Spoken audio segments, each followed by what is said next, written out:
Awesome. Hey everyone. So I hope that you made it to this link. If you are here, that means you are in the correct place. How are you doing today, Timbo? I'm doing fantastic. Too blessed to be stressed. Amazing. I do want to say sorry for the confusion with the links today. Please be patient with us. We were running into a little bit of a technical difficulty, like we said yesterday. That's definitely going to happen, especially with these live streams and, working with the whole crew here. So we are working very hard to try to get the rest of the people on the last link into this one. So we're going to just take a few minutes. Please let us know in the chat where you're actually joining from today, since I don't know most of you. I want to know where you're at. Awesome. I'll go ahead and start. I'm all the way from the dirty South, Corpus Christi, Texas. I'm on the Gulf, y'all. I love being by the water, but I'm definitely enjoying being up here in Michigan where all the snow is happening. I don't see snow very, very often, so I'm like a kid in a candy store.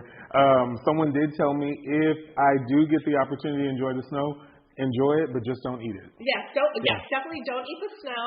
I grew up in Chicago, so I grew up with the snow, and in big cities when you get snow, it gets all muddy and nasty, and then the dogs pee in it. So stay away from eating snow. It's not a good look. Yesterday I had to give Timbo a quick tutorial on how to walk in snow, and that was interesting. Very interesting. It is very slippery. Almost ate it, but you caught me. Yeah. You caught me. So I want to say thank you for catching me. Had it been 3 seconds late, you getting to where I was, I would have totally munched it. Yep. Yeah, totally munched it. Absolutely. We might have not had Timbo today. Or we would have had a toothless Timbo today. Who knows? But you know what? I would have made it work. Because, things like that, they do happen. Yes, absolutely. They do happen. Absolutely. So I'm definitely missing home. I actually live in LA now with the wonderful Tret as well, who's out in LA. So if you guys want to give Tret a shout out in the chat, we do miss him here this week. But shout out to Tret. Also, shout out to Kathleen today for that wonderful segment earlier on those videos that we did. How many of you are feeling empowered to try some new digital tips and tricks? Give us a thumbs up, give us some emojis in the chat. And like I said before, if any questions come up on that segment, please pop them in the chat as well. We can also take some time later on to address any social media questions or digital presentation skills, things like that. Who's excited for these new social classes that we have building for our digital training? Ashley's over there raising her hand. I'm super excited.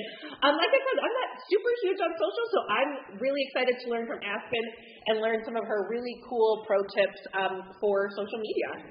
I completely agree. I think myself included, there's a lot of stuff I personally do not know. And I think that everyone has their strengths and they have their weaknesses. But weaknesses is not something to be ashamed of. It's just an opportunity. Word of the year. To build on it. Yeah. Absolutely. That's amazing. I love Timbo's word of the year, opportunity. I also love this new PRAVANA word that I discovered this week, and it's discovery. Instead of saying mistake, I had so many discoveries this week working with the team of mentors. This is our first time working together on this new curriculum. And huge shout out to Mela. It's her first training, and to do it digitally, major kudos to her, major kudos to Ashley and Timbo for helping her through this first process. I think that she did amazing, and I know she will be doing amazing today. So huge shout out, Mel. I don't know where you're at over there. She's out there. She's getting ready, and she'll be here in just a few minutes. Oh, I'm so excited. I'm going to touch base with Marcy and see where we're at on our attendee count. We're good? Awesome. So we're going to go ahead and kick it off then. I am going to start here with our first slide, and I'm going to talk about our classroom outline. So one thing that we are introducing this year with the curriculum, not only do you have your PowerPoint presentations, we are introducing an outline. I know that we've done something like this in the past. We've stopped using them, and now we're reintroducing them. One of the reasons we're bringing these back is because this is a whole new curriculum. It's whole new content. It's a whole new structure of classes. So we want to make sure that we give you an extra tool in your toolbox to help you with these classes. Now, Timbo's going to walk us through a little bit more on the details of these classes and the outlines that go with them. But for the time being, like I said, we are utilizing these. It's not a mandatory thing. This is, like I said, an extra tool for you to use and help you in classes. They will include talking points. So think of this as your new script. So before we were putting speaker notes in the PowerPoint presentations at the bottom, but we felt like that wasn't really giving you the ability to actually teach the class. So we felt like, more so instead of reading the PowerPoints, we want you to really use your tools and your muscles as an educator and bring your personality to those classes and really own the material in your own way. And using those class outlines is going to keep you on track with the PRAVANA script and the talking points that we want you to mention in the classes and the things that we want to enforce as a whole collection with the mentors, with us on the corporate education team, and Marcy and her field education team partners. We want to make sure that we're all cohesive in the information that we are delivering. So this will be your outline and your guideline for that journey in your classroom. So without further ado, I'm going to go ahead and kick it off to Timbo here, who will take you through the details of these. Thank you very much, Tracy. How are y'all doing, PRAVANA family? Super excited to be here with you all for day 2 when it comes to training. I am going to introduce you guys and gals to our PRAVANA outlines. These are going to be the perfect tool, like Tracy was saying, to be sure that all the key points that definitely are pertinent to the class definitely get discussed so it can empower every single one of your attendees. So if y'all are taking a look right now, I'm just going to walk you through what they are going to look like.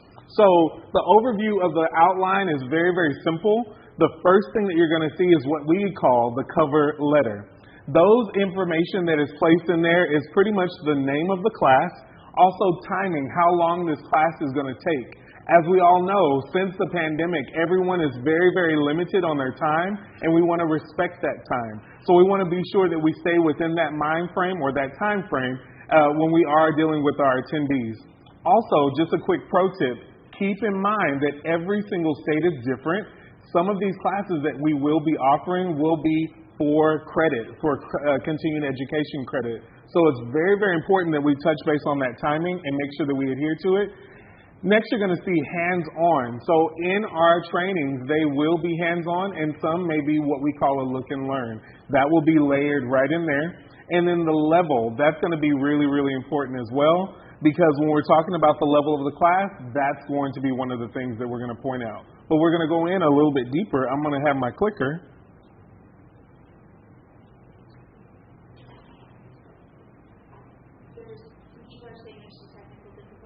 Okay. Awesome. So right now, I was just told that there is a little bit of a technical challenge that's going on. So we're just going to take a pause for the cause for everyone to catch up, and we can get that all squared away. So I'm going to bring back from the beginning, and we're going to be good to go. All I need is just that thumbs up, just to make sure that everyone is good to go. Okay. So I can step away? Okay. We're going to take a quick pause, you guys, and we're going to do a quick screen still, and we'll be right back.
give it a minute. Okay. Your guys' audio is live. Hold on So- 1 second. Technology is something that Sorry, our can be screen just very went blank. challenging. We should all be patient, and just kind of go with it. Just go with it because these things do happen. Is this plugged in? Just take a Power deep source? breath It, and just breathe it out. Just breathe it out. Is that the one? Just breathe it out. That wasn't working. We have to use mine or Marcy's. Okay. That was the problem. the sound's on. Okay. The problem is So, We'll be right. We're gonna. What about melody? all right.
Awesome.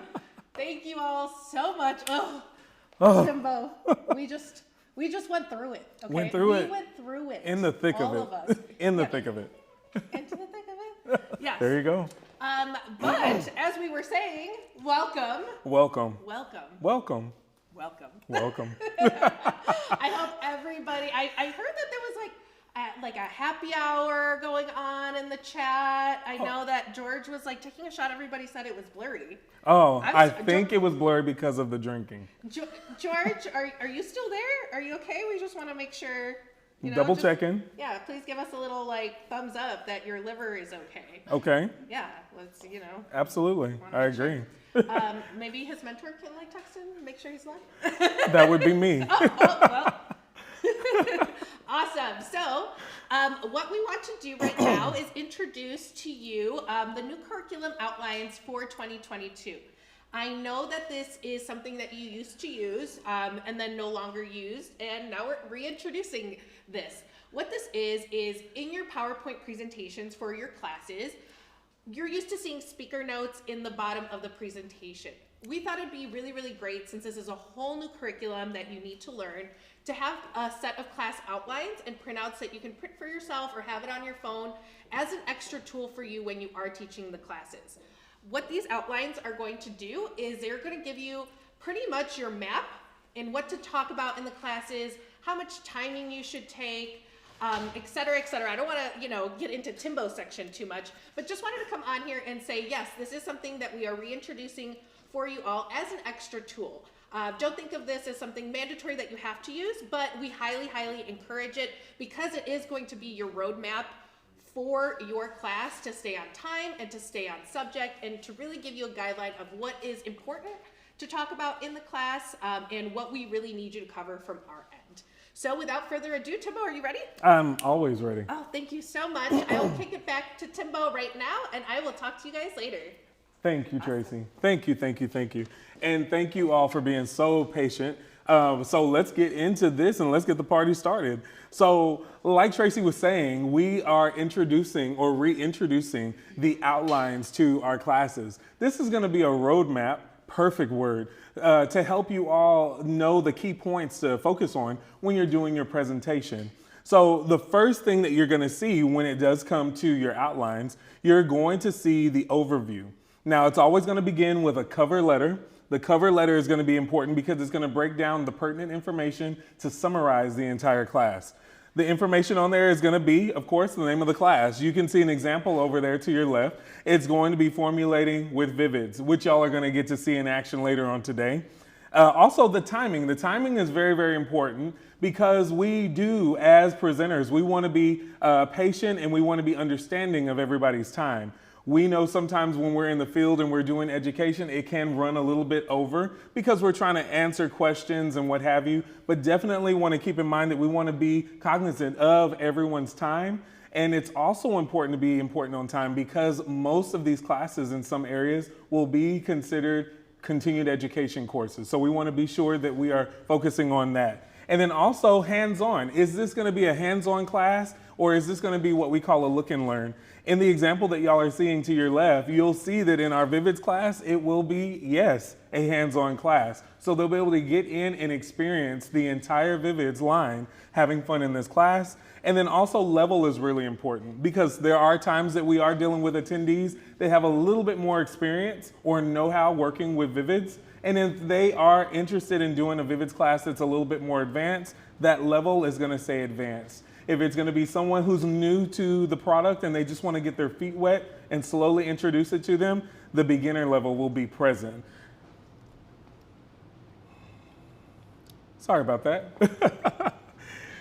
Next, y'all are going to see what we are calling the prep information. So prior to every single class, there's going to be some things that we got to be prepared for, and prepping is definitely going to be that. If we fail to prepare, we prepare to fail, okay? That information that's going to be in here, you can see the example of that, is going to be, of course, the name of the class, the timing, and the level. But y'all are going to notice on there, there's going to be some information for you and also the attendees. The educator tools are definitely going to be listed. Educator tools are anything that you, the artist, the educator, is going to need in order to fulfill that class. It's very, very important that we keep an eye on what is necessary for that class so that we are better prepared when we walk through the door. I know sometimes, as a pro tip, a lot of y'all have reached out to either myself, Marcy, or some of the other educators as what it is that I need in order for me to do this class. It will now be listed in that outline. And then also for our attendees, there are going to be times when you make contact with salons or maybe even some of these distributors, and they're going to ask, what is it going to take for our attendees to actually do this class? I know from personal experience, I've had people show up to a styling class without a blow dryer, or maybe they showed up to a coloring class without coloring tools. Some people showing up to a class and it's a hands-in class and they have no tools at all. This is going to eliminate a lot of those challenges by using this outline. I'm actually a big fan of this outline because it's definitely going to put to rest a lot of challenges that we've all experienced, and we're going to make for a much better experience in the classroom. Okay? The next part of that is going to be the opening. This is where the meat of the outline is actually going to sit. I want to take a quick second just to point out some of those really important details. For instance, the welcome. The welcome is very, very important because this is how we're going to set the tone for the entire class. If you walk in and you're just like, hello, my name is Joe Blow and I don't want to be here today and I'm very, very tired of doing my class. That's not a good welcome. It's actually going to put people in a negative mindset even before you get the party started. So be sure that you introduce yourself. That is the first gift your parents gave you, and that is your name. Be sure that you give it clear so that they understand who it is that's standing in front of them. The next step is your title. Your title is something that each and every one of you have worked very, very hard for. I know I have, so I think you should be very, very proud of it. Be sure to introduce your title, and you are a PRAVANA Artistic Educator, or a PRAVANA Artistic Senior Educator, or you are a PRAVANA Mentor. Next step is also a fun fact about yourself. Now, usually in the industry when people are talking, people want continuity and they also want to have respect for the person who is standing in front of them. A fun fact is a great icebreaker to bring them in a little bit closer. A fun fact about myself, I'm a huge fan of bacon. You put bacon on it and I'm definitely going to celebrate it. I've had bacon in milkshakes, I've had bacon on my pancakes, and I've had bacon just in my pocket. Don't judge me. And then also, thank the attendees for joining your class because it takes time out of their schedule. A lot of them are working professionals just like you are. Be sure to tell them thank you for coming to expand your education and spending a little bit of time with me, right? Next step is also the agenda. Expectations are very, very important when it does come to the agenda. Be sure that you are letting them in on what they can expect. Some key things that you want to remember is review what the day is going to look like. You may have people that have questions and they want to answer them. Even just going in the outline is just definitely going to tell them in the agenda what to expect in your class. And then of course, icebreakers. Icebreakers are really, really fun because most of your attendees probably don't even know each other. I know I've been in situations like that. Icebreakers are a great way to bring the crowd together to feel comfortable asking those questions amongst the group. And then also the learning objectives. What are they going to experience after the class? After the class, are they going to know how to work with Vivids? After the class, are they going to feel confident blending and balayaging with our lighteners? After the class, are they going to have the inside track on how to work with ChromaSilk? Those are going to be the learning objectives. And then also, do not forget about the PRAVANA Promise. It is our mantra. It is something that we celebrate and we live by every single day. I know some of y'all already have it memorized, correct? I'll get to that a little later. And then also the script talking points. Those are always going to be listed in that outline. These are those key points that are going to be standing out. And be sure that we hit those points when we are done. And then of course, timing. Timing is always going to be important because we always want to be sure that we're staying on task. Now, in your outline, you're going to be focusing also on the body. Every single time that we are doing any kind of presentation, the body is going to be important because the body is going to introduce the topic. The modules will also be customized. So when we are standing in front of somebody and we have someone that is very, very much familiar with the product, we can customize those modules to fit each and every person that's in our class. Also, when it comes to breaks, it's okay to take a break. We've taken plenty of them when we were doing this training today because some people need an opportunity to press pause and then also get Q&As, answers to any of those Really, really cool questions that they need an answer to. And then also something that y'all are going to see is workshop and activities. Interaction is something that's very, very important. A discovery that I personally had that was shared by Tracy, the type of learners that attend all of our classes or even our shows, the majority of those types of learners actually learn by doing versus by hearing and seeing. It's insane, but it definitely does work. And then also every single outline or everything that we're experiencing in the class, it always has to end in a dynamic closing. We're gonna wrap everything up and we're gonna be sure that we thank them again. And then we're gonna also give them those key takeaways. We're gonna bring that information, we're gonna drive it home. Some key takeaways, ask them, what did you learn? Let them interact with you. Ask them, what is something that you learned in class today that you didn't even know before you got here? These are great takeaways. And then also the call to action. Call to action is something that I've always heard all my life, and call to action is something that we've been talking about even since training yesterday. Encourage them. Everything that we learned today is definitely going to be new. It's probably going to be away from your normal activity. I challenge you. I want to invite you to try it just this one time. Just try it once to see if it changes your life behind the chair. And that's going to be that call to action. And then also thank them. Thank them for every single one of them for coming to your class. Also encourage them to come and follow us on all of our social media handles as well as yourself.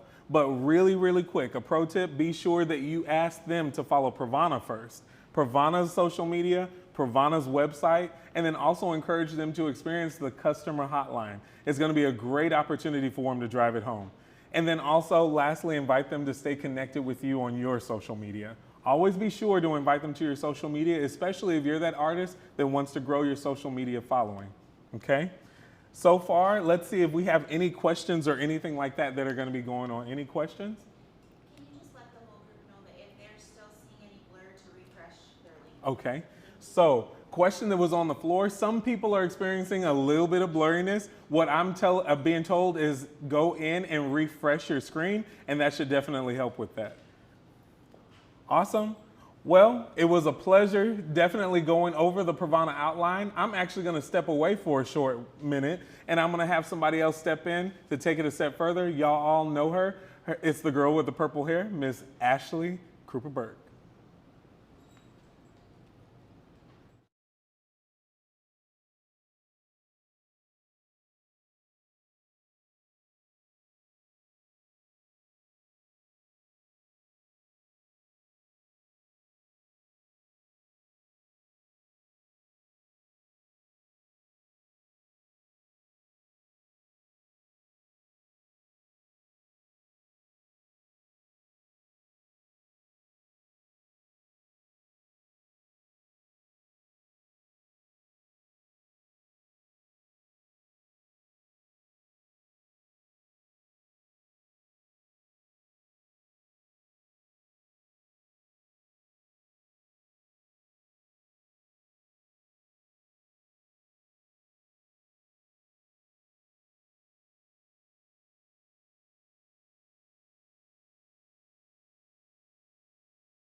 Awesome. Welcome back, everyone. I hope that while you were on that break, you were dancing, you were singing, maybe you took a little snooze, whatever you decided to do. Thank you so much for coming back here with me. Timbo, I give you props. That was amazing, because what is one of the, everyone's most favorite Timboism? He always says, it's not about how you start, it's about how you finish. But I feel like Timbo also just taught us that actually, moving forward for our 2022 classes, it's all about the start and the finish. When you are in a class, you're presenting yourself and you're presenting the brand, we always need them to know a little bit about ourselves and then learn all about the brand. So you want to give them enough knowledge so that when they leave the class, they are satisfied. Today, I am here to teach you all about Formulate with ChromaSilk. So as you know, we always have that beautiful color theory class based all around ChromaSilk. And this year, like I said, the title is Formulate with ChromaSilk. So today we're going to do some really fun activities. And what I really love that I think is going to be super fun is that we're actually going to switch the camera view to an aerial view so you can see exactly how they're done, so that way you know how to do them when you go back into class. So let's kick this off. Surprise, surprise, my very first slide is my welcome slide. Hello everyone, my name is Ashley Krippenberg and I am an educator mentor. Then you're gonna go in and you're gonna fill all this out. I have been a stylist for 14 years. One of my favorite techniques / specialties is doing, I really do love doing blonding. Then I'm just like, oh man, it's hard. I really love all over color. I really love vivids. I really love styling because we have a really great styling line, you know, but you want to just try to keep it concise and let them know something that you really love. And it's also kind of a fun time to ask them what their specialties are. Who in here, by a show of hands, uses ChromaSilk? Then I like to find out, thank you, thank you, Erin. Our cameraman uses ChromaSilk. So we like to find out what are they using already and what are they here to learn about today, because it's going to pique their interest a little bit. You know, acknowledge, oh my gosh, I love that you use our ChromaSilk cream hair color. Have you tried our Vivids yet? They're spectacular. Just to kind of get them thinking about other things that they could use from the ChromaSilk line.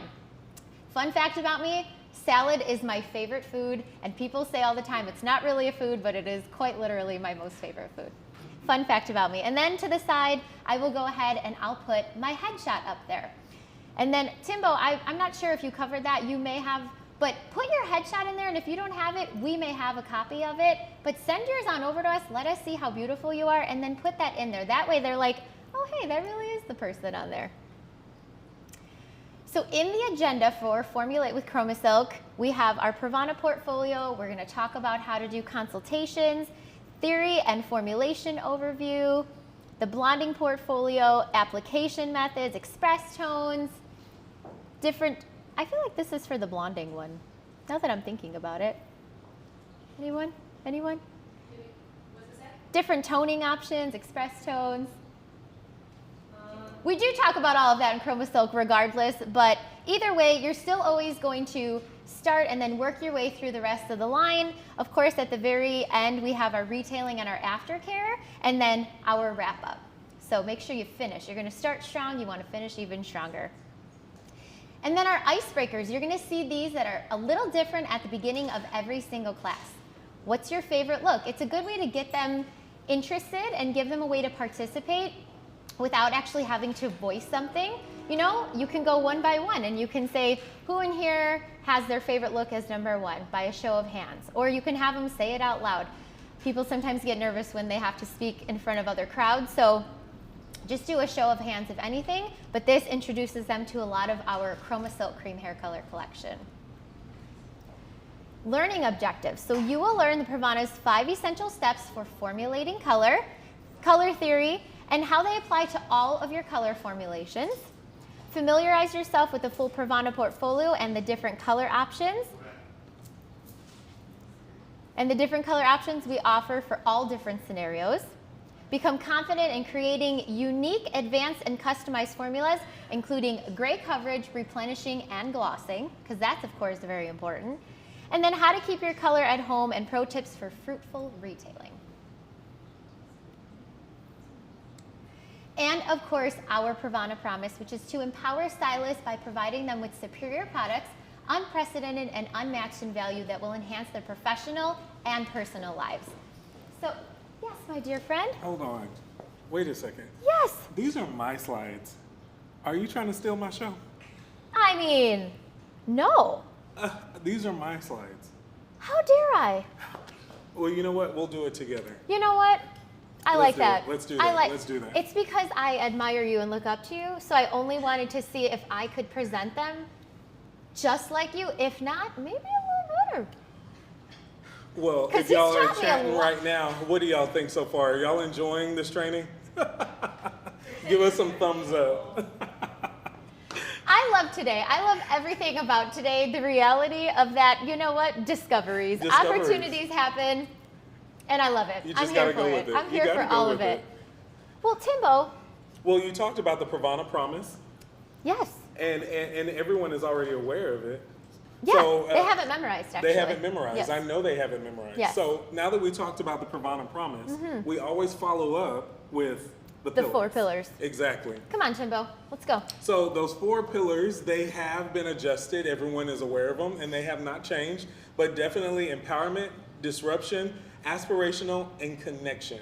These are the 4 pillars that we have always been talking about when it comes to PRAVANA. So we want to be sure that we're still continuously expressing them every single time. Absolutely. Okay? And just a pro tip, I would encourage them, stop at each and every one of them and just expound on it, just a little bit. Just expound on it, and so they can understand where they're coming from and where PRAVANA is coming from. Yes. When it comes to these 4 pillars. Yes. Awesome? Yeah. Perfect. And there's that little explanation right next to them. So when you're in a class, one of the things you're going to see from each of us today, because guess what? A lot of the material is similar to what we've taught in the past. There's also some really new and exciting material. Absolutely. But it's okay if you read something off the slide. Absolutely. It's about how you read it off the slide. Are you leaning in and looking at it? Or are you kind of leaning in and looking at it and then making eye contact with your audience? You want to always maintain that eye contact.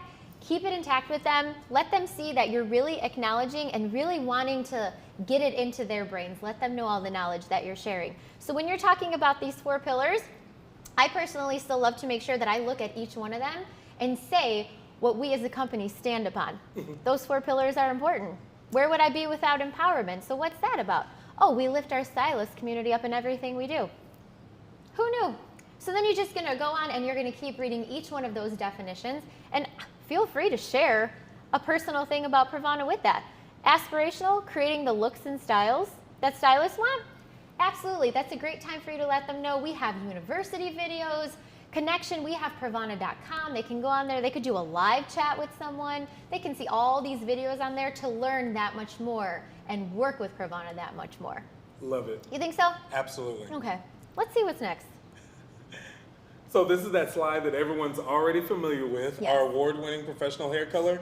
This is a quick introduction to every single thing that we have in our portfolio, from our hair color collection down to blonding, salon professional tools, and then also care and styling. Yes, amazing, amazing. I love that one because that's a snapshot of basically everything we have within the brand. So if they didn't know that we had lightener before, now they see a picture of it, they can go out there and grab it right off the shelf. Also, Ashley, they'll notice in the next few slides that we're actually going into in depth with everything that is available in the portfolio. If you can go forward, Yes, I'd love to. you can see that you do have a slide that's going to start that introduction. It says ChromaSilk portfolio, and then the ChromaSilk color system will follow. So from there, you can go in depth with each and every one of the products. Okay. I like that. Yeah, I love that a lot. So Timbo, let me ask you a question. Would you like to take over? Or are we staying up here together? Because this is an honor. I think it's time for you to go ahead and take over from here. Okay. Are we Awesome. back to mine though? I think we're back to you. Okay. Thank you so much. What a pleasant surprise to have Timbo Mack right alongside me. Always a true honor. Thank you so much, Timbo. So then when we're moving through the class and talking about the ChromaSilk portfolio, we do offer 3 different types of hair color that are found within the PRAVANA line. We of course have our permanent hair color, we have our demi-permanent hair color, and of course semi-permanent. When you are on here, we have shortened the verbiage just a little bit, but letting them know the significant difference between the 3 types of color, I really like to drive home and express to them which color line or which particular product that I'm talking about falls in which category. So what I mean by that is One of the types of hair colors that we offer is permanent hair color. It's an oxidative hair color that permanently alters the natural hair color and deposits indirect or intermediate dye molecules into the cortex of the hair. Within Pravana's portfolio, we would have Chroma Silk Cream hair color and Chroma Silk Vivids Everlasting. When I'm talking about demi-permanent hair color, that deposits color pigment into the hair without penetrating it. If you were working with the Chroma Silk line, let them know that's our express tones. And then of course in our semi-permanent, we have our non-oxidative artificial pigments, direct dyes that do not penetrate, but typically adhere to the cuticle layer. Those would be all of the Chroma Silk Vivids. And there we go. It's laid out for them once again. These are the 4 types of hair color options that we offer. Now consultations, remember, it is very important to have a consultation with your client, and it's something that we do behind the chair, but sometimes stylists don't always know whether they're new or old. They might not necessarily do consultations all the time. So we're here to remind them, if you were working with Chroma Silk Cream hair color, we at Pravana tell you this is how you would want to do a consultation. So we have successful consulting, how to start, asking open-ended questions, and then of course, consultation topics. So what is a successful consultation? Let's chat consultations. What is it? Why do we consult? What does a proper consultation achieve? How often do we perform a consultation? Now, of course, when you have a new client coming in, we definitely want to have sometimes several consultations depending on what they're getting done. But I still have them even with clients who have been coming to me for quite some time. They get comfortable with us and they say, just put some stuff on my hair. I always love it when I leave. But yes, I know you will love it when you leave, but what if you had an idea? What if they were thinking of something in their head and then, we go the complete opposite direction? It never hurts to ask the questions before. A proper consultation is your first step in order to achieve a successful end result. An incomplete consultation could result in various unplanned scenarios, especially when there's a new client in our chair. So how are we going to start that consultation? Let them know what is their body language. So if this is a first-time client, please make sure that you're introducing yourself.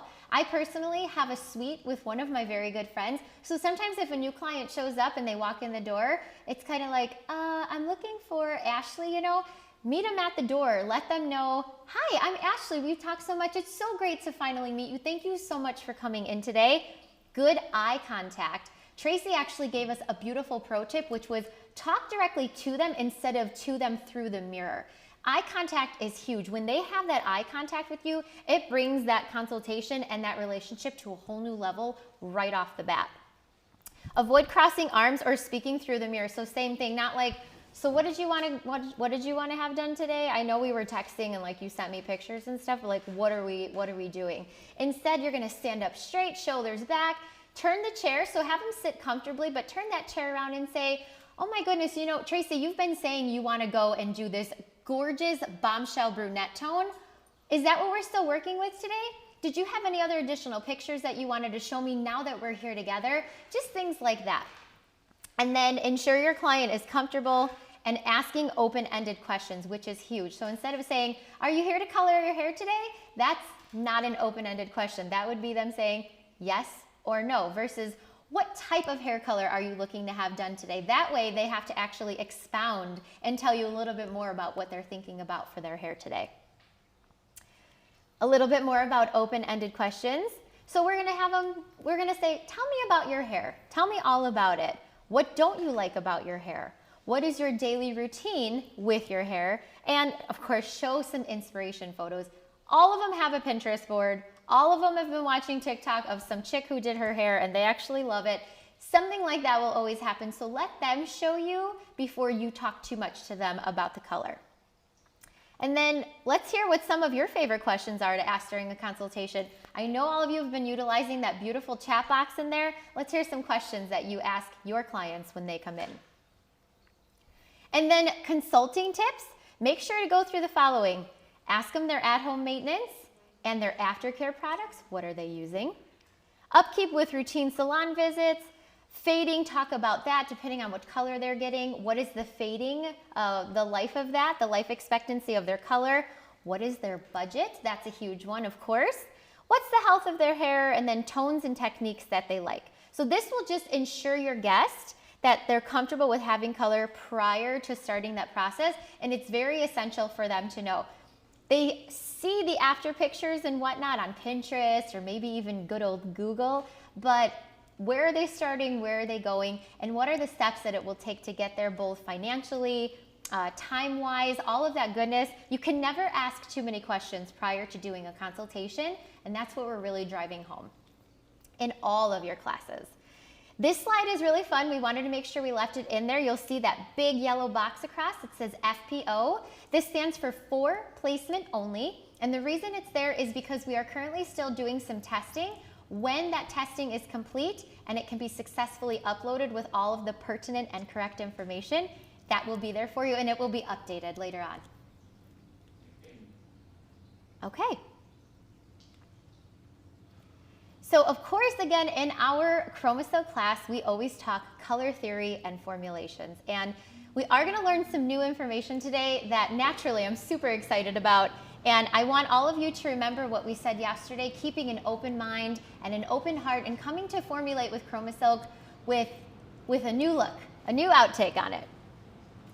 So now we have our color wheel. This is in every class, as you know, and this is actually when we're going to do a really fun activity utilizing food coloring. So the primary colors on our color wheel, along with the secondary colors, this has not changed, nor will it ever. What do we say? We don't reinvent that wheel, right? So when we take our primary colors and we mix them in equal parts with our secondary colors, you get, or excuse me, when you take two primaries and you mix them in equal parts, you get your secondary colors. So what we're going to show with the food coloring, the first round, I'm going to go ahead and I'm going to show everyone in these 3 cups what it looks like if I put 1 drop of each food coloring in them. So my first cup is going to have a dot of red, and, well, I'm sorry, excuse me, I'm going to do equal portions of the primary colors in each of these cups, right? So let me get these open. Oh,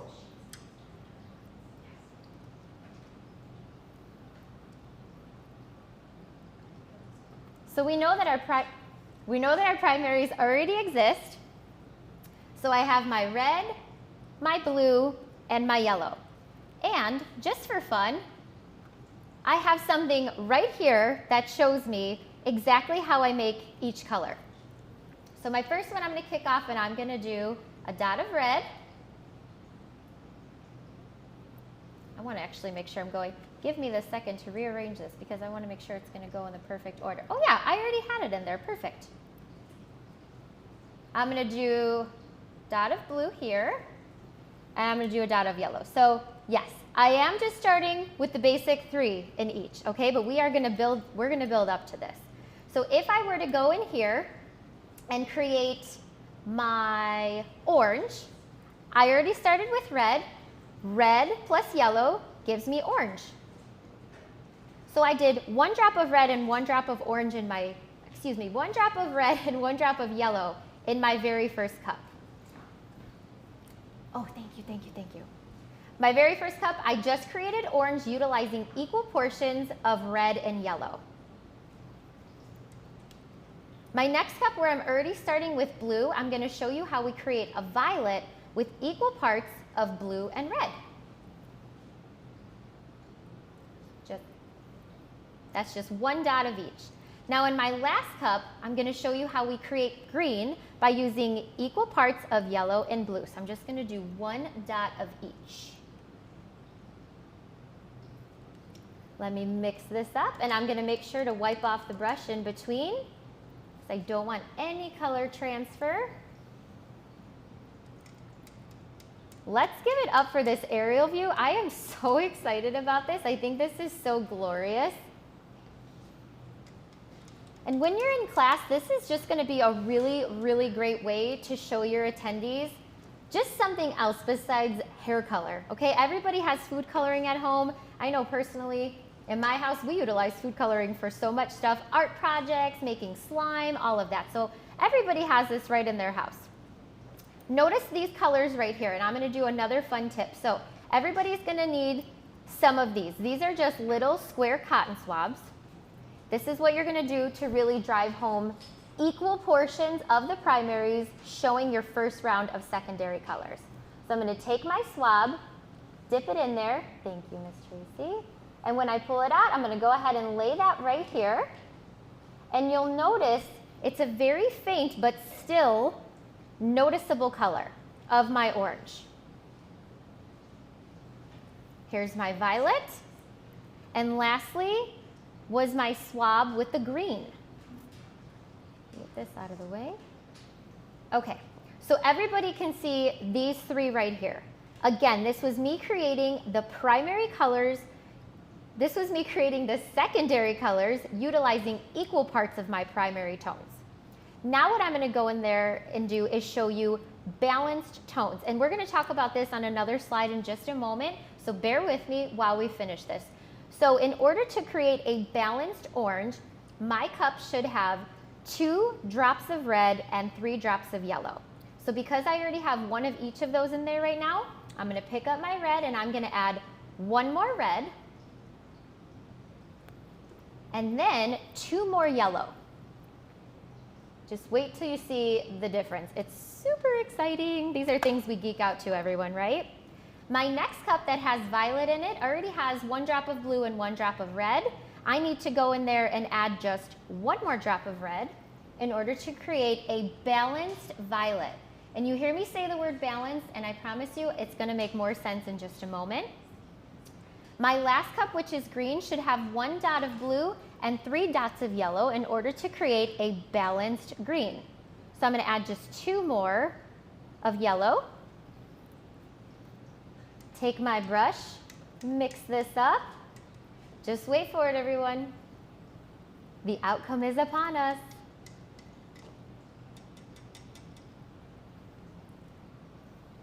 Tracy, does everyone love seeing this from an aerial view? Are they just like mind blown the way I am? I love it. I love it. Thank you so much for being with me while I'm doing this. All right, everybody's about to watch some magic. So I'm gonna dip my cotton swab in my balanced orange, take it out, voila.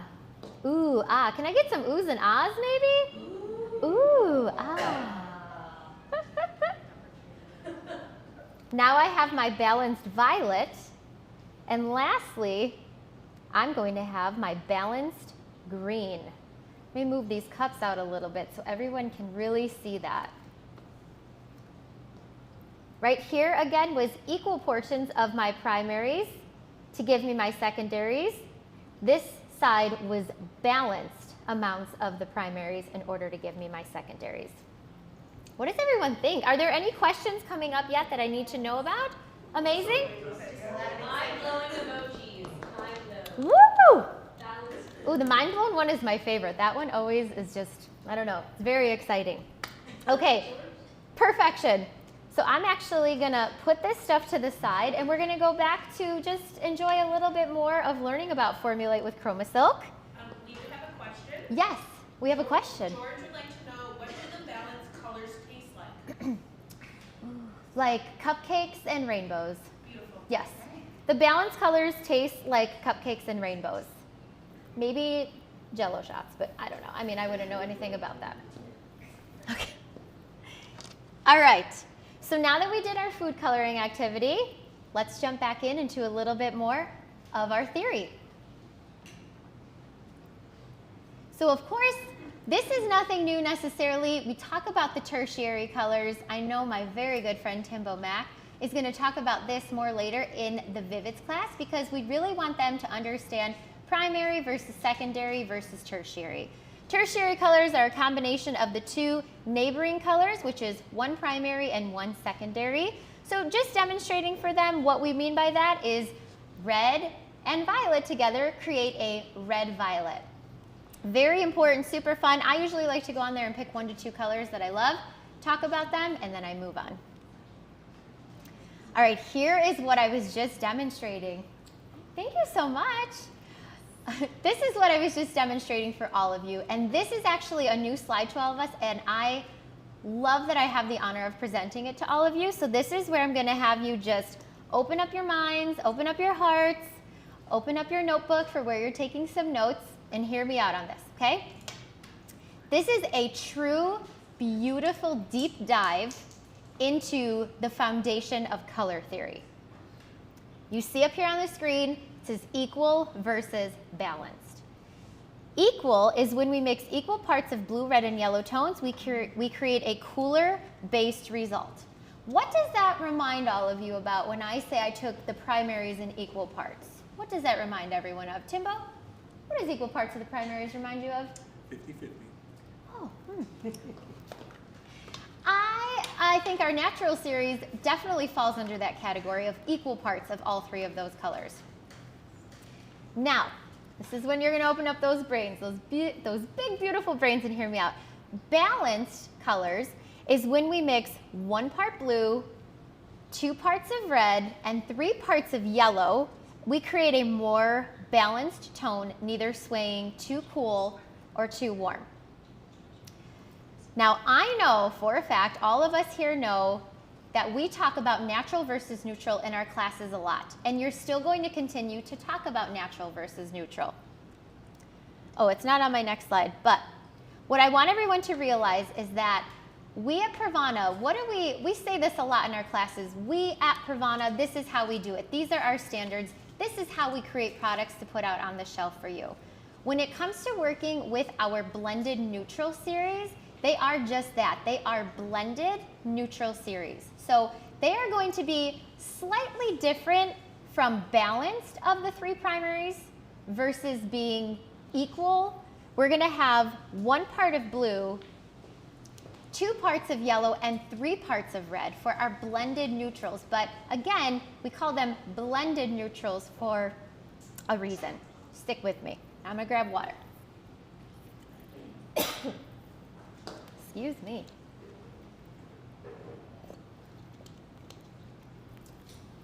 I'm also going to grab a little piece of a mint. I'm not about to have a choking attack. That's my job, Ashley. Mel, I'm trying to take your job. I'm trying to take Timbo's job. I love it. Okay. We also are still going to move forward and talk about underlying pigments in all of our classes. This is true no matter who you are, where you live in the world. Everyone has an underlying pigment in their hair.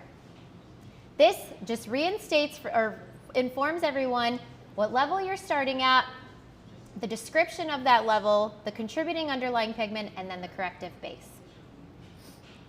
This is super big for them, especially when they're lifting with lightener, but even more so when they're lifting with color. If they're working with virgin hair and they're able to utilize Chroma Silk Cream hair color to lift, we want to make sure that we're counteracting any of those undertones that they don't want to see in there, probably a warm tone, and still getting their target formula all at the same time. And then our hair color, number, and tone. This slide also has never changed.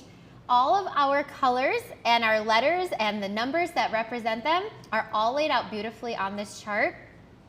This is actually a really good time in class for them to take a picture. If it's something that they're not super familiar with, we want them to get familiar with it.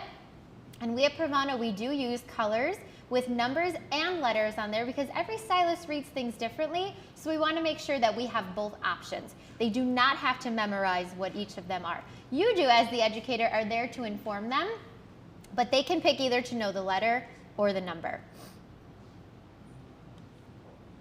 Okay. We're going to do another swatching activity. You put my clicker up here. Now we're going to talk about natural versus neutral. So when I'm in class, the very first thing I'm going to do for this activity is put on my gloves. And you've noticed, I'm sure, and I hope, that in every activity that we did that involved any sort of chemical, you noticed that we had gloves on our hands. This is part of our PRAVANA. I feel like I'm miming right here. This is part of our PRAVANA standard. We will always put gloves on anytime any sort of chemical is involved. It might not be something you do at the salon, but when you're up there representing PRAVANA, it is one of our standards. Move this over, and this I'm going to talk about in just a little bit, my color wheel. Okay, So when we're in class, we are going to demonstrate for them and really drive home what natural versus neutral is. And the two colors that you're going to work with will be 7N and 7NT. So in my bowl right over here, I have my 7N with 10 volume developer. And this is going to be part of your homework, so these are the two colors that were sent.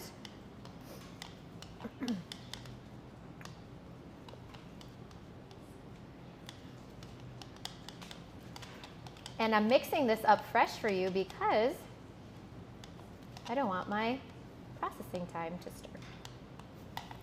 start. I'm so sorry, everyone. Now my coughing attack will start. Mel, I promise I don't want to take your job. All right, here we go. Want to make sure you have enough product on your brush.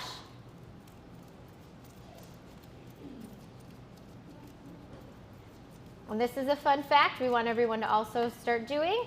You're going to color that side of your swatch. You're going to pick it up, flip it over, and you're going to color the other side.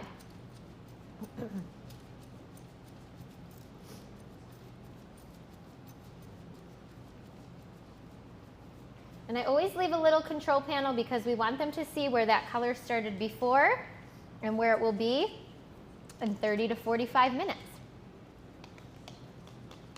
Now this side is 7NT.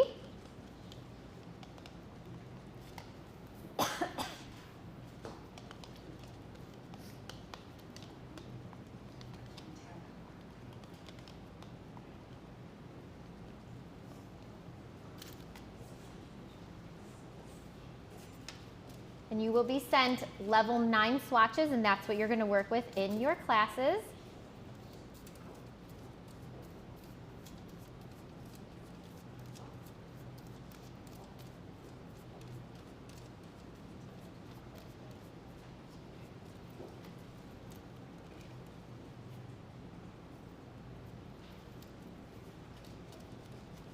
All right, keep this, make sure you flip it.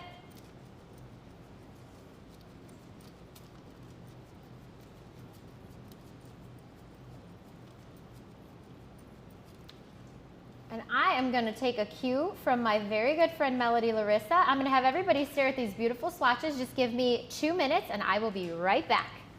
Everybody watch these. See if they dance. See if they do anything for us.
Okay, everybody, welcome back. Thank you so much for taking that break with me. Surprisingly, while you were gone, 30 minutes already went by, and now my swatches are done. So right here on this side, you see your 7N, and right over here, you see your 7NT. So when you're in class, I'll put my beautiful color wheel right there. You're gonna hold these up right next to each other, and just really pull the hair apart, bend it in some ways if you need to. You're trying to drive home that there is a difference between our 7N, which is our natural, and our 7NT, which is our neutral, our blended neutral. All right? And while you're down here, go ahead and take a peek at this beautiful pocket color wheel. Tracy actually picked this up for us. You can pick this up. She specifically got it from Blick, which is just an art supply store. If you have a Hobby Lobby, a Michael's, any art supply store will have something like this. But you can quite literally keep it in your pocket. You can keep it in your educator kit with all your stuff, because it really shows just by just turning the wheel, you can create and show them, if you add other colors into it, what color it turns into. When you flip it over, it just keeps going. The knowledge is never ending. And we have these beautiful color wheels in our PowerPoint slides as well. But this is an actual physical thing that you could pass around class to let them see as well. Okay, perfect. Who's ready for more theory? Because I am. So again, when we are talking about natural versus neutral, this is the slide that they will see. Natural means I take equal portions of all three of my primary colors and I mix them together. That will produce a slightly cooler color, and that would be our natural series. Neutral, as you can see, Pravana's blended neutrals is 1 part blue, 2 parts yellow, and 3 parts of red. Our neutral series is comprised of greater red than yellow in order to provide a stronger warm tone to neutralize the blue bully, providing you with a slightly warmer result than our naturals. So when I was doing the color activity with the drops of the food coloring, you kept hearing me say, this is equal portions versus balanced portions. That's where the size of the color molecules is so imperative for them to know. We have known forever blue is a bully. That is like, I feel like we should even coin that phrase. Blue is a bully. Blue is that very, very pigmented large color molecule. In order to combat blue, I'm going to need 2 parts of my yellow and 3 parts of my red, which will provide me with a blended neutral. In a balanced tone, I actually take 1 yellow, 2 red, I take 1 blue, 2 red, and 3 yellow to provide a balanced tone, a completely neutral tone. And you know, if you have questions, here is where you ask them. So let that sink in for a minute. I know that's some new information. If you have questions, it is okay. We want you to have questions, because when we learned it, Tracy couldn't pick any of us fast enough. We were like, ooh, question, ooh, question. Here's that beautiful color wheel. It's the computer version of what I just showed you over here on that table, that pocket color wheel. So this one in particular shows you where each one of our colors lie on a color wheel. So again, we know where ash and beige and all of that sit, but all of our color families, you can see it broken down. Ash, intense ash, ash beige, ash gold. It shows them how close they sit to the center of the color wheel versus how far away they are from the center. I think we have some questions and I'm excited. We do, Ashley. Can you touch on how we got the ratios of color for our blended neutrals versus, for our blended neutrals versus our balanced tones? What's the difference between the bubbles on the neutral side versus the balance on the other side? Oh, okay. So the question is just talking about the bubbles that you saw of the 3 primary colors, red, yellow, and blue, on the balanced tone versus the blended neutral.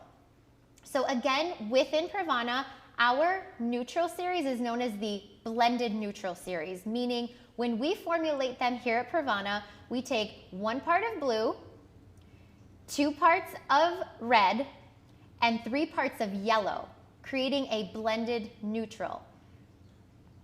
You put that 3 red, 2 Oh, it is that, right? To yellow. Yep. Okay, I did flip that. I'm processing two things in my brain at the same time. Okay, so scratch what I just said. Hear me out for a second. When I take the blended neutrals from Pravana, I take 1 part blue, because blue's bully. I take 2 parts yellow and 3 parts red. When I mix all of them together, I do get a somewhat neutral tone, but it does lean a little bit towards the warmer side because I technically need to have a little more of that yellow in there to counteract the red so that I get that perfectly balanced neutral. So technically speaking, within Pravana, our blended neutral series is more neutral than the natural series, but it still lays slightly on that warmer side of color. And please let me know if that answers the question. There's still some confusion, but I can hop in. Yeah, oh yeah, Tracy, come on up. Tracy's gonna come on up and just clarify a few more things. I'll just talk. I have my mask on.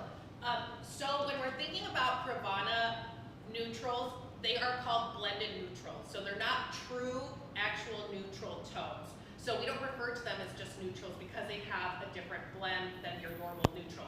So take your mind away from competitor color lines where a lot of people call a more balanced line neutral. We don't do that here at Pravana. That's not our lingo and that's not how our blended neutrals was launched. So when you think about it, because we have that extra red, come here. because we have that extra red, then that means our blended neutrals sway a little bit on the warmer side.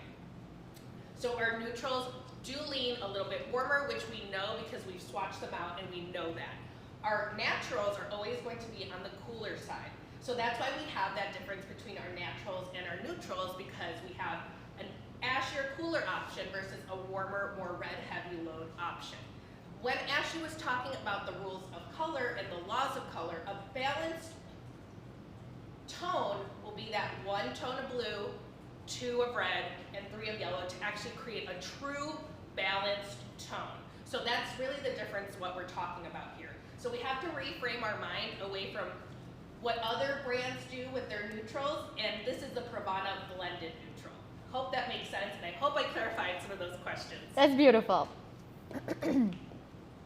And at the start of this, I did tell all of you that we are going to learn some new things today. Those of you who have been teaching, anytime you taught any sort of chromosome class and talked about natural versus neutral, you did not teach it incorrectly. You taught it the way that you were taught. You taught it the way that Pravana formulates our colors. This year is all about that deeper dive into color theory and really understanding how colors are made. I actually think it's really, really cool that Pravana takes that time to tell us, hey, this is the difference, okay? We have a natural series, we have a neutral series, and then, we have the blended neutral series, and then there still is like a perfectly neutral tone out there that exists. We here at Pravana, we have that blended neutral. You may have more questions about it, and that is okay. Like I said, this is where you want to ask those questions, so feel free to go in the chat, or you can talk to any one of your mentors about it, okay? We feel good about it. Let's go on. 5 essential steps to successful hair coloring. You have seen this before, but what's really amazing about it is that this is going to be different for each class that you're teaching because every class teaches different content. So when I'm talking about my 5 essential steps, we always want to tell all of our attendees, any stylist that's learning from us, you want to know where you're starting, where you're going, how far do you have to go to get there? Are there any obstacles in your way? And how do you address those obstacles? So further out in there, it tells you, well, if I'm trying to figure out where I'm starting, how am I doing that? You're going to identify their natural hair color on a level of 1 through 10. A lot of us should have a swatch book, if not all of us. Take your swatch book to your class, open it up, pull out our natural series, pass that around the class. Let them know this is what you're doing. When I'm identifying a natural hair color, I want to make sure that I go right around the crown of the head, lift that top section of hair up, and I identify the natural hair color level from something underneath, because up top, the part that sees the sun is not my truest natural color. So feel free, take a little bit of hair, lift it up, and then look at this color underneath. That will be a more true to tone natural hair color. And then identify where they're falling on our scale of 1 through 10. What's their desired level? Do they want to be warm or cool? And then of course, are you lifting levels? Are you depositing? That's when developer choice comes into play. Do they have any gray hair? Are there porosity issues? These are things you want to make sure that they get comfortable asking. Contributing factors, porosity, texture, etc. This is the color formulation sheet that you see. So when you are in class, the fun part is we do really good activities that get their minds going. It has them thinking about different things. But here is where you can troubleshoot with your attendees and find out if they have a formula that they've been trying to use that for some reason it's just not coming out the way they want it to. This is a perfect time for you to go ahead and say, okay, let me get an attendee from the class who maybe has something that they just want to master. Today you're here with me and I would love to help you figure that out. Now every case is different, right? You might have the people who are pulling out their phone and they're scrolling. They're like, oh, wait till I show you this correction I was trying to do the other day. And they're scrolling and they're scrolling. But you want to hear them out. You want to be able to help them. You as the educator are there to help them formulate, to figure out all of the things. Part of that consultation, you're there to help them be successful behind the chair. Ask away. So this is going to stay in your PowerPoint as well. This is when it's going to remind you to take a pause, ask your attendees, does anybody out there have any questions? So speaking of, if any of you beautiful people out there have any questions, I know you're using that chat box, but please, any other questions about something we've talked about, now is an even more perfect time to ask them to me. When you're in class though, this is just a friendly reminder to stop, ask anybody if they have any questions, okay? Any questions, Tracy? We're doing good. I got thumbs up. Let's keep going. So I actually am going to skip a couple of these. So what happened earlier was Timbo was going to further explain and demonstrate how you do your opening, how you talk about the very beginning slides in a class. So I already covered these. So I'm going to skip past them, but we did talk about them just so we know, okay? All right, that was it. Now we're right back into permanent hair color. And right there on the screen, it will show you two boxes that fall in our permanent hair color line. Chromasilk Cream Hair Color, Chromasilk Vivids Everlasting. The breakdown of when to use the mixing ratio and the processing time, that has not changed, nor will it ever. This is a perfect reminder. Again, tell them, if you want to take out your phone and take a quick picture of this, this is a really great reminder when you're behind the chair. If you need to know, when would I reach for this? Is a permanent hair color change? Is that desired? Is gray coverage desired? I want to make sure I'm reaching for my permanent cream hair color options. The mixing ratio, 1 part color to 1.5 parts developer. It has never changed, nor will it ever. If you have any naysayers in your class, I think it's important that we know to acknowledge what they say, like, oh, I've tried this mixing ratio because I read it on a forum and it worked out great. Don't put it down and say, we would never do that, okay? That was never said. We don't want to get snappy, right? We want to say, that's interesting that you read that. I've actually seen that before myself. Remember, you want to always stick to manufacturer's guidelines and keep mixing that color, 1 part color to 1.5 parts developer. And say it with a smile, right? Right, Marcy? I feel like I need to get that tattooed on me at some point because that's what always comes up when we're doing a training. I'm always like, you say it with a smile. And the processing time for that will still continue to be 30 to 45 minutes depending on the hair's resistance. Now, permanent hair color. What is our permanent hair color made up of? This is a newer slide that we didn't necessarily have in there before. It's condensed and it even has pictures to show you. Walk them through this and show them the key benefits and what is inside of our Chromasilk Cream Hair Color. So of course we have a heavy dye load that will provide that vibrant permanent deposit that lasts up to 30 washes. That's a huge benefit of Chromasilk Cream Hair Color. We have our keratin proteins and our ethyl ester of silk. A benefit of that is that it moisturizes the hair and helps reduce static effects. So who doesn't want that, especially in the winters, especially in the Midwest winters.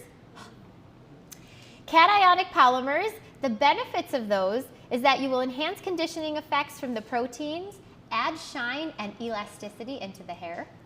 And then the last one you see right there is wheat protein. It retains moisture, creates softness, and adds shine. So we're going in there and we're telling them what is contained in the hair and the benefit of why it's contained in the hair. So that way they get both the best of both worlds. What's in the hair, what makes up Chromasilk Cream Hair Color, and what are the benefits of what's in Chromasilk Cream Hair Color. I love that breakdown too. Now, Vivid's Everlasting is a permanent cream hair color, but it does have a slightly different makeup. Pictured for you right there. So we, of course, keep that heavy dye load in our color because why wouldn't we? We have a plant-based moisturizer, which the benefit of that, it's known to improve moisture binding activity, which in turn provides silky soft hair. Who doesn't want that? We have True Unicorn Root, which these should look familiar because they have always been within Chromasilk Vivid's Everlasting. The True Unicorn Root is known to protect against antioxidant damage. Sea buckthorn oil provides elasticity to the hair if there's some dryness going on. It also helps it to retain its moisture. And then elflower extract is known for its antioxidant and moisturizing benefits. Now, when an attendee leaves, they might necessarily remember all of those things, but right then and there when they're in the class, they're gonna really love to know, wow, I don't know if I've ever seen a breakdown of what I'm actually putting on my client's head. You know, I just know that I mix color and developer together and I get this beautiful color, but what is it built into the color that is helping provide that beautiful result? There you go. The more you know, right? Then we, of course, have our amazing additives, and I really love to upsell these in my classes because sometimes I feel like they're a forgotten about gem, and they are amazing. So we still definitely have our additives. We have ash, ash blue, and ash green. When to use them is either when you're trying to enhance a wanted tone or correct unwanted tone. Key thing about this, you'll notice the mixing ratio says 1 to 1.5. The reason for that is because we don't have to account for additional developer when we are adding our additive into the color. So let them know, take your 1 part color, your 1.5 parts developer, and then you only need 2 grams for every 30 grams that you have in your bowl. So just reminding them, you do not need additional developer for your additive. Processing time will still remain anywhere between 30 and 45 minutes, depending on the hair's resistance. And our lightning booster. Remember that this does share the same sort of chemical makeup as Chromasilk Cream Hair Color. It is a permanent hair color option. What's beautiful about it, and Miss Melody Larissa is gonna go into a very deep dive with this in just a little bit in our blonding class. So I just wanna reiterate, you know, you are still processing this for 30 to 45 minutes whenever you use it on the hair. And remember that it has that same protein enriched goodness that's found in Chromasilk Cream Hair Color. So this is still very much an option for them to use when it comes to any sort of lifting of the hair. All right, I think we have a question before we talk about our high lifts. Yes, Ashley. So can you go back to the slide with the additives real quick? And can we show that bigger? And can you explain the mixing again, just because some people just need a little bit, and just need it repeated. Absolutely. So the question was if I could go back to the slide with the additives and talk about the mixing a little bit more. So hopefully everybody can see this now, whoever needed to see it. The mixing ratio says 1 to 1.5. So let's take a color, for instance, okay? I'm gonna take, somebody throw a number at me. 7. I'm gonna take 7.11. And my 7.11 is absolutely beautiful. It's 200% ash. My ash is green based, but somehow I still need to have a little more depth to combat any warmth that's gonna be in my client's hair. I'm gonna take 1 part of my 7.11, 1.5 parts of my 10 volume developer, and then I'm gonna take 2 grams and I'm gonna add that into the bowl and I'm gonna mix all of that together. So remember that we are a weighted color line and we do work in grams. So when you take that 1 part color to 1.5 parts developer in your bowl, you will have a total of 30 grams in that bowl. I'm now gonna keep that bowl on my scale. I'm gonna take my additive and I'm gonna squeeze 2 more grams of that into that, and I'm gonna mix it up and I'm gonna color away. I hope that answers the question. Awesome. Perfect. Yes, it did. Yay. I have a few more questions, Ashley. So, one of our other questions, actually it was 2 comments. Somebody was saying, I teach in grams all the time. Can we touch on that a little bit? Yes, yes. So somebody said that they teach in grams all the time, and I love you for that. That's really, really great. We at PRAVANA are a weighted color line, and we always measure in grams. We actually have a beautiful chart that was just created by Kathleen that will be sent out to all of you, and it is a chart that shows you what it is in ounces and exactly what it should be in grams. Grams is just a very clean way to measure. When you have to do very tiny amounts, it's really hard to figure out it in ounces. So we do it in grams. Like for instance, when I did the swatching activity, I only needed 8 grams of my color and 12 grams of my developer. When I mixed that together, I had 20 grams of color. If I was trying to break down such a small amount in ounces, that is for like people who are accountants and do all sorts of things with math. We are chemists to a T, but grams is just a very clean way to go ahead and measure. Beautiful, love that. Thank you. And then George had a really good pro tip. So if you want to, I'll let you know what it is if you want to repeat it. Okay. He gets asked all the time in classes, why don't we have larger developer bottles? And he said he explains it in the way that because you're letting air in all the time, by the time you get to the bottom of that really big gallon, you might weaken the developer. Ooh, that's a great pro tip. So Mr. George Blanco, Merman himself, has a really great pro tip for us. And he said that a lot of times when he's in classes, people ask, why don't you have a larger developer, like a gallon size, for instance? George likes to go in there and remind them that when you have such a large bottle, you're constantly taking that top off, putting it back on. You're letting air get in there. And what does air do to our products? It helps them oxidize. So when you get to all the way to the bottom of the gallon, that developer might no longer be any good. So we keep it to our perfect little size. Awesome, Ashley. Great pro tip from George. The next question, which came from George Ashley as well. All right. Can you describe the difference between using an additive in your formula versus using, like, let's say, Bewitching Blue in our Vivids Everlasting versus the ash? Yeah, that's actually really, really great. George, thank you so much. So George also asked a question and said, when would I use my additive versus my Vivids Everlasting? It will always be a case-by-case basis.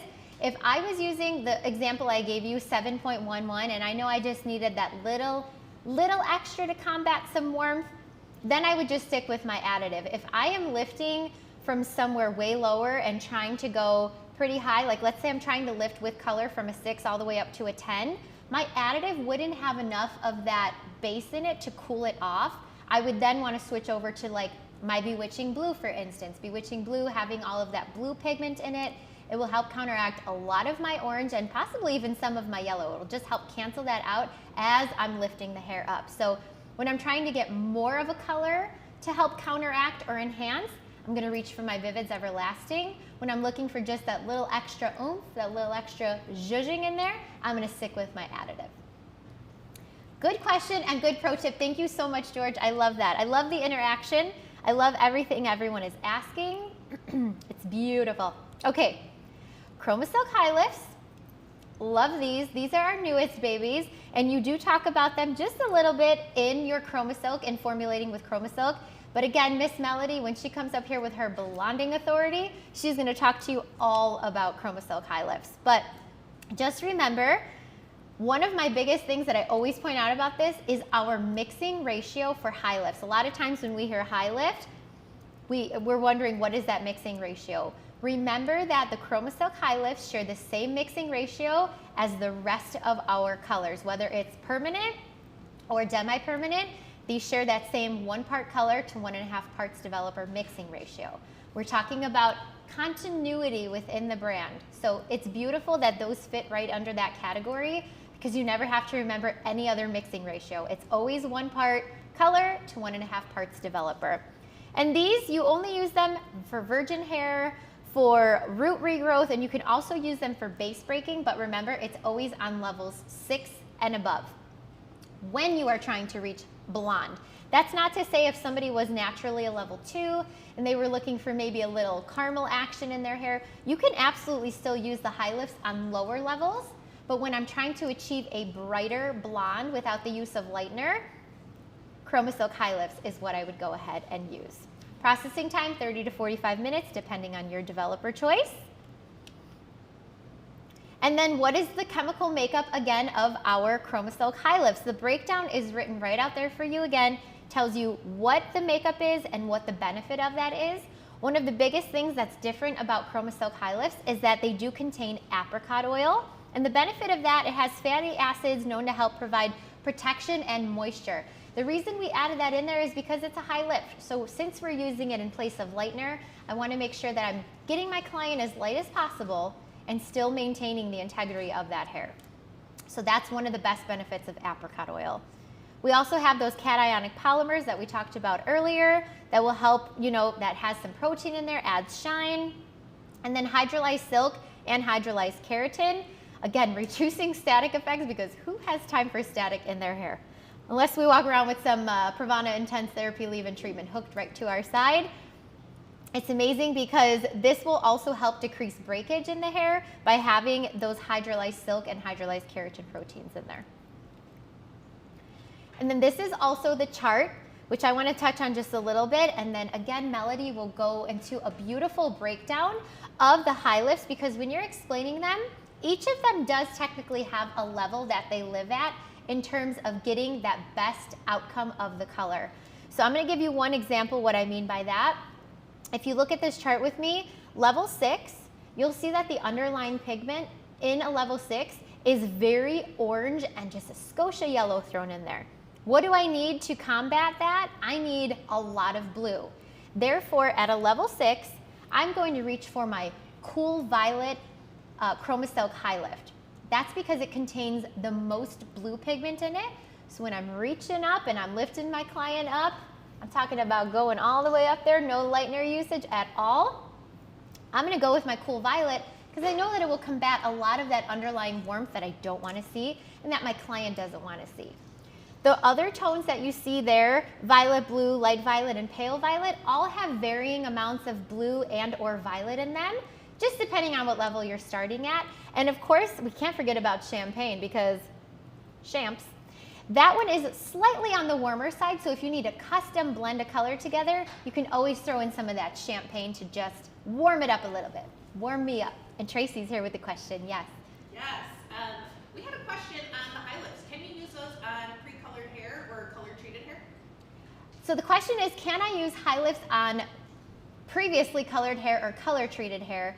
And the answer is no, because remember, color does not lift color. There is always going to be, I'm going to go back to this slide and show you. Look at underneath where it says when to use virgin hair, root regrowth, and base breaking on levels 6 and up. So if I go and I use my Chromasilk High Lift on previously colored hair, color does not lift color and nothing would happen with it. So remember, only when it is virgin hair or if you're trying to use it with base breaking. Good question. I love that. All right, and I'm going to go past here, and Melody, remember, she will go in more with that later. Another question? Yes, still on the high lifts. Can you intermix them with the additives or any Chromasilk shades? The high lifts are a family of their own. You want to always keep high lifts with high lifts. So we do make 5 shades. All of those 5 shades are intermixable with each other. You never want to intermix them with anything other than a high lift. So high lift stays with high lift. That is an excellent question. How do we feel on high lifts now, Tracy? Everyone feels good there? We actually have one more that just came in. Okay. Does a 40 volume expose more warmth by swelling the cuticle faster? And if so, can we use express tones over them at the bone? Does 40 volume expose the cuticle? Does it swell the cuticle more? Does it expose more warmth? Okay, so the question is, does 40 volume expose more warmth? And can you use express tones after you've rinsed that out to combat that? Is that the question? Yes. Okay, so remember, the higher the developer, the more levels you are lifting. So depending on where you're starting and where you're going is where you really need to think about your developer choice. So of course, when I'm using 40 volume, that gives me my most levels of lift. So if you're only trying to lift a few levels, I wouldn't reach for my 40 because it's just going to keep going and lift up and expose more of that underlying pigment that I probably don't want to see and I don't want to counteract. So yes, that will expose more warmth depending on where you're trying to go. But remember, it's always going to be your fastest lift. Once you've rinsed that hair out and you've shampooed out your Chromasilk High Lift, if you have warmth in there that you're trying to combat, you can absolutely go in and tone that hair with Chromasilk Express Tones and your Zero Lift developer. Awesome.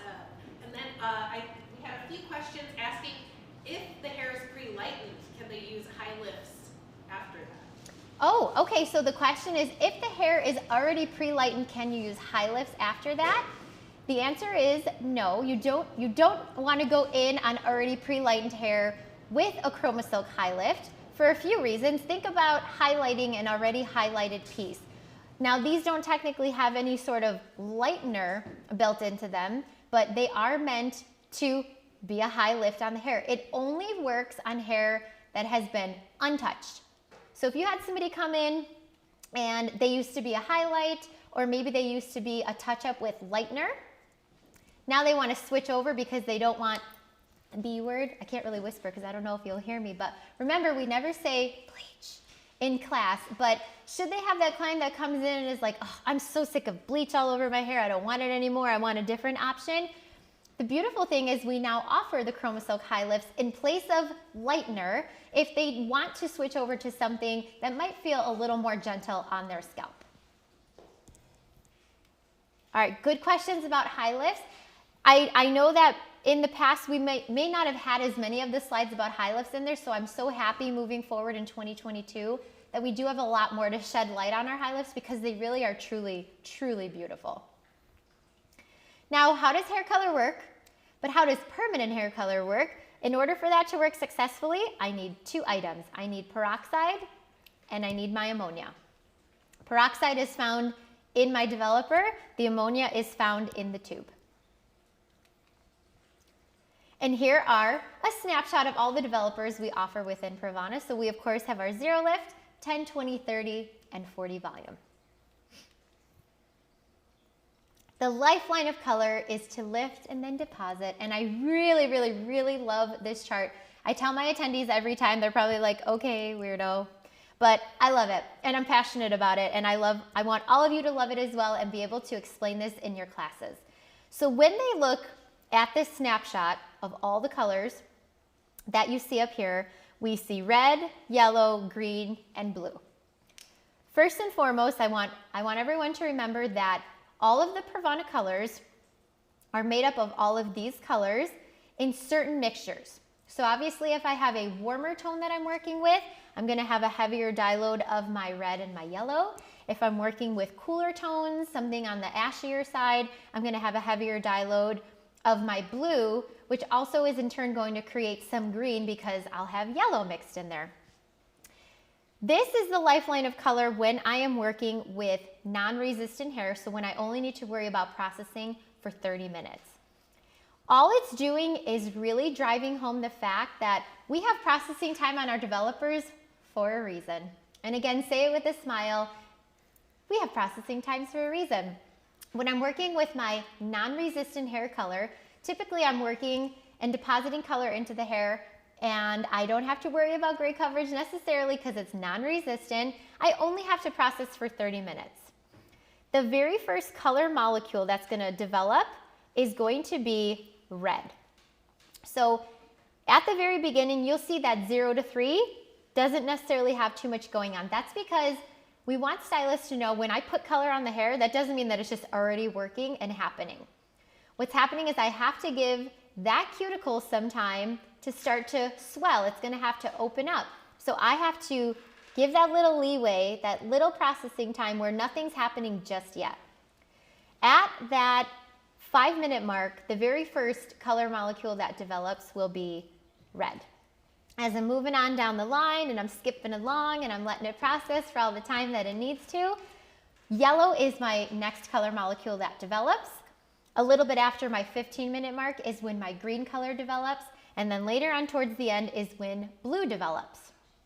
Remember, all 4 of these colors are in each one of our Chroma Silk Cream hair colors in some capacity. It's just variations of how much, depending on, is it a warmer tone, is it a cooler tone?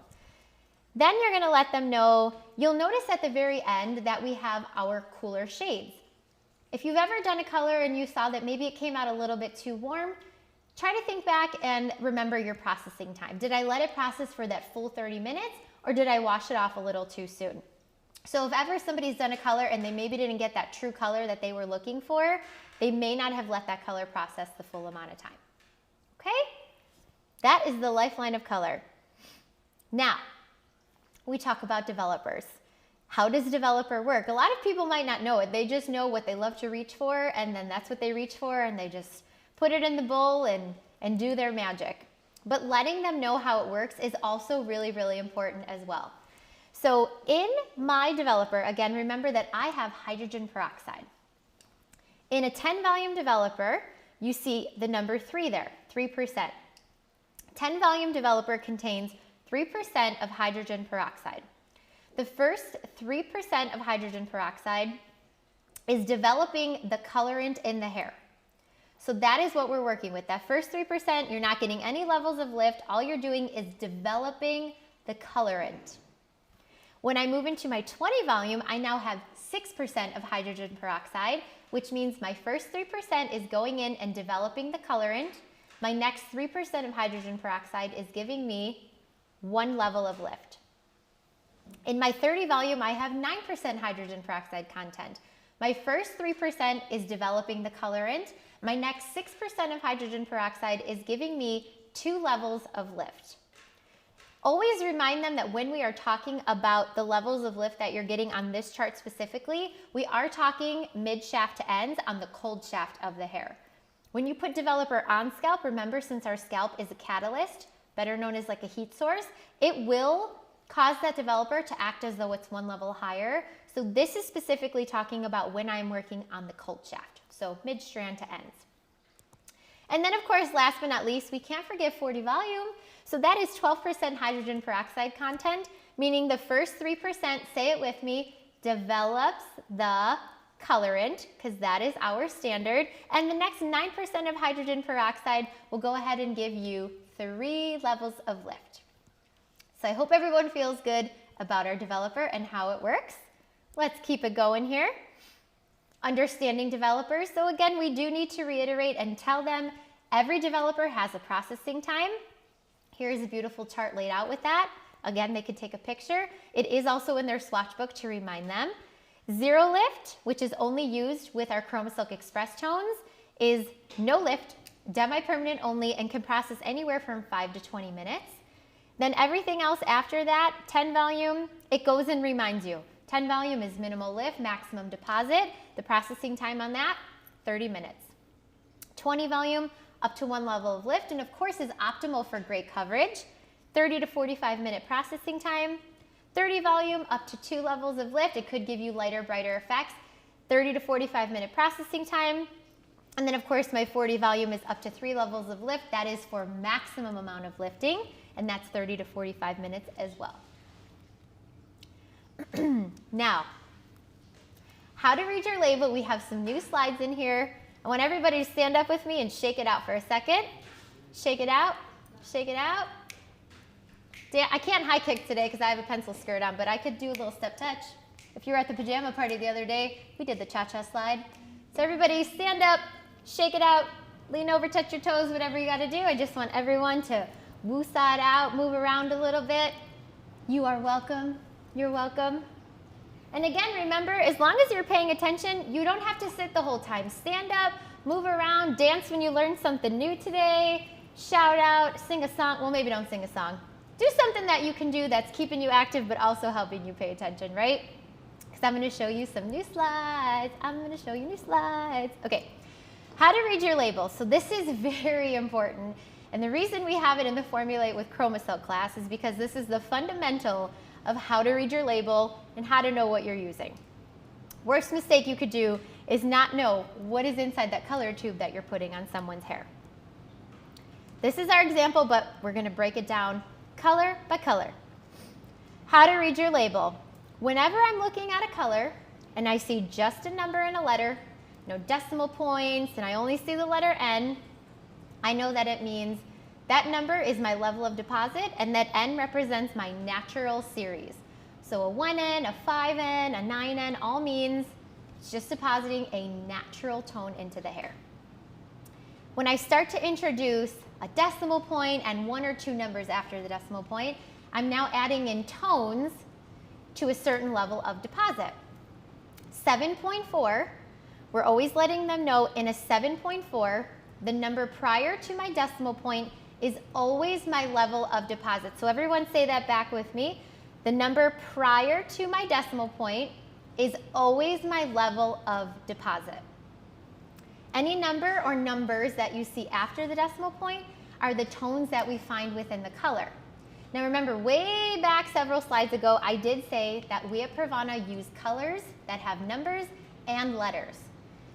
Here is when you want to teach them all about the letters and the numbers at the same time. So if you look at 7.4 and you have memorized your numbers and you know that 4 represents copper that has an orange base to it, okay, I know that a 7.4 is a level 7 and there's only one number after the decimal point, so it's a 100% copper tone. We know that, right? But what if they're a letter number? Show them that that capital C is there, and when you only see one letter and it's capitalized, it means that that is your primary tone in the color and you have a big capital C. It always will be a capital letter when there's just the one tone added in there.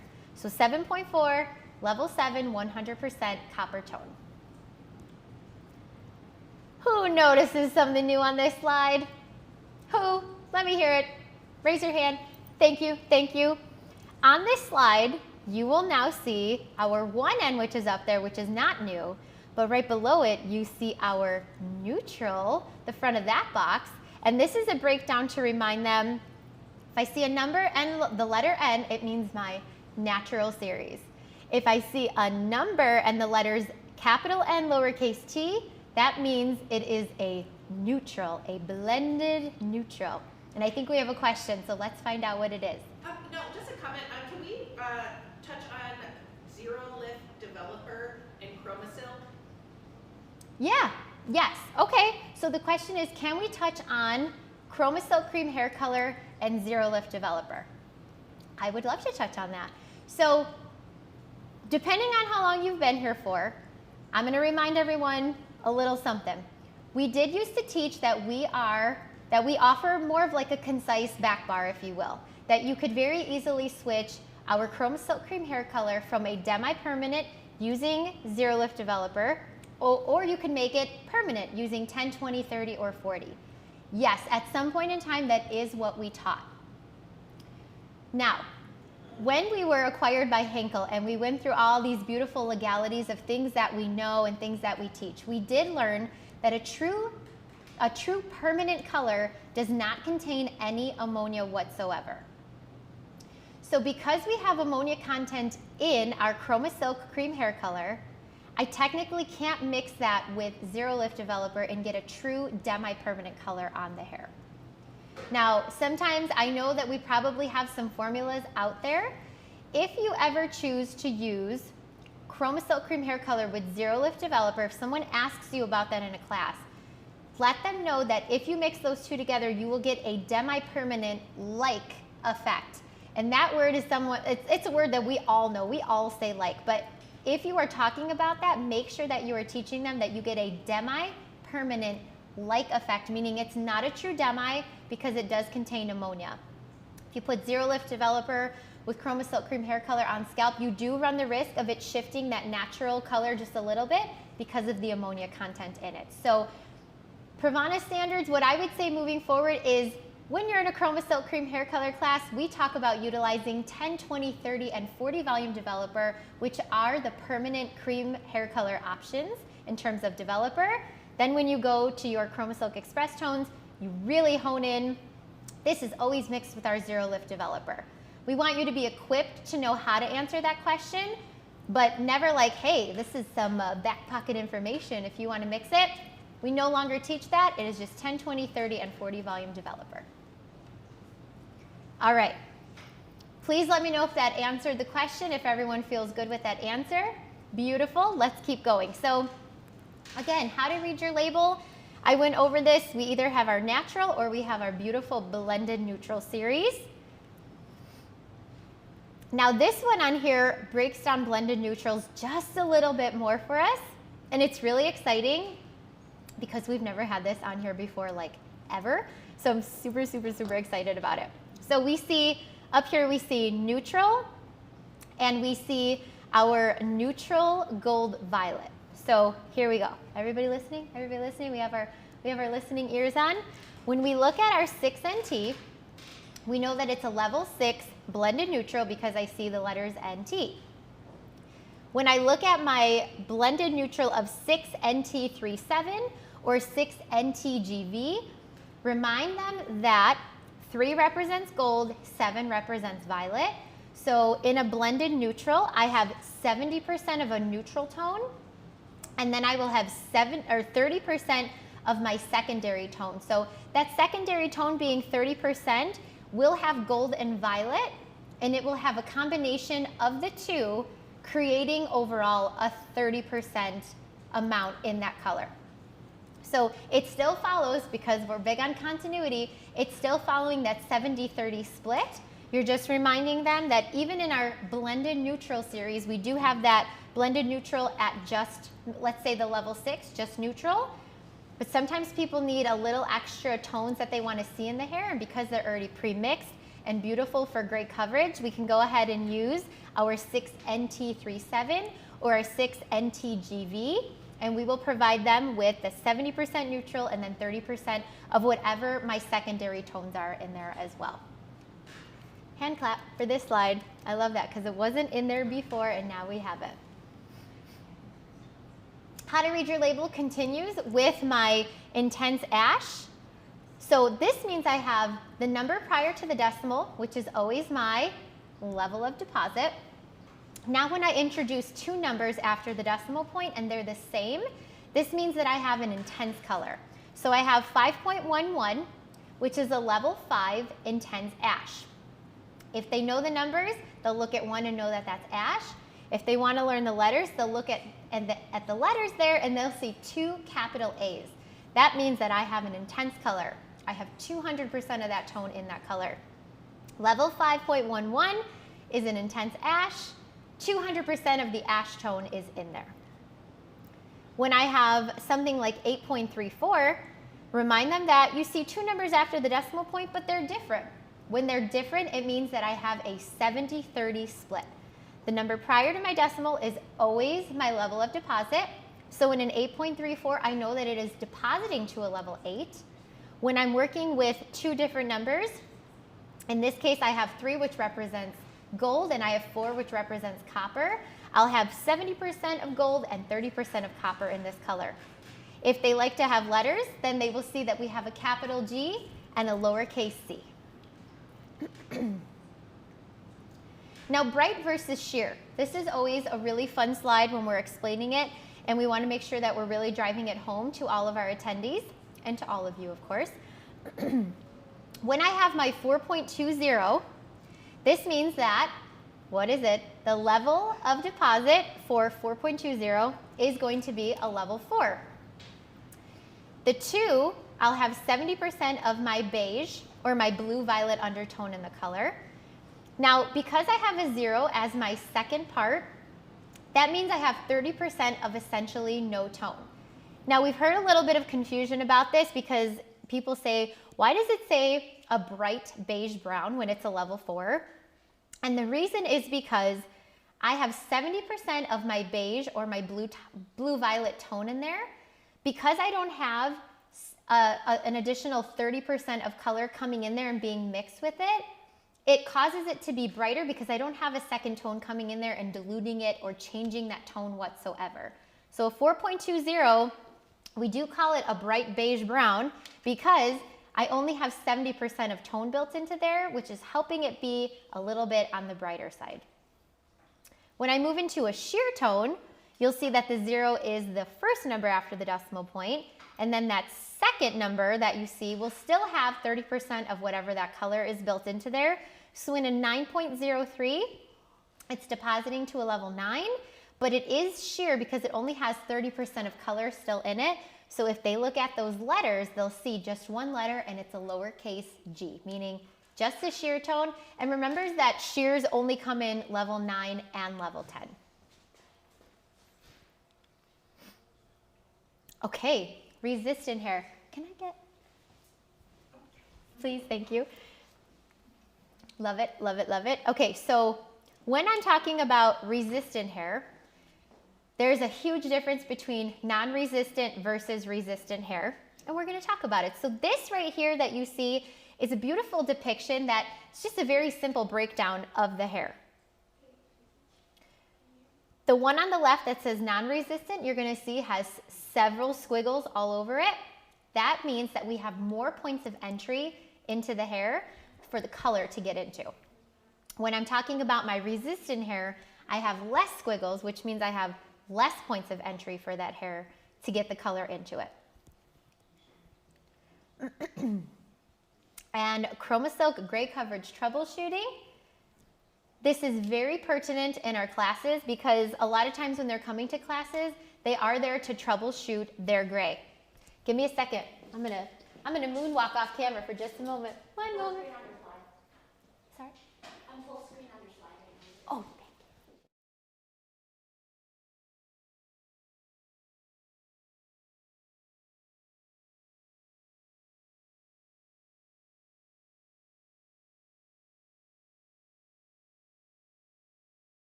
All right, thank you. So perfect, thank you. All right, so when I am doing gray coverage troubleshooting, we're reminding all of our attendees and any of our stylists, hey, have you ever had a problem when you're doing some gray coverage? Let's troubleshoot that. Ask them what they've done. Now you'll get answers all over the board. It's your job to go in there and remind them that we at PRAVANA have 2 different ways that we offer gray coverage troubleshooting. You can either go in there and do some pre-pigmenting, which means that I've taken the color that I'm using on my touch-up or even my all over, and I'm putting that straight out of the tube onto the hair, and then I will put the color and the developer mix together right back over that.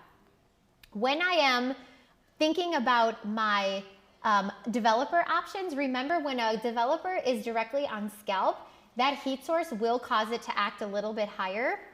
So we want to make sure that we adjust our developer. So for that very first quarter to maybe even ½ inch of regrowth, tell them not to be afraid to try 10 volume developer. I love when I'm in a class and somebody says, I've never tried 10 volume before. I've never heard of that. And it's like, oh my gosh, I just changed your life today. You are welcome. So letting them know, trying to switch up your developer a little bit will help immensely to get that perfect gray coverage. And then of course we have several gray coverage options for them. If their target shade is neutral to cool, they're gonna reach for the N series. If their target shade is warmth or more depth is needed, they're gonna stick with the OGs, the Gold series, ending in 3. And then if they're looking for deeper coverage or a more neutral result is desired, they can use the Blended Neutral series. And a pro tip, I love this one, for twice the coverage, tell them to just combine a natural with a blended neutral and they will get double the coverage. And on here, you walk them through the percentages of grays, which is huge. Again, invite them to take a picture of this because we want them to know how to get the perfect gray coverage. If they're only 25% gray on the hair, 25% of the formula needs to be N, NT, or G. The rest of the 75% of the formula should be their target shade. And then you're just gonna keep following that exact chart. 50% gray means I need 50% N, NT, or G. I need 50% of my target shade. And then if there's 75% or even up to 100% gray or even white hair, they will always follow this 75% rule and stick with 75% N, NT, or G, and then only 25% of their target shade. Gray coverage application, this is just more troubleshooting again. Ask them where they're starting, how thorough are your sections, are they thin enough, and are they processing that gray coverage for 45 minutes? Now replenishing.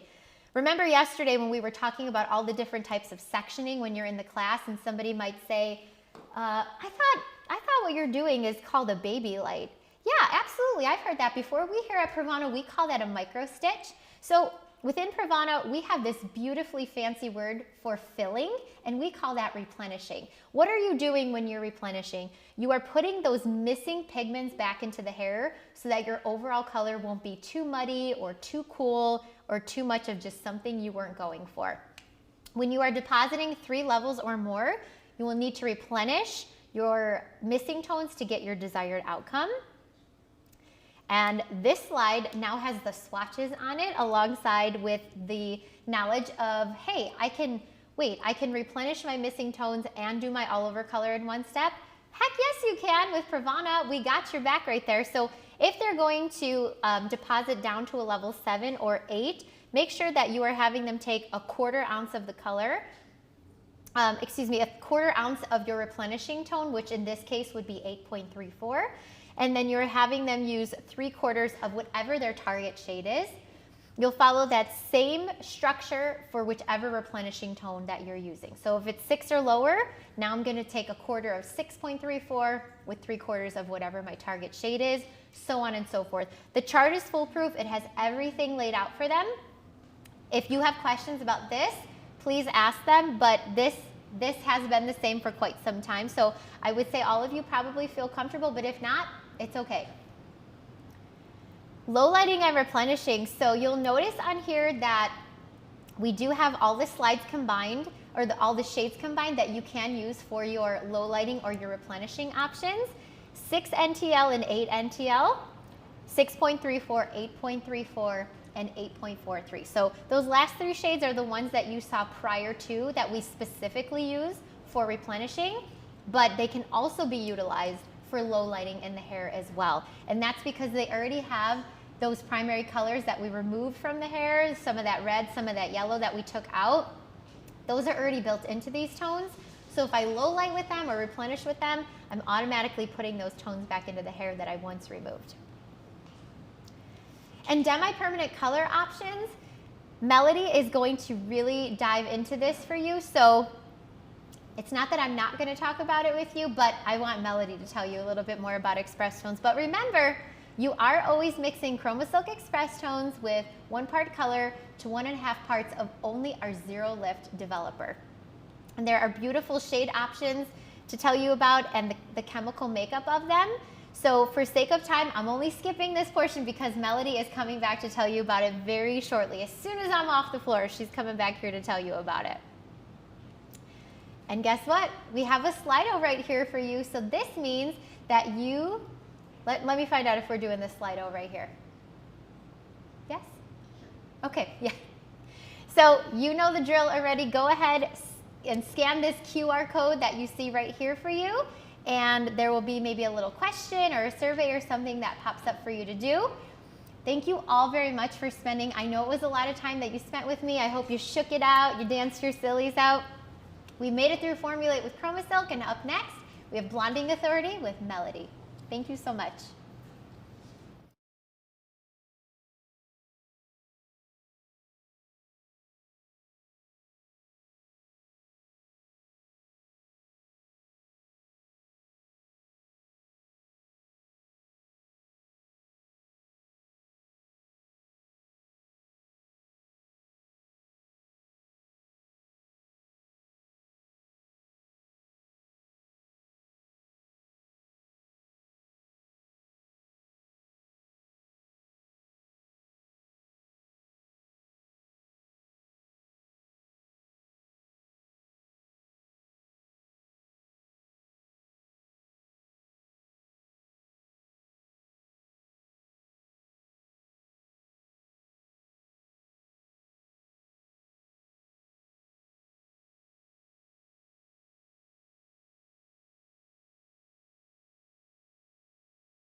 Hi guys, welcome back.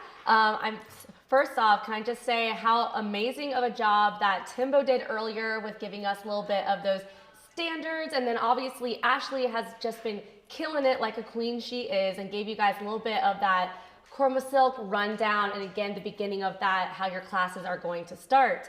So no surprise, today is Blonding Authority with me, and we're gonna get right into this. So hopefully you guys had a nice little break, you guys got something to drink, something to snack on, so get comfy, we're going right into it. First off, Blonding Authority, absolutely love that name. Well, make sure that I'm doing this right.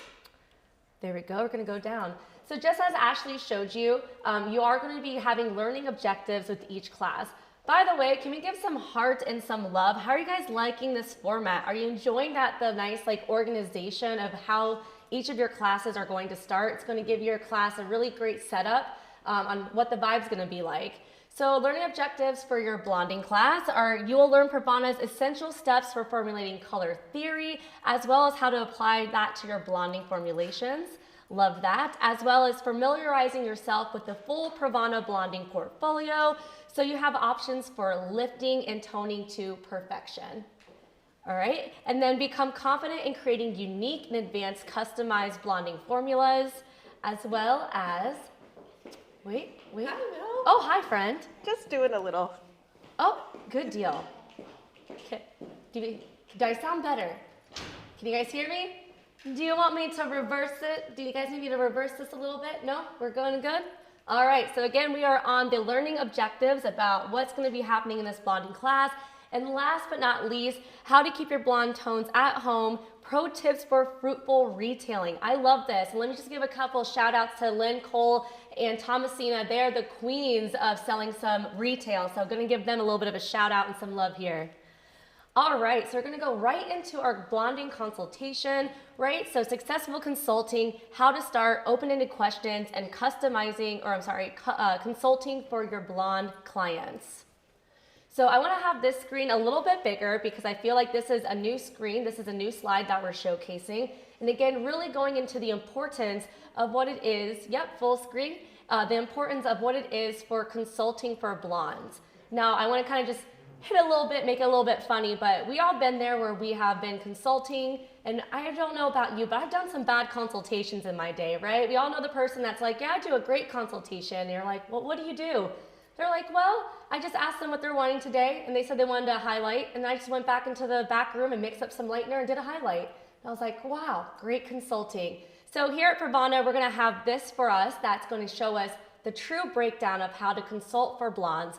So going lighter requires an even further consultation, especially if your guest has never had any blonde tones before.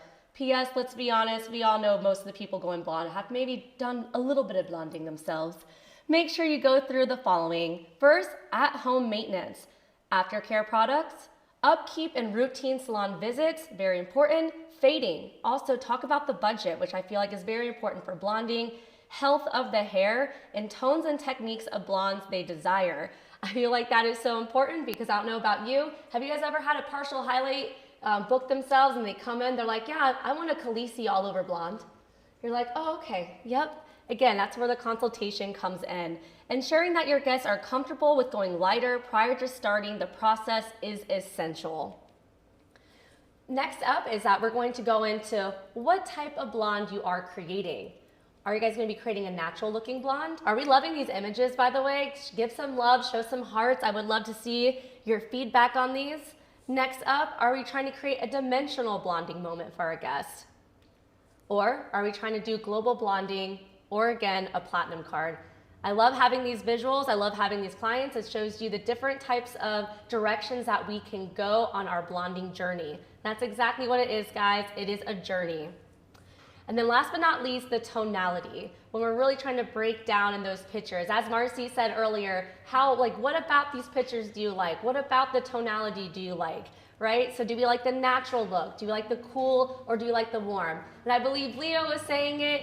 Do you want your hair to whisper? Do you want it to talk or do you want it to shout? I love that analogy and I'm totally taking that and using it with my guest. All right, so we're gonna go right into our blonding portfolio. Hopefully you guys like that little bit of that consultation and what was going on in it. Maybe, hold on real quick.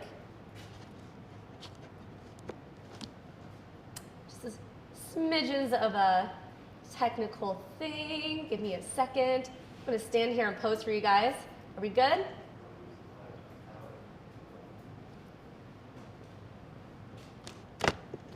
While we're doing that, I'm gonna go ahead and show you guys my cute boots that I got from Steve Madden. All right, Ashley got to show hers. I'm showing off mine. They have like little jewels on them. They're very cute. This top is also from Express, if anybody's wondering. It's great. I love it. Again, oh, let me get over here. Oh, again. They love it. Perfect.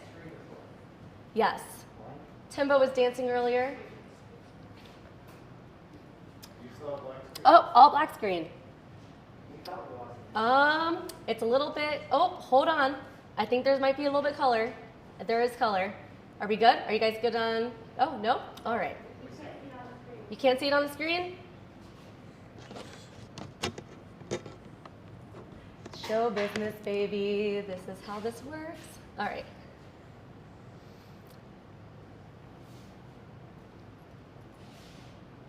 Are those the boots you fed your birds in the snow with? Good question. Not yet. These are brand new, so just give me about a week and I will probably have thrown these in mud to go feed my turkeys and my chickens. Good question. Bonus points to whoever asked that. They also want to see your earrings up close. Do you guys want to see these? I don't know how to get close to these. Do I get closer? Roll me in. Oh, no, you can't see it because of the light. It's not going to work. It's not going to work. Maybe, maybe from like the top view.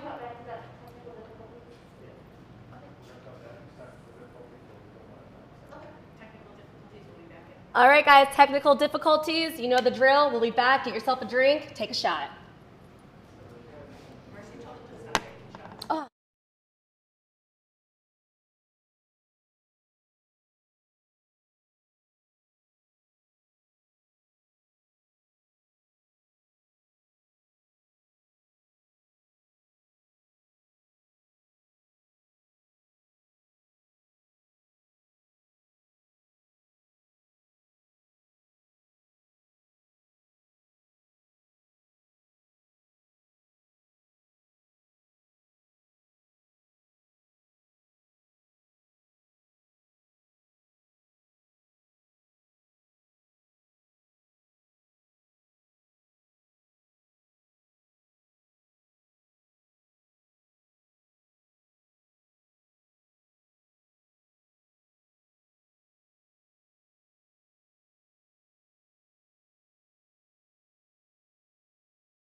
Oh, hey, we're back.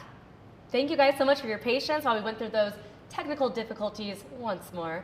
So, all right, we're gonna pick up right where we left off, and that is, what kind of blonde are you trying to create? Again, we have a natural tone of blonde, maybe a cool tone, and last but not least, maybe you're trying to create a warm tone blonde. All right, so now that we've gone through a consultation, we talked to our guests, we now have a little bit of our journey and our roadmap. Now we're gonna break out our tools on how we're gonna get there. So in our blonding portfolio, we're going to go over our lighteners, we're gonna go over our Chroma Silk High Lifts, our lightening booster, developers and how they work, and support tools and how to choose your correct tool for your journey. First up is gonna talk about Pure Light Power Lightener, guys. I know that you all seen these slides, I know you went over this, so I'm gonna just hit on the main details of like how you're supposed to be presenting this, or just some main facts that I feel like are very important. First up, that this lifts up to 7 levels of lift. It utilizes microencapsulated time-release processing, which means when your Mix That Lightener is working at a very consistent rate throughout that entire processing, you're not gonna get this very high ratio of lift and then this drop off. It is consistent lift throughout that entire 55-minute processing. Once again, it has a 1 to 3 mixing ratio, and I always suggest mixing on a scale. It is so important to make sure that you're utilizing a scale. So again, you're gonna be mixing 1 part lightener to 3 parts of your developer of choice. Go in, talk about how you're gonna lift on scalp, how you would lift off scalp. These are very important things. And again, when you're processing, it is always 55 minutes or up to 55 minutes, and is room processing temperature only. We're not utilizing any heaters. We don't need any little things on top of the head. It is perfect at room temperature. And also go into how you can utilize this product as well on different services. Do you guys feel comfortable with Pure Light Power Lightener? We all should. It's the OG lightener from PRAVANA. Y'all should feel very comfortable with this. All right, next up, we're going to go into my favorite lightener, which you saw us utilize a lot this weekend. You might be seeing me utilize it again here very shortly. So again, go into how this is up to 9 levels of lift. Talk about how it utilizes that reunite mending technology. Go into how, the mixing ratio is 1 part lightener to 2 parts of your developer of choice. On and off scalp lightening application, very important. Go into what developers to utilize on scalp, what developers you can use off the scalp. Again, processing time is going to be up to 55 minutes. And I'm going to hit on, once again, how important it is to mix on a scale with this. I know that sounds like, I know, we already know this, but how many times have you gone into a class that you taught and you have someone say, well, I like to just mix to consistency. You use a scale, how awkward for you. Talk about how PRAVANA's manufacturer rules really reiterate that it's gonna be the perfect consistency, that it's gonna work the best when you're mixing it on a scale. So once again, because this is another powder lightener, different from our Pure Light Power Lightener, this is our Pure Light Ultra Lightener, and that is mixed 1 part lightener to 2 parts of your developer of choice. And then go into that, boom, reunite mending technology. Talk about it. Talk about why the reunite mending technology is important. I hate giving people lip service and being like, yeah, reunite mending technology, it's great, it works, it's in our lightener, it's cool. Go into it. Talk about those plant-based polymers and the amino acids. Talk about how while you're lifting the hair, that you're not only building that internal strength while you're lifting, but those plant-based polymers are actually adhering that cuticle layer back together. Other lighteners on the market, when they lift the hair, what ends up happening is during that lift, that cuticle remains not sealed back up together. It can remain a little bit more frayed, leaving that hair more porous and in a fragile state. What I love about our reunite mending technology is that it adheres that cuticle layer back together, making sure that that cuticle layer is nice and smooth and that hair is at a healthier state after lifting. Now, with that being said, of course, depending on depending on how that hair is working, let me see if I can go back to that main thing. Are you guys seeing the really cute video of the reunite mending technology on the piece of hair? No? We did. Yeah? We did. Oh, perfect. Awesome. So, because I really like that slide. It's very cute. What else is really important when you're talking about that, again, is that is what makes this lightener, our Ultra Lightener, different than other lighteners on the market. So I want to know, do you guys love Pure Light Ultra Lightener? Do you guys love it? How do you guys like to utilize it behind the chair? Once again, you're going to see this cute little slide, plant-based polymers, adhering that cuticle layer back together. We love that. We love some healthy hair after a beautiful lightening service. All right, so now we're gonna go into our Chroma Silk High Lifts. Ashley did touch on this already, so I'm not gonna go deep into it, but something that, again, I really like to talk about is that this is another alternative way to lighten virgin hair. One thing, again, is at level 6 and higher, this is when you're gonna wanna utilize this.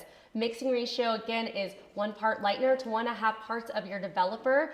And then, you know, again, because you are doing that higher lift, 30 and 40 volume developer is going to be recommended for this. Room temperature processing as well, 30 to 45 minutes, and this is all going to depend on your developer of choice and what you're trying to process your blonde to. Go into, again, the importance of why to the omega-9 fatty acids and apricot oil, why that is important in the color, how while you're lifting, that's maintaining moisture, strength, and durability during that process. And guess what? Hi, Tracy. Hi. Hi, beautiful. You are doing great. Oh, thanks. We just have one question on the reunite mending technology. Is that considered a bond builder? It is not considered a bond builder. It is different because, again, the plant-based polymers are actually adhering that cuticle layer back together. So it is different than what you would see in, am I allowed saying the names? Than what you would see in some other bond builders on the market. So with that being said, please also do not put a bond builder into our Pure Light Ultra Lightener as well. That Reunite Mending technology has its own job that it's doing, and you do not want to add anything else to it. It will be perfect by itself. Sound good? Do you like that answer? Yes, yes, yes. Good? Oh, I love that. You guys are great back there. All right. Don't know I did the pointer laser thing, but it happened. So I actually talked a little bit, again, I want to go just a tiny bit in depth about a little bit of our high lift. She explained it beautifully, especially at our cool violet and the underlying pigment, and when you're trying to actually like cancel out that underlying pigment while you're lifting. You know, it's important to know that, again, when we're working with violet blue, that underlying pigment, you know, it's more of a yellow orange. So that violet blue is going to have a little bit more of that violet than blue in that color, making sure that what are we doing? We're canceling out any of that yellow that you might be seeing, right? And then that blue is going to be canceling out any of that orange that might be there. So keep that in mind when you're telling people how to utilize the high lifts, the importance of them, and what they're actually truly doing on that deeper level. One of the things that I absolutely love about PRAVANA, not only the trailblazing innovations that they make with our product, but also the fact that they are technically giving you the science behind all of our products, right? Would you guys not agree? They're giving us the science, they're giving us the facts to really go out there and spread true knowledge. Again, we're not just giving lip service, we're wanting to connect with stylists on a deeper level, and that is empowering them with the technology and the science and the theory behind how our products are working. So make sure that, again, you kind of hit home with that as well. All right. And then again, lightning booster. One that Ashley did an amazing job of talking about our lightning booster, our 000, how to mix it, how to utilize it. You guys should be feeling very comfortable. One of the things I did want to hit on is how, oh, hold on. Hi. Hi, we still have high lift questions. Yes. We are getting that, so maybe we need to reiterate what levels we use for high lifts. Absolutely. And then, what would be a pro tip that you would use in case there's still some underlying warmth left after? Absolutely. So I'm going to go back to this screen, and that is the first screen that is going to show us right here. Is going to, let me see, maybe it has it on here. Maybe that doesn't, just kidding. Let me go back. All right, so when you guys are utilizing the high lift, you're gonna be able to start at a level 6. So this is formulated to be at a level 6 and higher. The reason why is I'm actually gonna go down to that cool violet tone. So that is like the cool violet tone that you'd be utilizing at a level 6. Again, how Ashley explained it, cool violet means that it's gonna have more of blue than violet in it to help counteract more of that orange pigment that you'd be seeing in there. And again, that violet is going in there to help neutralize any of that residual yellow that might be peaking. So as you can see, at a level 5, you're getting more of that orange red, right? So there's actually no ash or green pigment in there to help neutralize or cancel out any of that red pigment that you might be seeing at a level 5. That is why this is perfectly formulated to be utilized at a level 6 and higher. Hopefully that answered your question. And then what was the follow-up question again, Tracy? Do you have any pro tips for people who still see a little underlying warmth after they wash out those high lifts? Absolutely, and just to know that these high lifts, they're not meant to be toned to this platinum ash cool blonde. They're meant to look more of like a natural blonde after they're done lifting. So absolutely, what you can do is after you wash out your high lifts, you can go back in with our Demi Color, our Chroma Silk Express tones, and utilize that as a beautiful toner overlay to create that custom blonde that you want. Beautiful. We all like that answer. Hopefully you guys like that too. So Ashley explained again the lightning booster, the 000 perfectly. We love that. So I'm just going to go in a little bit into how you can go a little bit deeper into that conversation, because the worst thing that I literally hate hearing is, oh, was that just a big tube of ammonia then? It's going to like make the hair horrible? No, we do not like that. What we say here at Pravana is that this is void of color and that it uses a higher level of alkalinity to help maximize the ability to lighten natural pigment in the hair. This too is best used at level 6 and higher. Always remember that this has 0 tone in it. So guess what you guys can utilize after you get done using your 000?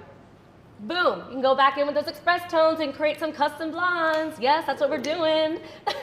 So remember, it's a great alternative to lightening. It has Chroma Silk qualities to it, silk amino acids, keratin proteins. It's great on the hair. And again, another alternative instead of utilizing bleach. All right, so here are our developers, and I'm so excited. Can I guys take you on my Timboism of the weekend? So I'm going to take you on it real quick. So Timbo came, told me and Ashley a really great story of how to talk about developers. And it's really important, especially when it comes to lighteners. So I live on a country road. Obviously, you guys have heard about my chickens, my turkeys, all that. So I live on a country road. And from my work to my house, I have to go on quite a few country roads, right? So when I am driving, there's many different speeds that I can be driving, right? Would you say? So for me, when I'm thinking about driving down my country road, I can really open it up. Or maybe I want to go a little bit slower. Maybe when I'm starting, maybe I'm trying to go a little bit slower, right? Because when I'm going slower, that's safe. Like I know that if I'm going about 10 to 25 miles, maybe in 30, that's a safe speed, right? So think of that maybe about like your 0 and 10 volume. That's a nice safe speed.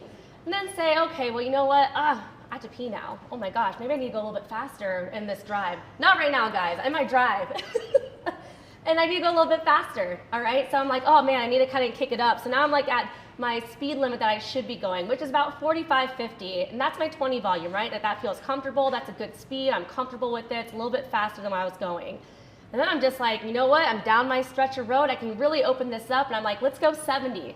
All right, okay, well guess what, 70 miles an hour, that's past the speed limit, and guess what, a little bit of turbulence can happen, a little bit more unnoticed things. Maybe a deer pops out and I can't stop right away. And then, you know what guys, I just really want to get it home, and I know maybe I can just go as fast as I can down this country road because I want it to take me home. I hope someone knows that reference, yes, there we go. And I'm just like, let's just go 100. So I'm just gonna go 100 miles an hour down my country road, and maybe that's your 40 volume, and I'm just speeding down, and oh my gosh, guess what happens when you're going that fast?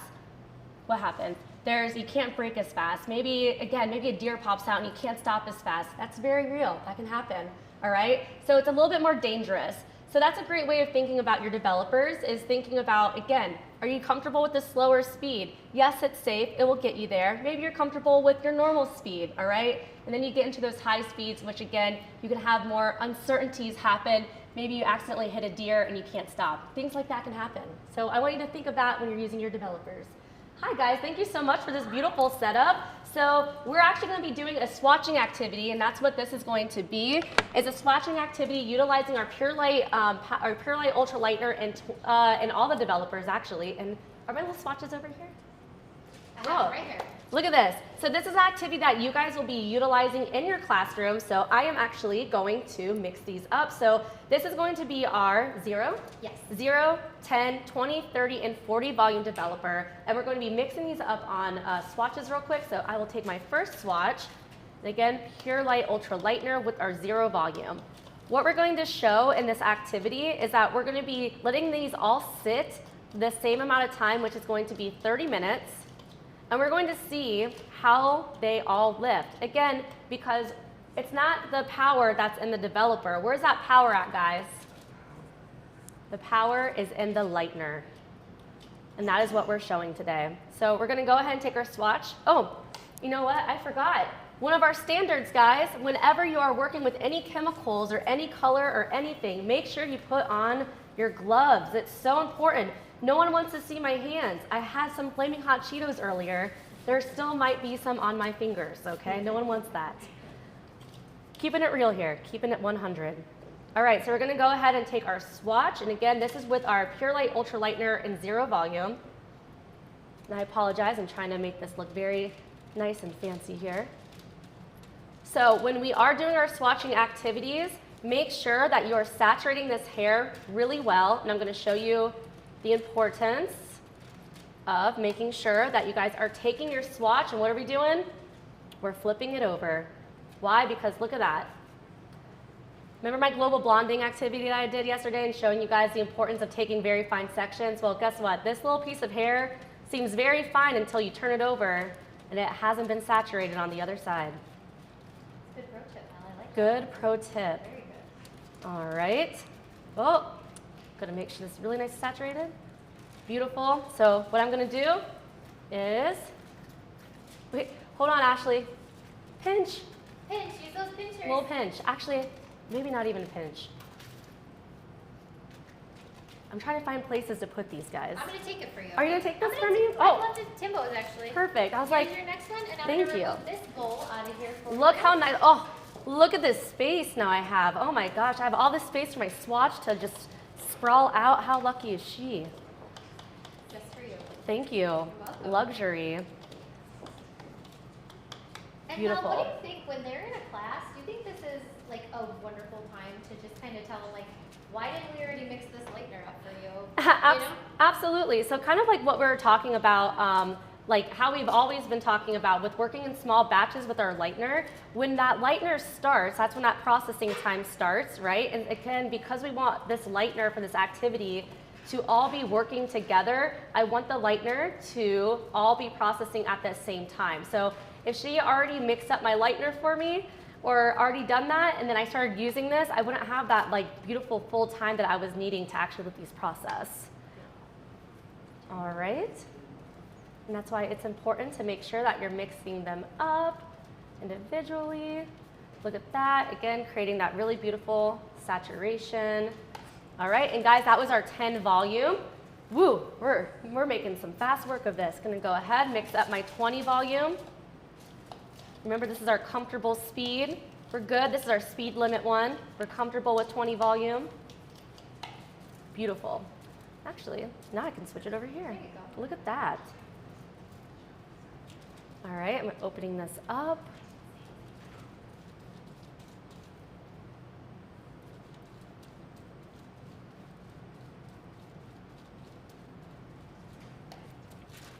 And guys, this is a great opportunity again, just to kind of reiterate why you like your Ultra Lightener. I love the creamy consistency. I love how nice I'm able to really just kind of get in here, open up that hair, create that beautiful even saturation.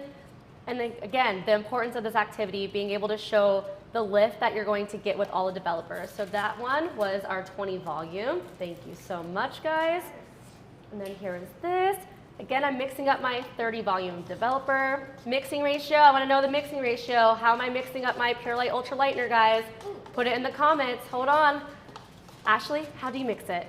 Pure Light Ultra Lightener is mixed 1 part of lightener to 2 parts of your chosen developer. Oh Miss my Melody. goodness. Yes. Double points for Gryffindor. Expelliarmus. Expelliarmus. Just the way you paint a swatch is very mesmerizing. I love it. That's Oh. why your clients always turn out beautifully. Like, this is just a swatch. Oh, well thank you. I love this. I love this. I'm trying. I'm trying so hard to just make sure all the blends. I'm gonna jump in here while you're doing that. Hi. Hi. What would you guys recommend, since you're both up there? What would you recommend a ratio or your weight for your formulas when you're doing swatches? Like, what would be your average that you're putting out to the bowl just for a swatch? Oh yeah, that's great. So while Mel was up here, Timbo and I were over at our mixing station, and for the sake of purpose to not get rid of product or use too much product, we mixed up 5 grams of our Pure Light Ultra Lightener. That was 30, and, guys. And then, 30. oh yeah, that was 30 That was volume 30. developer. This one's 40. For each bowl, since we did 0 lift, 10, 20, and 30, 40 volume developer, each bowl had 5 grams of our Pure Light Ultra Lightener with 10 grams of whatever our chosen developer was.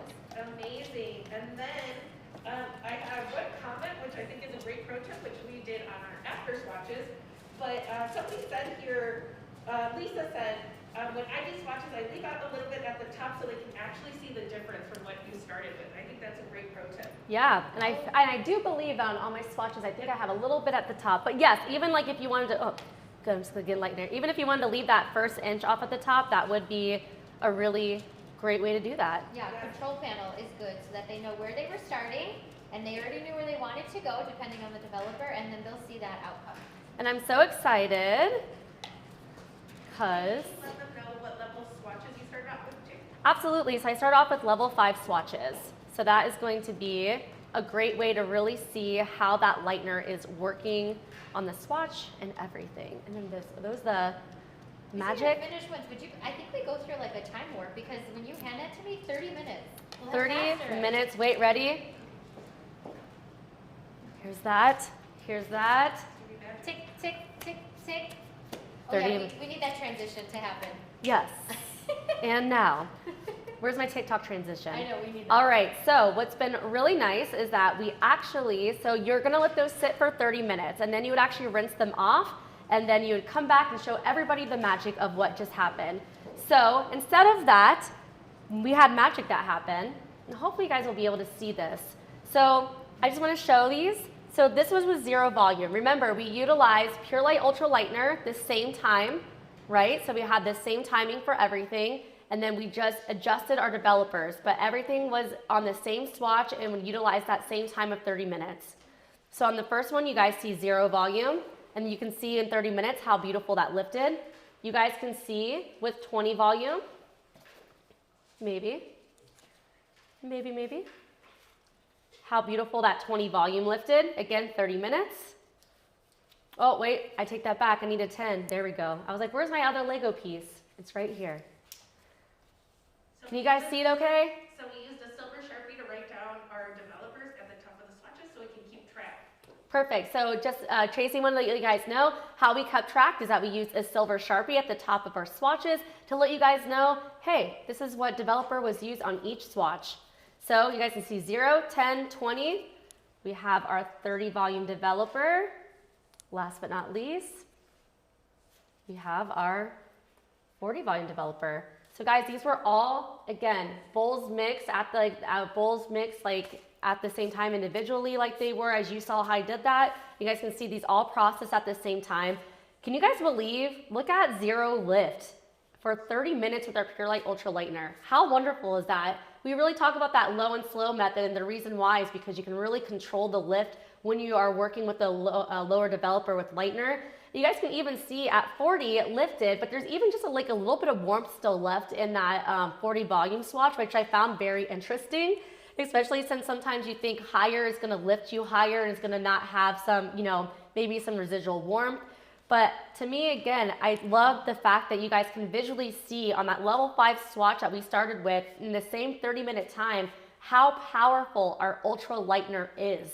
So if that gives you guys any indication on why it is literally my favorite lightener to use, here it is. And then I'm so excited because how do you guys feel about this activity? Are you guys elated? Are you guys excited to try this with your classes? Do you guys understand it? Does it make sense? Are you good? Any questions with it? Feel good, maybe?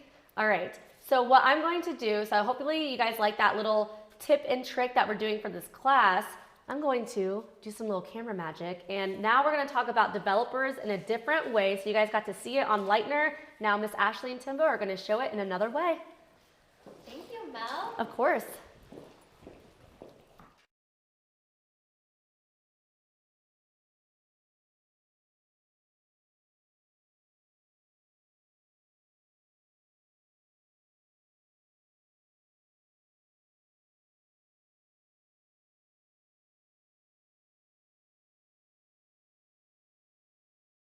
So much for your help, by the way, Timbo. And thank you for that beautiful demo, Mel. That was beautiful. I love the swatches. So what you're gonna do, you can see right here, pack of Alka-Seltzer. We all maybe have had to use these at a time in our life. Each pack comes with 2 tabs. So you're going to demonstrate the speed of lift using that with lightener on those swatches, but then also what you're going to do in class, you're going to take 4 cups and you're going to fill them up all the same amount of water, and each one of these cups is going to represent 10, 20, 30, or 40 volume developer.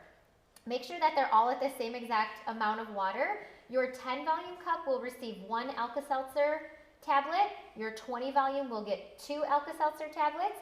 30 volume, you got it, will receive 3 Alka-Seltzer tablets. And Timbo, what do you think 40 volume is going to get? 4, that's right. So this is actually going to be a super cool new kind of like interactive thing that we're introducing in classes. You will be able to call up an attendee, maybe 2, because you want to drop it all in the cups all at the same time. Now what this is going to do, as you know, when you drop it into the cup, we know that it bubbles. 10 volume being the lowest amount of hydrogen peroxide, which is 3%, is going to bubble possibly a little bit less than versus 40 volume developer, which is 12% hydrogen peroxide. So on the count of 3, we're going to put this into our cups and you're going to watch each of them sizzle. Ready, Timbo? 1, 2, 3. Ooh. Now here's 10, slowly going, but then you saw all the way up to 40. It instantly bubbles.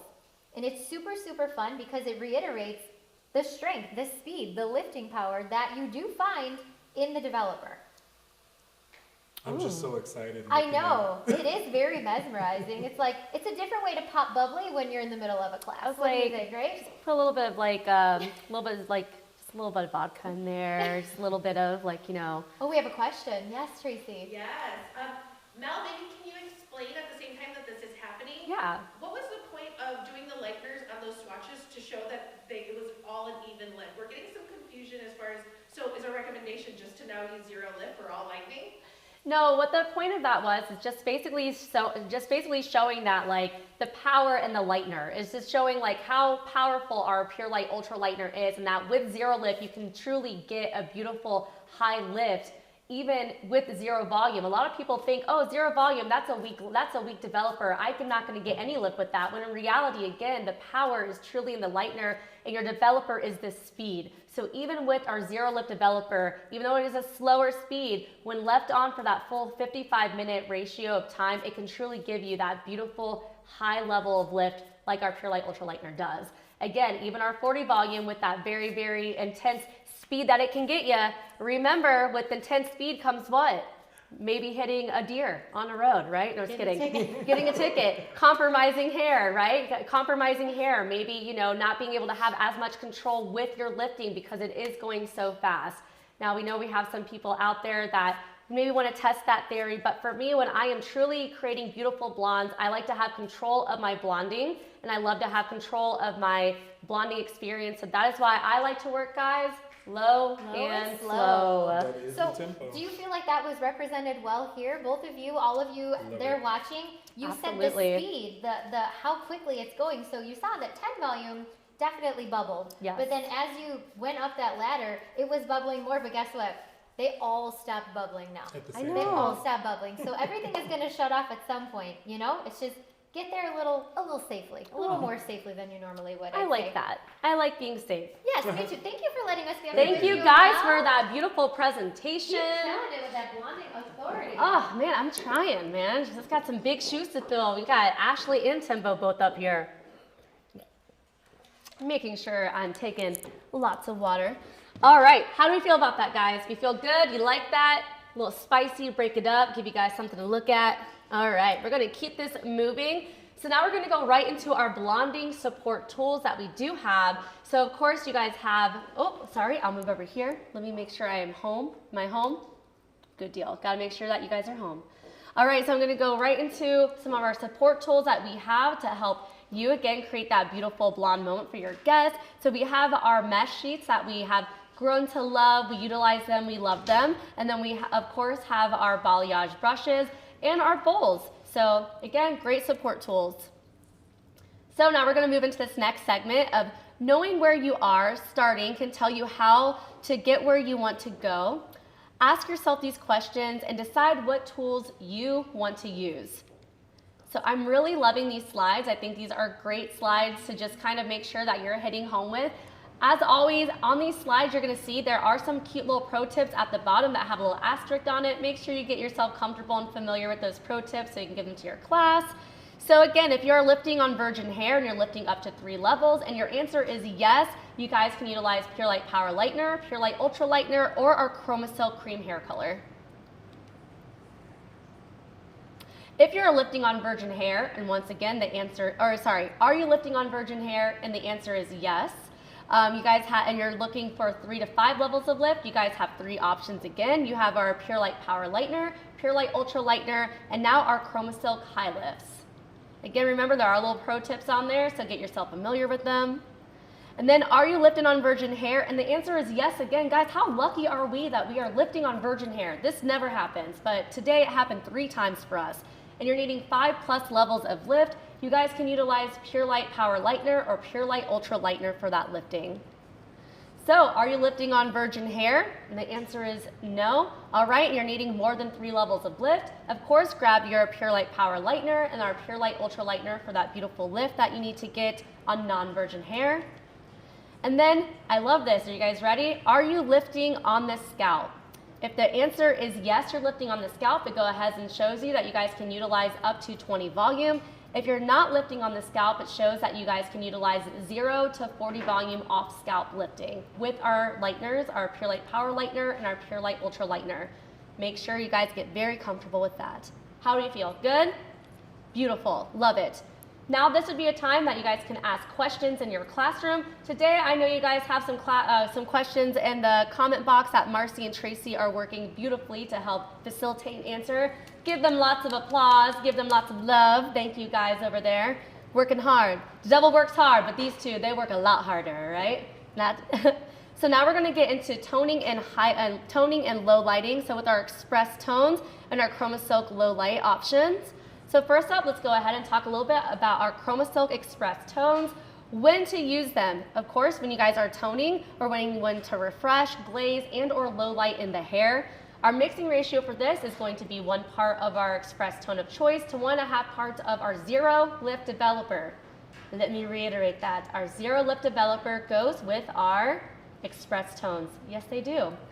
All right, again, processing time for this is going to be anywhere from 5 to 20 minutes, and this is all depending on the depth and the deposit that you are looking for. Remember, these are progressive tones, so the longer you leave them on, the deeper that they will deposit. So this is going into, again, I love this sheet. This is going into a little bit about the what is actually in our express tones, a little bit about the ingredients. So again, hit on the heavy dye load, hit on the B5 vitamins that are in it, the castor seed oil, keratin proteins, and oh, this is a new word, but I did say this earlier, ethyl ester of silk. Guys, it's okay to mumble over your words. It happens. Ethyl ester of silk, and obviously it has a cationic polymers. Get yourself very familiar and comfortable with these ingredients so you guys can go to the classroom and just knock it out of the ballpark. So these are our express tones that we do have. Again, progressive tones. Always reiterate that they can be on the hair for 5 to 15, even 20 minutes, depending on the deposit that you are looking for.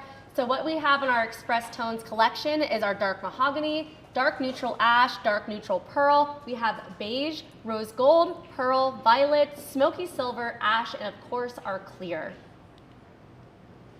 All right, so let's go ahead and talk a little bit about our clear. Now, I know when I am teaching class, there's always somebody that's going to raise their hand and be like, oh my gosh, I used violet on somebody once and it was so violet. How do I stop that? And you're like, man, it'd be nice that there's maybe a product that they use that we came out with in our express tones that they can maybe utilize to help not make their violet so violet, maybe dilute it a little bit. Well, that is our clear. So I absolutely love this chart because this chart really does help us show how you guys can create the levels that you're wanting of deposit with utilizing our clear. So first off, you guys will always see, and I know you guys know this chart already, but I'm just gonna go over it just for 1 second. At level 7, if you're wanting a true level 7, that is going to be all complete tone. If you guys are wanting a level 8, you guys will do 3 parts of your tone of choice to 1 part of clear. If you're wanting to stay at a level 9, you're going to do 2 parts of your clear to 2 parts of your tone. And last but not least, if you're trying to stay at a level 10, you'll do 1 part of your tone of choice to 3 parts of your clear. Then we're going to go into our express tones, brunette. Look at that name change, Express Tone Brunette. So this is how we are calling this now going forward. So get yourself comfortable with this verbiage. Again, our Express Tones Brunette utilize the dark neutral pearl, dark mahogany, and dark neutral ash. These are really important to just make sure that you guys are saying these. And again, getting comfortable with the Express Tones Brunette line. All right, feel good about that? What I do love utilizing with the Express Tones is the Express Tones Brunette is that they deposit down to a level 7, even down to a level 5. So just know that after 5 minutes, you guys are depositing down to a level 7, and 10 minutes, you're depositing down to a level 6, and then for 15 minutes, you guys are depositing down to a level 5. I love that. This is a great way to refresh any of your brunettes. I love to utilize it as a smudge root or a tap root or a shadow root. Anybody else out there? I absolutely love utilizing this. I'm a huge fan of an express tone melt, so I'll utilize my other express tones on the end, maybe the mids, and then I'll mix up my express tone brunette tone and utilize it as a little bit of tap and or shadow root. Boom. Beautiful, customizable blondes, and that is why we love Pravana, because they do blondes all good all the time. All right, are we ready for this next activity? Guys, we have another activity. Come on down, come on down. So now what we're gonna be doing is we're gonna be showing, this activity is going to be showing how you guys can utilize clear, right, in our swatches. Oh, hi guys, how are you? Hi. So we're showing how to utilize clear dilution, and then how in that time, because we're going to be timing it all at the same time. It's going to be 5 minutes. And this is a great time. Oh, let me make sure that I got. Oh, all right, that's fine. I don't think these all, oh, that's good. All right, so we're going to be showing the dilution of the express tone. So first up, our first express tone that we're going to be doing. Now this is going to be beige and clear, but again, we're going to be showing that. Let me go back to it. Oh, sorry guys. This chart. So we're going to be actually explaining this chart in our swatch activity. So Miss Ashley, do you have just our beige express tone? Absolutely. Beautiful. So this again is our beige express tone with our zero lift developer. And we're going to be applying this on. At this time, you guys are going to want to probably have a little bit of a stopwatch. I know you guys will have people in classes. Ask them to set alarms because you're going to want to rinse these off every 5 minutes or at 5 minutes for each one. So we'll set a timer for 5 minutes as soon as I get this one put on. You can also ask attendees to help you, and each person can do their own swatch at the same time. Even better, you can ask your attendees to actually help you swatch, so you guys are literally swatching all at the same time. That makes more sense. So if you don't have 12 arms and you can't do it yourself, then go ahead and ask someone to come up and help. Beautiful, so I mixed up my just beige express tone, again with zero lift, and I'm going on here, making sure that this is beautifully nice and saturated. And Ashley, you guys just mixed this up. Again, for the class, for this, what did you guys actually mix so they know that they're mixing the right amount of product for our swatching activity? Well, we definitely want to follow that 3-2-1 rule. Yes. Keeping with, we're only going to work with our beige and our clear express tones. So in our, believe, Timbo, we still stuck with the 5 grams? Okay, so we still stuck with the 5 grams. All right, Mr. Timbo, I'm going to hand you this one. So this one is just beige, and it has a timer set for 5 minutes. So in 5 minutes, we'll just rinse that one off. Thank you so much. And so this one is going to be our 3 parts of our beige to 1 part of our clear. Thank you so much, Ashley. You're so welcome. And then we're going to go ahead and make sure we're mixing this up. Beautiful. I think this is an exciting way in a class to show how quickly they can work or how you can customize them. Absolutely. Because we have such amazing shades, and of course express tones are always intermixed with other Silk express tones, but the clear really adds a whole nother level of just creating those perfect colors. Absolutely. So when I'm creating like a customizable blonde in my salon, I actually really enjoy taking different dilutions of the clear. So like, let's say I'll just use beige on the mids, and then on the ends, I'll do 3 parts clear to 1 part of my beige, maybe even pearl. And then, you know, create a custom express tones melt. How awesome is that? And then knowing that within like that 15 to 20 minutes, I can have a different color melt on that head for my blonde, just utilizing 1 product. Perfect. I love that. I think that is so fun. Alrighty, guys. Question here while you guys are switching to the next one. Can you select clear express tones in the brunette series? Yes, you can. But just know that in the Express series for the brunette, if you're trying to create, like a true deeper brunette tone, the more clear that you do in that, the more you'll dilute your brunette tone, which I feel like can cause a little bit of an issue. Depending on what you're trying to do. But the nice thing is that you guys can actually mix the regular express tones also into your express tone brunettes, which I find to be absolutely amazing and create, again, more customizable formulas. Can you remind everybody, which swatch you're on and what the ratio is? Oh, and yep. After that, will the attendees in the class have these products so they can swatch with us? Yes. So this all will be in your box that is being sent out to you. So yes, this is a part of your homework. This is going to be in your box, and you guys will be able to swatch this activity at your home. It is a part of your homework, so make sure that you guys do it. And then right now what I am on 2 parts beige to 2 part of clear, so equal parts. This is going to be, right, equal parts? Yes, yep, equal parts. So this is for level 9.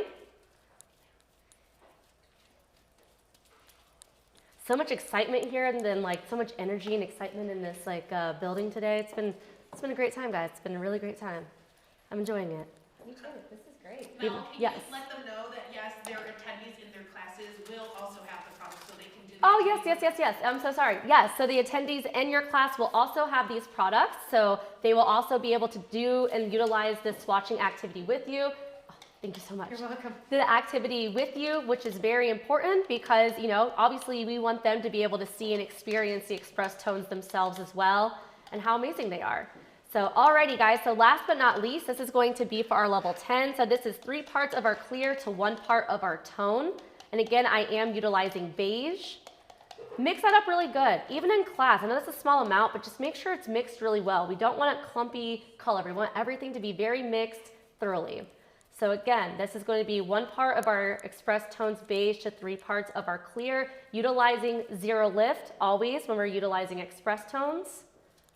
All right, and remember, we have timers going for these, right? So every time, or well, I have a timer going right now, but in the classroom, we'll have people doing them all at the same time. And then you guys will set a timer for 5 minutes, let it process. Yep, go flip on the other side. Let it process, and then you guys would rinse them out. Beautiful. Thank you guys so much. And bam, has it been 5 minutes already? It's been 5 minutes. 5 minutes. How crazy. Abracadabra. Oh, a little hand magic. I need some more oohs and ahs. Ooh, beautiful. All right, so within 5 minutes, so this is going to be showing you guys within 5 minutes how wonderful and beautiful that these swatches came out. So again, this is going to be our beige, just straight beige with 0 volume. This one right here is going to be it's going to be 3 parts of our beige to 1 part clear. The next one is going to be, again, our level 9 to 2 parts beige to 2 part clear. And last but not least, this is going to be 3 parts clear to 1 part of our beige. And guys, look at that progression in just 5 minutes. Isn't that so crazy? Absolutely wonderful. And I do believe maybe it's over there. Do we have it? Maybe. I felt like I had it over there. Oh, did we find it? Guys, we're going to show you another view, which I find very cool. Is Tracy did an activity where she utilized violet, I believe, right, Tracy? Yes, she did. She used violet, and what she did is she actually just let them sit on for longer progression. So instead of doing the different clear dilutions, she actually let them sit on for their different processing times. So she did one that was going to be for 5 minutes right here. So you're seeing violet for 5 minutes. You're seeing violet for, what is this one? I'm not sure. Oh, okay, so 10. This one's 10. So this one is going to be violet that sat on for 10 minutes. This is violet that has been left on for, oh my gosh, look at that progression, guys. Look at that. That's been for 20 minutes. And this was violet that had been left on for 30 minutes. Look at that. So isn't that crazy? So either you guys can get that dilution and utilize your clear to help get that different blonde tonality, or just letting it sit on the hair to get that depth and deepness in your tone. I love that. I think that's such a really cool activity that you guys get to do with your class. And again, just another great way of showing how to utilize your express tones. Alrighty, so we're gonna keep this ball going. Hope you guys are doing great out there. I know I am. My hands are clammy, but that's okay. That's how we're doing. I'm gonna stand right here. Glove hands. Glove hands, we love that. How's this good? Good? Perfect. All right, so now we're gonna go ahead and talk a little bit about low light and replenishing. Oh, or maybe not. So Ashley went over a little bit of that earlier. So just to reiterate again, our low light and replenishing, and hold on real quick. Hi, Tracy. There was a question in the chat a few times. Are we applying the colors of the swatches on dampened swatches? No, we are applying them. We're not applying them on dampened swatches. We are applying that onto dry swatches. Yes. Yep, we're applying it onto dry swatches. It's just easier for the classroom and just easier for the time, so that is how we are applying that on. Sound good? You feel comfortable with that? Beautiful. So again, a little bit of our low lighting option that we do have. Obviously, you reach for your 6 NTL, your 8 NTL, utilize them. We love that for a low light option. And then like Ashley was talking a little bit earlier about the replenishing line, you guys can always add in your 6.34, your 8.34, and your 8.43 into your color to create a replenishing option in your Chroma Silk Cream hair color for when you're wanting to do a low light or even go back into maybe a more brunette-y kind of vibe. But, all right, going into our care and styling for our blonding portion. Any questions that we have right now? Do we feel good about everything? We're liking it, we're vibing, we feel good? Perfect. So we're gonna end our blonding thing with, we're gonna end our blonding with going into our care and styling. And again, we're gonna see this page on here. This page is really nice. It's gonna, again, give you a clear idea of what we're going to be talking about and what we're going to be breaking down in this next subject. So I really like that for the class attendance or the attendees. All right, the One Wash Wonder, our perfect blonde regimen. We love this, right? We always love the perfect blonde. Let me know in the comment sections how many of you guys are utilizing the perfect blonde right now. I know I am. It is my go-to shampoo and my go-to cleanse and condition. So go into the ingredients. Again, coconut oil, chamomile, how it helps protect and strengthen your blonde. We really enjoy this, and this is one of the many products that I make sure that my blonding clients go home with. And then we have, of course, our color enhancers, which I have had a lot of fun with these guys over quarantine. When I was like stuck in my house, I was like, what do I have to color my hair? I literally grabbed the violet and pink and I was like, I'm making this work. My hair is so dab right now. I'm gonna cry or cut it all off. And instead I grabbed my color enhancer and I threw pink and violet all over my hair. It was such a great moment. It was just really cathartic and I needed it. So I absolutely love our color enhancers. They maintain a healthy salon fresh color at home, formulated with Reunite Mending technology, which is always a plus, right? We love that story. We love the journey of our Reunite Mending technology. Features biodegradable packaging, bio-resin packaging, available in our 4 shades of violet, silver, pink, teal blue. Oh, well, it says red and copper on here. So are we still vibing with red and copper? No red and copper, guys. So just our 4 colors that we have here. It's show business, baby, right? So violet, silver, pink, teal, teal blue. So those are teal blue. There we go. Those are our 4 colors that you are seeing on here, and that's what we have. Guess what? There is another workshop that we're going to be doing now. We're loving these workshops. All right, so let's swatch the different upkeep options of our perfect blonde and or our color enhancers, how we're going to use them, why we would use them. So once again, I'm going to put on my gloves, because again, you don't have to, but I am. Yes, beautiful. I'm putting my gloves on to make this look nice for you. All right, so right now what we do have, thank you so much, guys.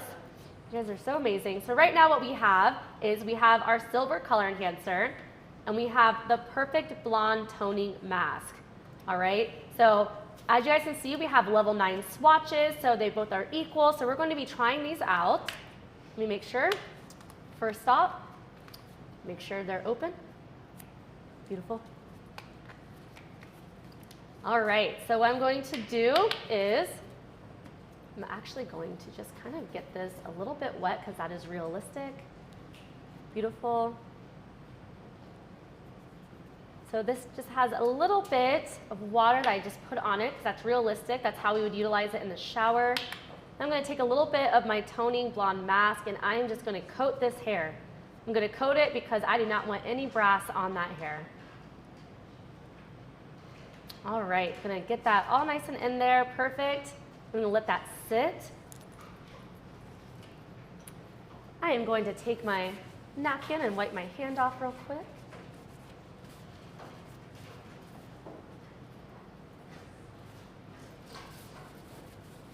All right, again, that was with the Perfect Blonde Toning Mask. I'm gonna go ahead and take my next swatch. Beautiful, get a little bit water on it. Again, realistic to how we would utilize it on our guest, behind the chair, at home. All right, and what we're showing is what would be a great option or what would be a good option for this situation, right? And like how these are going to work. So again, I'm just gonna get a little bit of this in my hand and I'm gonna work it right onto that swatch. How many of you guys love our color enhancers? Which one do you guys love to utilize the most? Again, I'm just such a huge fan of pink. I love pink. But I've seen the silver be used. Actually, Becky, shout out to you, Becky. I remember when you actually utilized all the color enhancers in your hair and you created this like really pretty rainbow in your hair. Love that moment. So I'd love to know what color enhancers that you guys like to utilize at home. Now we have a question. Absolutely. How often would you recommend, would they recommend their attendees to tell their clients how often they should use these masks? Absolutely. So for me, I'm all, well, in the consultation, you would find out how often your guests wash their hair at home. For me, I always tell my guests, hey, make sure that you're only washing your hair once or twice a week at most at home. So for me, with that color enhancer, if I am truly wanting to keep my client at a more silver base, I would probably even recommend once a week. It's a great mask. It utilizes that reunite mending technology. It's a great conditioning mask. It's going to be depositing color onto their hair. And I would definitely say once a week. I would say maybe the first maybe a couple washes, they could probably skip it. But when they start seeing any of that fading, go ahead and utilize this once a week to keep that color very vibrant and beautiful in their hair. Again, it's a beautiful conditioning mask, so they're gonna get lots of deposit of color and again, a beautiful condition. With the Perfect Blonde Toning Mask, as you guys will see here in a second, you know, again, for me, it depends on again, the tonality of blonde that you're wanting. If you find that your guests tend to really kind of brass out or they tend to get a lot brassier during their washes, maybe recommend this once a week, maybe recommend it every other week for them. Again, what I like about this is that this is where your customer service and selling retail skills come into your final consultation on giving them what the best advice would be for them. Hi, Tracy. Hi, can you let them know, our attendees listening, that in class they'll actually be doing the full blonde regimen on the swatch before putting the mask on, and just for today we just didn't have enough. Good deal. There we go. So, Tracy wanted me to let you guys know that actually in your classroom, you would be actually doing the entire full blonde regimen, the Perfect Blonde regimen, which would be the blonding shampoo, your blonding conditioner, as well as your Perfect Blonde mask. But for today, we are just doing the mask, just because for room and time purposes, we are doing the Perfect Blonde mask as well as the Color Enhancer Silver mask. So, but in your classrooms, you guys will be doing the Perfect Blonde arsenal, the Perfect Blonde arsenal on your guys' swatch. But for today, we are showcasing these two. And let me see, I feel like I am missing one little swatch. So if anybody could find this one, but you're gonna let these sit on for the time that they can sit on for. So about 5 to 10 minutes, you guys would wanna let these sit on. Beautiful, with these, right?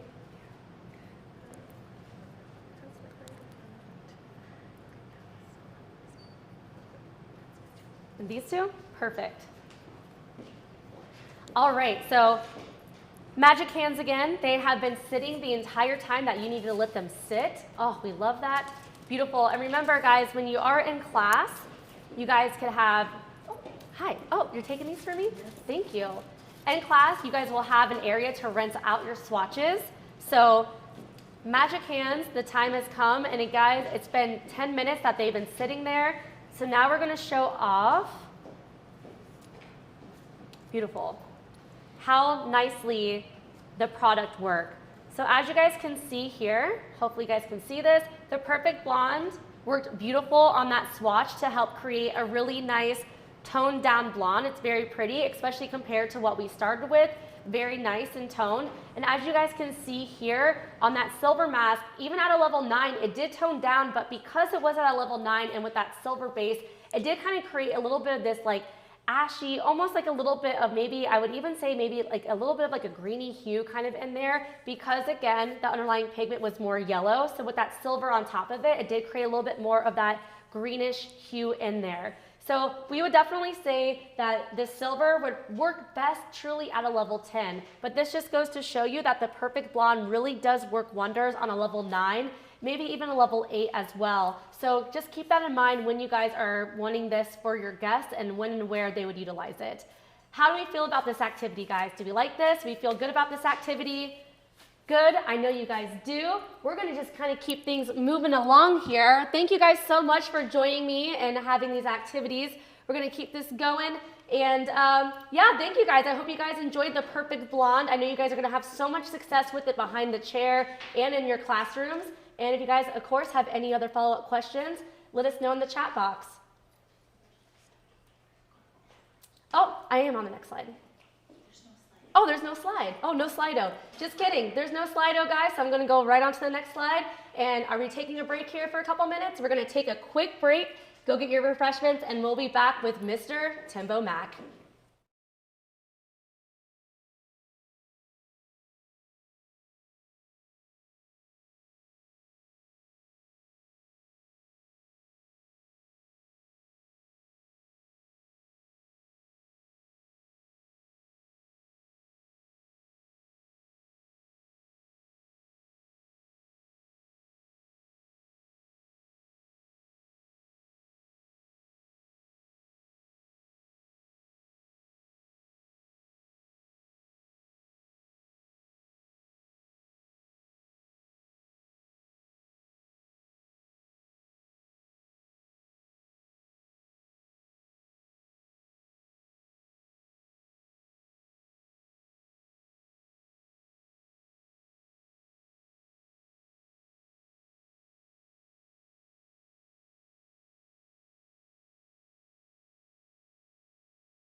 Welcome back, Pravana peeps. How are you doing? It's me, Timbo Mack, and I'm going to be in charge of talking to you how to present and do everything that's necessary to have a successful Vivids class.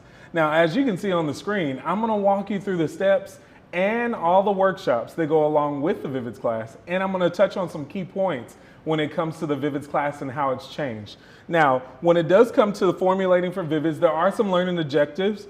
Now, when we're talking about the learning objectives for our Vivids class, we want to be sure that we're talking about the 5 essential steps for formulating and then color theory, because when it does come to the Vivids class, we do have a lot of challenges with a lot of our attendees when it comes to formulating for Vivids. And then also our 3-inch rule when it comes to applying it. There is a process when it comes to working with Vivids, and we want to be sure that we hit home with every single one of them. Also, one of the things that you should also talk about is familiarizing yourself with proper lifting and then also toning for clean, longer lasting color. We call this toning to set the tone, and we're going to get into that a little bit. And then also how to become confident when you're working with Vivids. There are some guests that do come to our classes that are not familiar with Vivids, and that's okay. We want to lay to rest every single one of those challenges for them so that we can give them an opportunity to go into a whole different menu of items in their salon. And then also how to keep up with Vivids tones at home, and then also the fruitful retailing. How are we going to retail products that are going to be perfect for that Vivids guest? We're going to be talking about all of that when it does come to our Vivids class. Now, every single time that we're working with Vivids, we know that it's broken down into 3 main categories. We have our Vivids that are our classic or traditional Vivids. We also have our Vivids pastels, which are really, really fun to work with, and we're already aware of those, as well as our Vivids neons. One of the key points that I want each and every one of y'all to point out when it does come to the Vivids neons, that there are colors such as the yellow and the green, as well as the pink, that are designed very much like a highlighter, that under the black light, they will actually glow. Now, when we are talking about Vivids in the classroom, we are going to go into consultations just like in every single one of our classes, because when we are dealing with Vivids, this is a huge commitment when it does come to their guests on a Vivids color. There's a lot of steps that we want to talk about. Successful consulting is one of those things we're going to get into, how to start when we're working with the consults, and then also those open-ended questions like we have been talking about before, as well as consulting, like I said, for Vivids services. Very, very important that they understand how to get into those. Now, what makes a consultation different when it does come to working with Vivids, we want to be sure that we are explaining to them just a few of these key points. At-home maintenance and aftercare products. We definitely have that in our arsenal to help with our guests when they're at home. And then also upkeeping and routine. That is huge, huge, huge, huge. We already know what is the in-depth process when it comes to caring for it outside.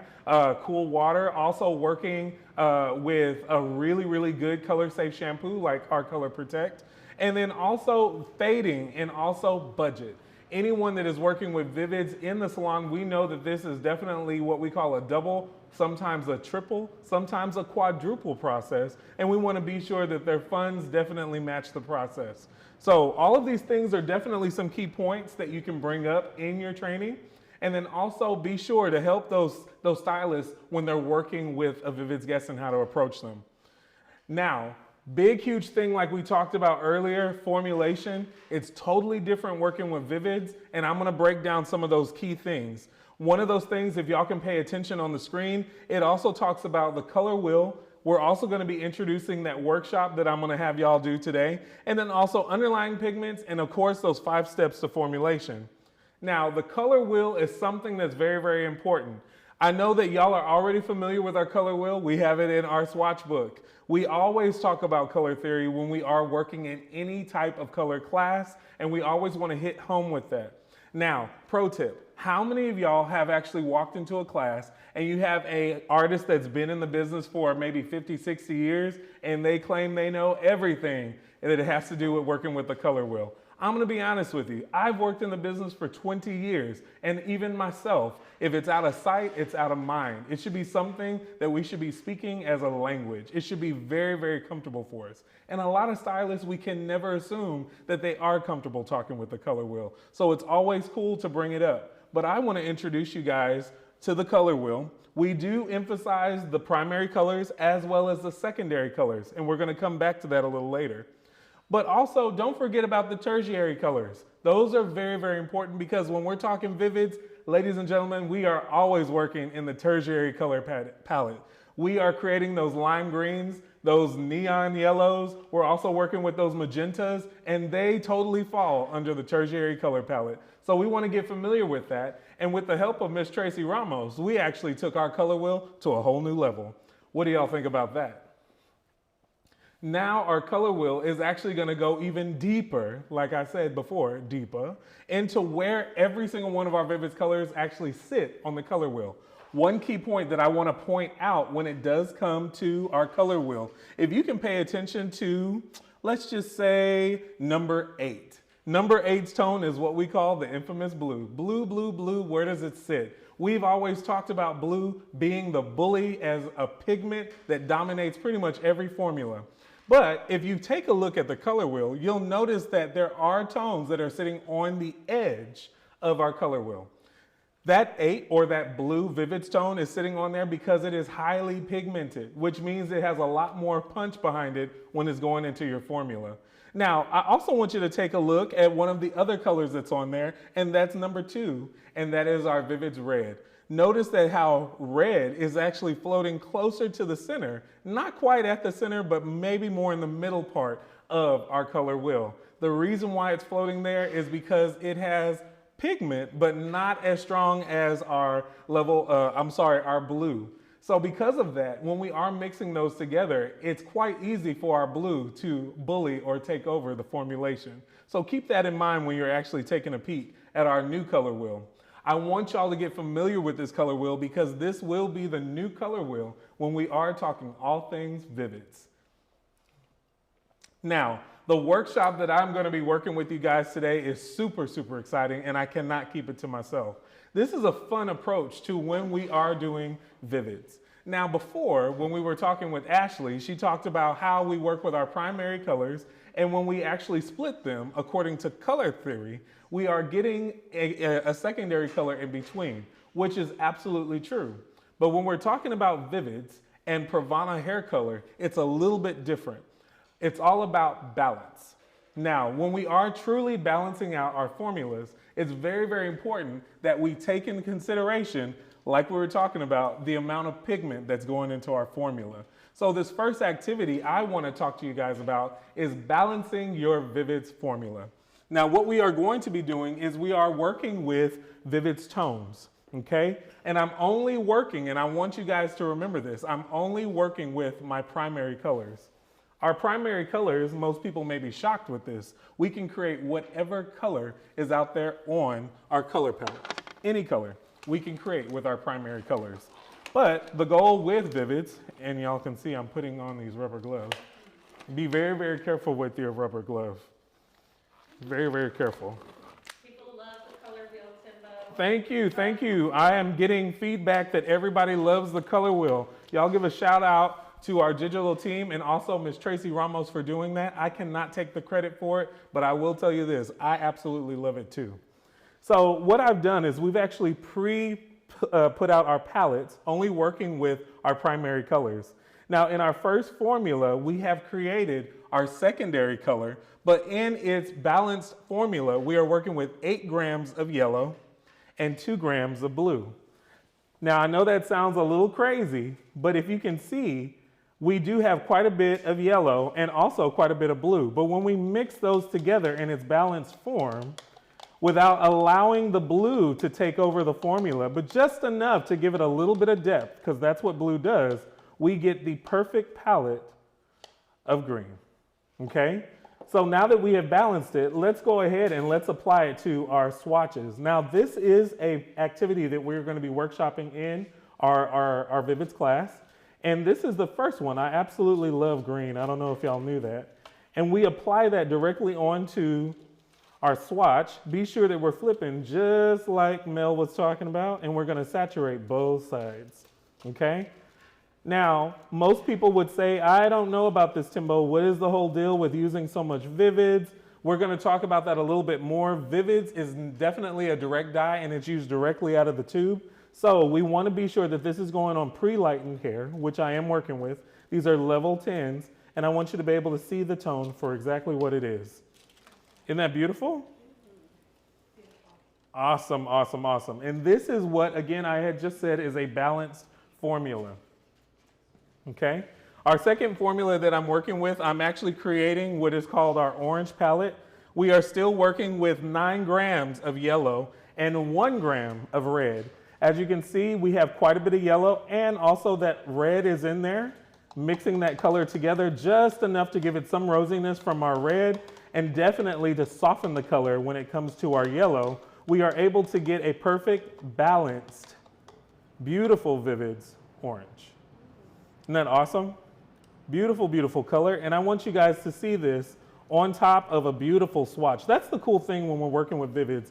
Vivids is a type of service that's meant to be seen. I know sometimes you'll have people come into your class and they'll say, what if I put a Vivids on someone who doesn't want to see it? I'll be honest with you guys, I think that is crazy. That's hogwash. If they are doing Vivids, they want to be able to see it. And that beautiful Vivids orange. What do y'all think about that? Awesome, awesome, awesome. Beautiful, beautiful. And I have these beautiful ladies that are helping me in here, and I'm super, super excited that they're helping. Teamwork definitely makes the dream work. Now, my last balance formula that I'm going to be working with is going to be blue and red, which is going to create what I like to call violet. I know y'all know it as violet, but I call it violet because that sounds very sexy. Okay? Now, we are working with 6 grams of red and 4 grams of blue. And if this is balanced correctly, ladies and gentlemen, we should have the perfect violet. Now, we are applying this onto a white swatch so that these can be definitely seen on top of our pre-lightened hair. I'm sorry. But the one thing that I want you guys to see when we are working with our Vivids colors, especially when we're balancing them, is that it's still creating a true to tone violet. Now, just with that little bit of blue being added to the formula, do you see how deep and how much it actually takes over? But not so much that it dominates the formula, but we can still see a true violet or violet. Thank you, thank you, thank you very much. Now, because of time and because we have this moving magic action going on, I want to show you what they look like once they're rinsed and they're dried. Timbo, can you repeat the weighted formulas for each of them, and then maybe correlate it back to Ashley's balance diagrams that she was talking about? Absolutely. So question out there on the floor, I'm just going to straighten these out for you. Question on the floor was, hey, I have a question. Someone wants to know what the formulas that I use to create the balance formula. And then I also want to talk to y'all a little bit, just backpedal back to where Ashley was talking about using equal amounts to create the normal, I guess, secondary colors. That would probably be the easiest way of saying that. When Ashley earlier was talking about the secondary colors, creating them from the primary, she used equal amounts of a primary color next to each other. Now, because of that, the colors are actually what we call unbalanced. And because they are unbalanced, they don't quite come out just the color that we're looking for. For instance, if we were going to use equal amounts of blue and also equal amounts of red, the blue would actually bully or dominate that red because there's not enough warmth to actually soften that blue. So because of that, that blue or that the violet tone that we would be trying to create would actually look more black or a lot darker than what we anticipated. So it's actually good to actually ease up on the blue pigment because as we saw on our color wheel, it actually is more pigmented than red. That's the reason why it dominates. Another example of that, if we are working with green, equal parts of both our yellow and our blue, because we know that blue is more pigmented, it actually goes and dominates our yellow. And because of that, our blue, it still creates a green, but it's more of a teal green because the blue still comes through and it dominates over the yellow.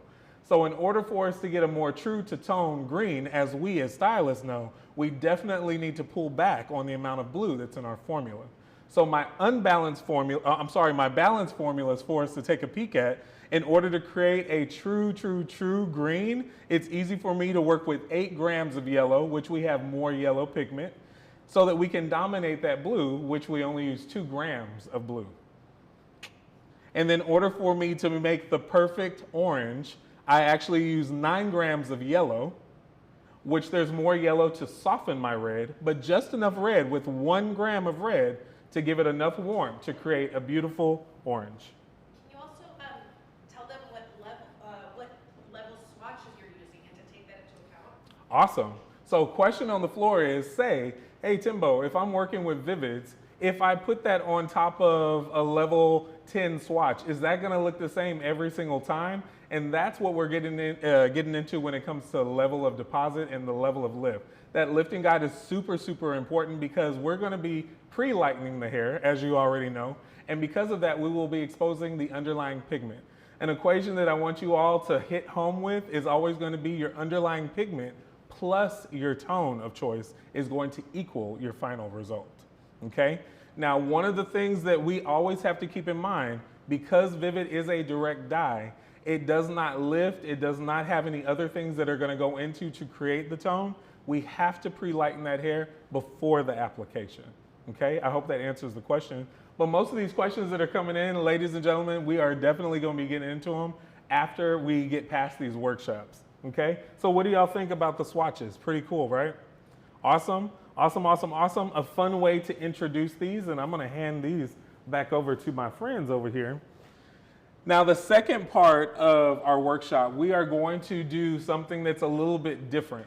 Usually when we are creating our secondary colors, which we all know now because of us being colorists, are unbalanced, we had to balance them out to create the perfect true to tone color. We are going to have some fun with all of our attendees.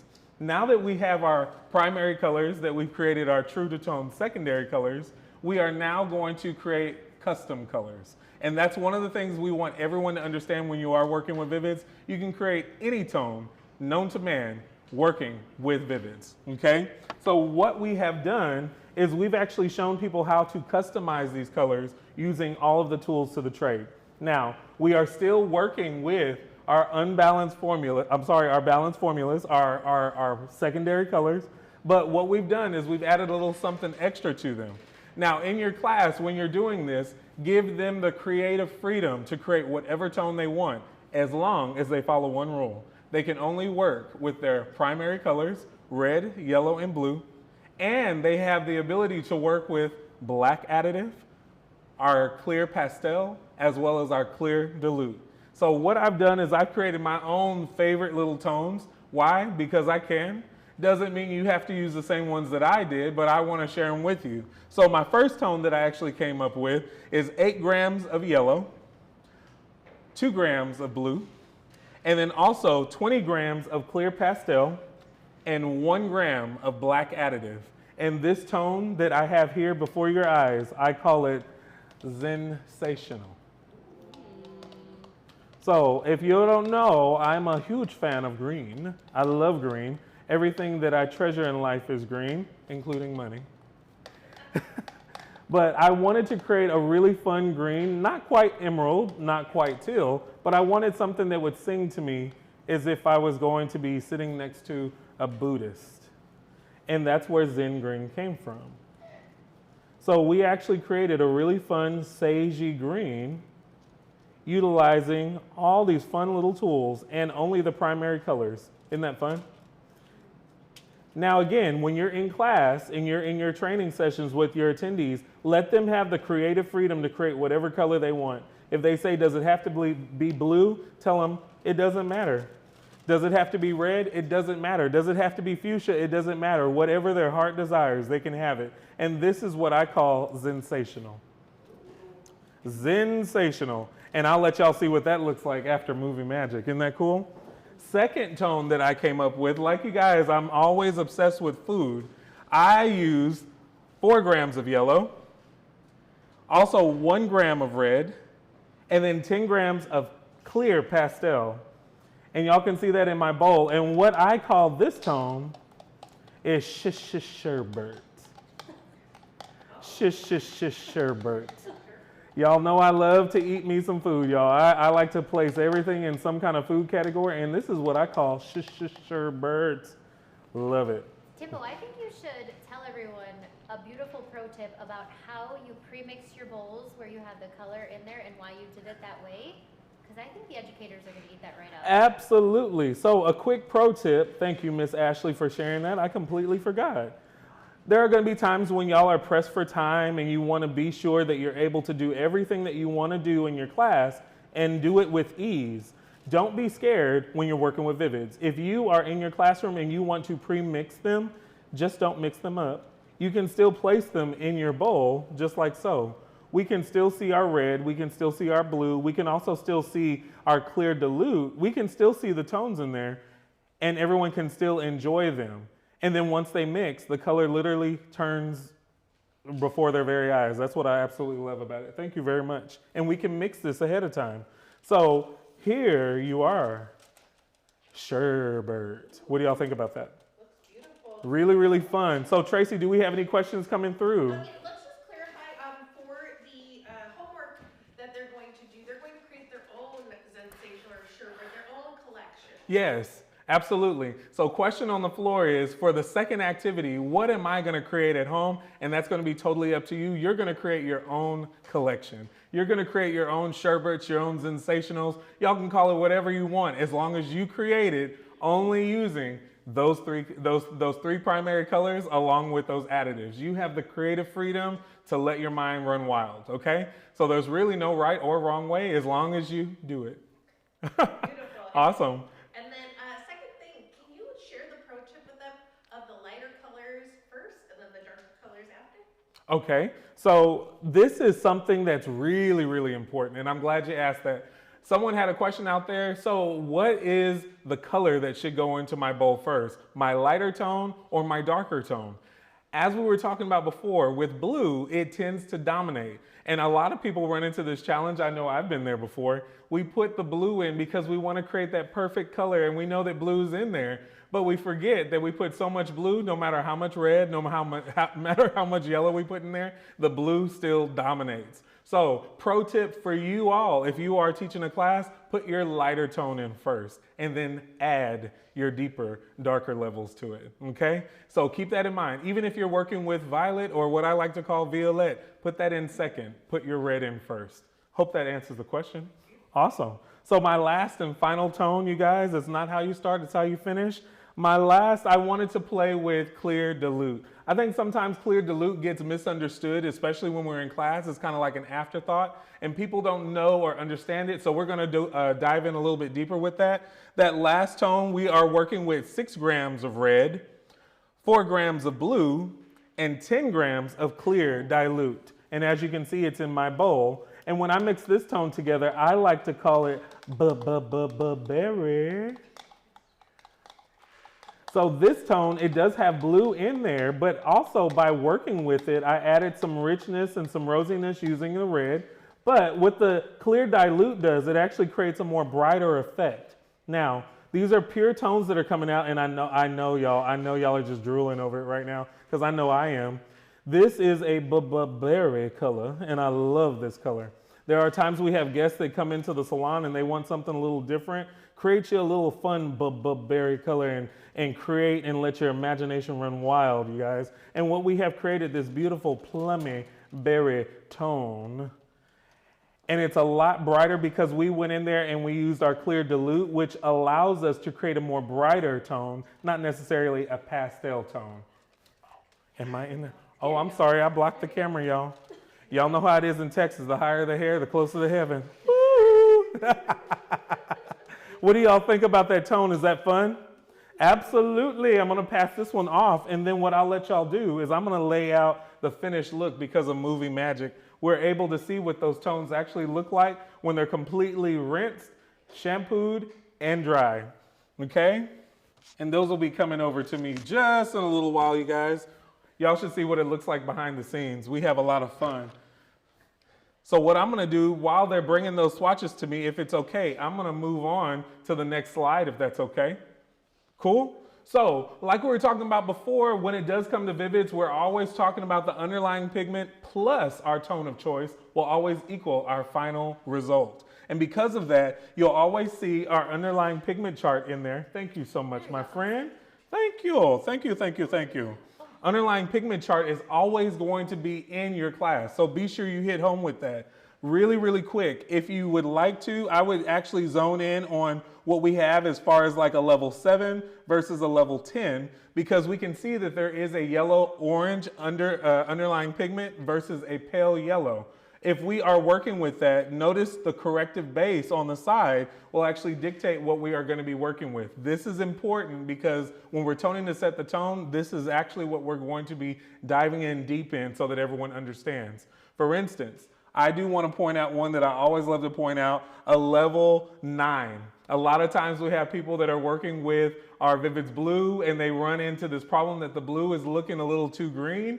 The reason why I ask you guys this is because if they are lifted to a level 9, it exposes a whole lot of yellow. That blue going on top of that pre-lightened yellow hair is definitely going to make green.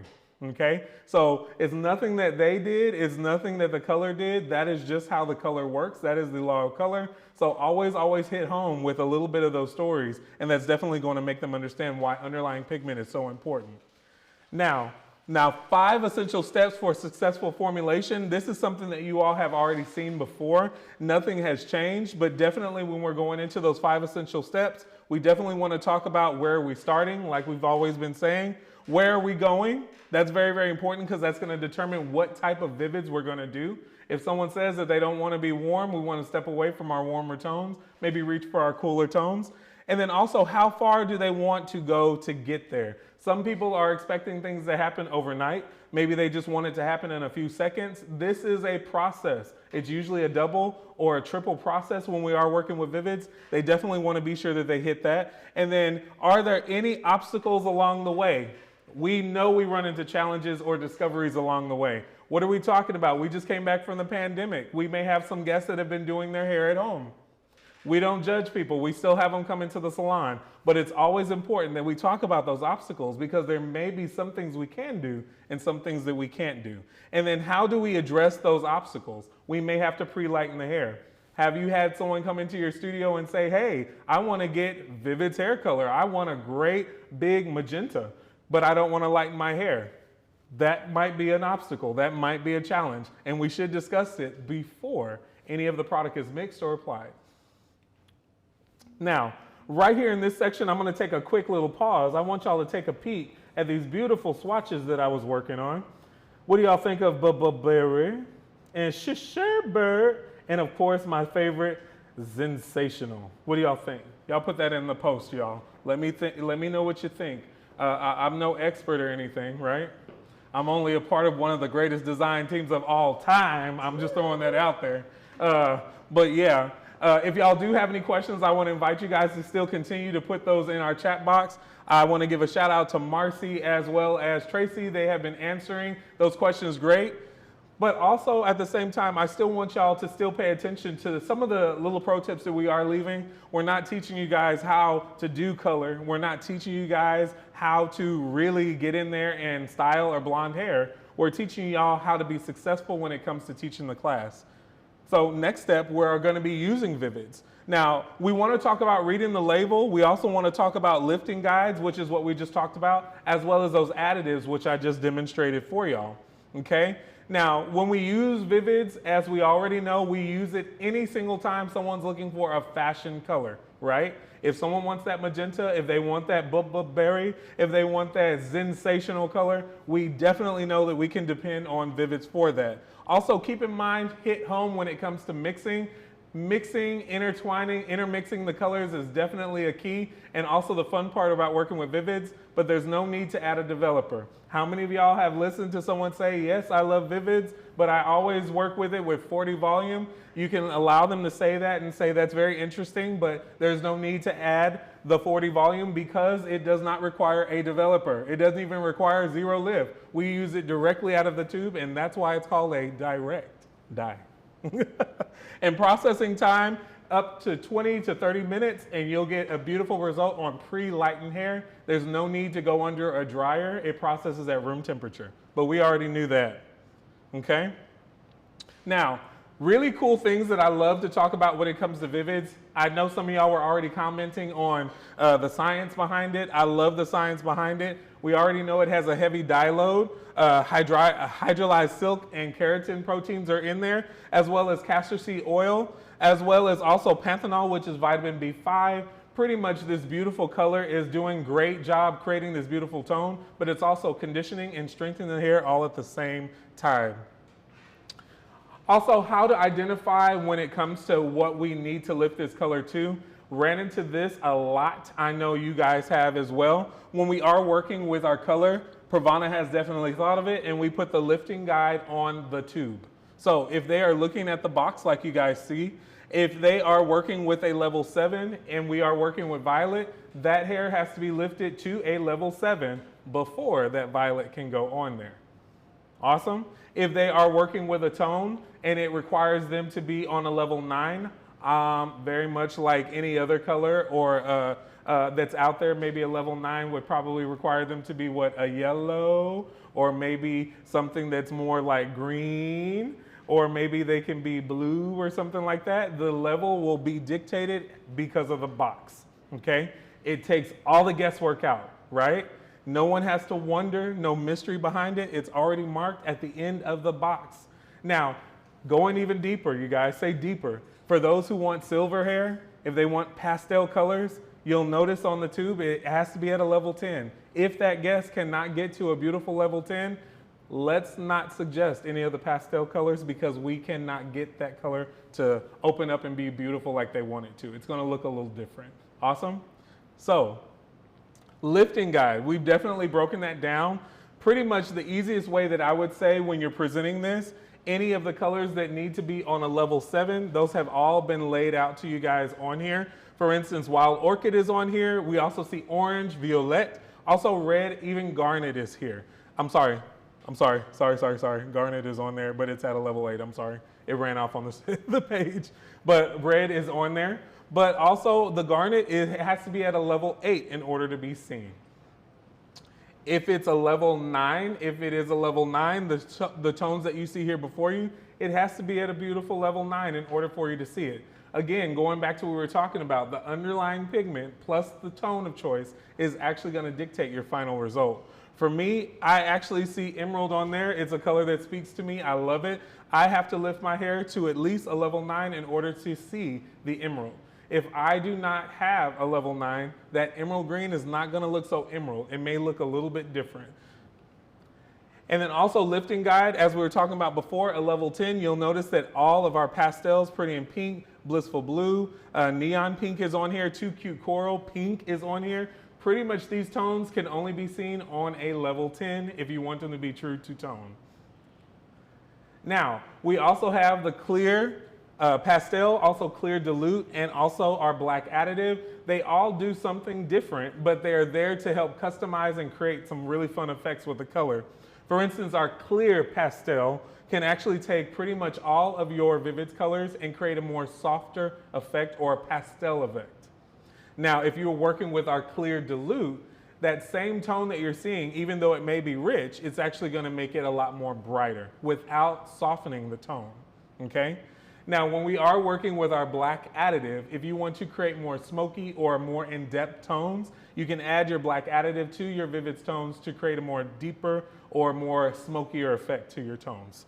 I love working with the black additive. I used it a lot when I was working with my greens. I love working with it. Even with my violets, if I want to create a more smoky or tarnished effect, I like working with black additive also.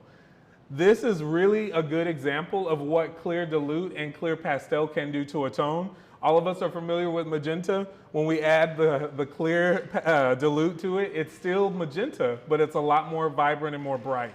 Then also when we add the pastel to it, it looks very much like Pretty in Pink. Very, very light pastel-y pink. All that coming from magenta just by adjusting your formulation, utilizing either one of our clears. Okay?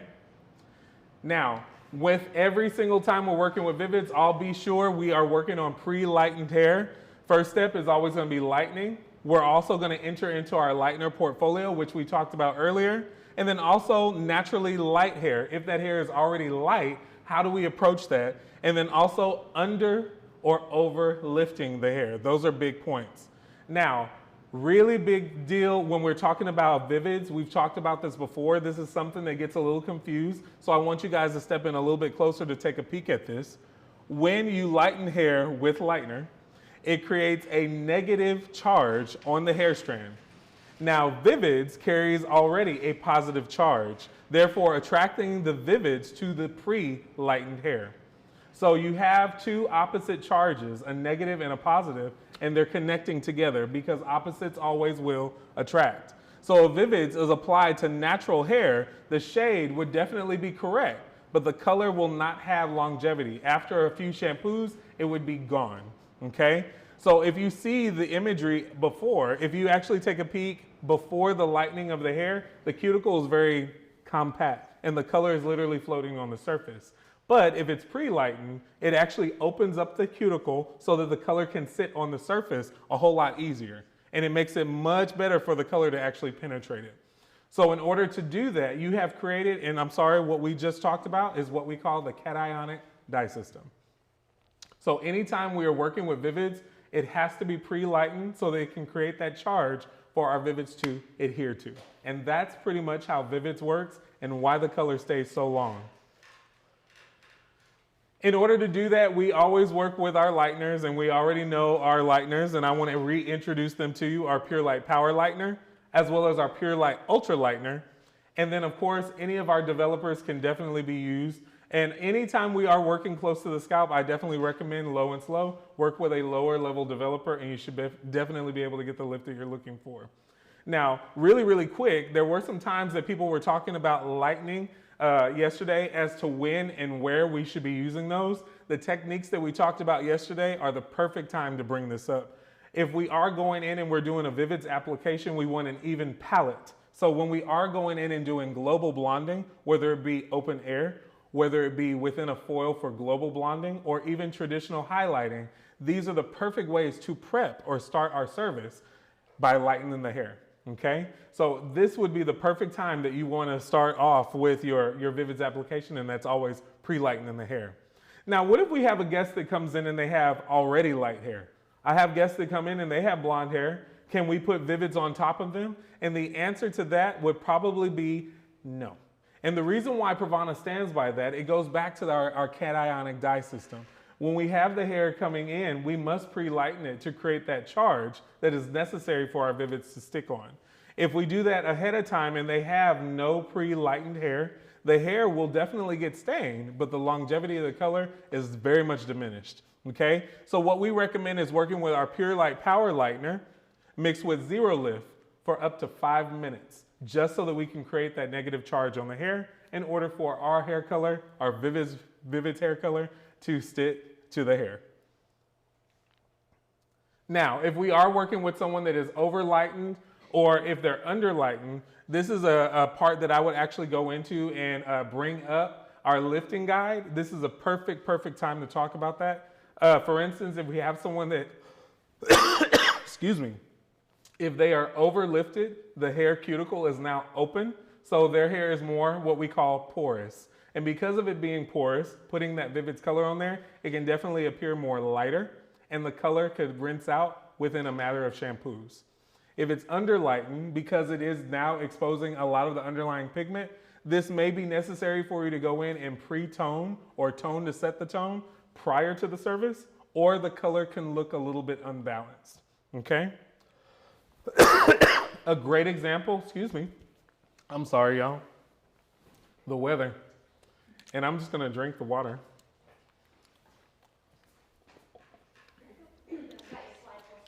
Oh, and a pro tip. Not trying to throw any shade, but if y'all get, oh, they can't?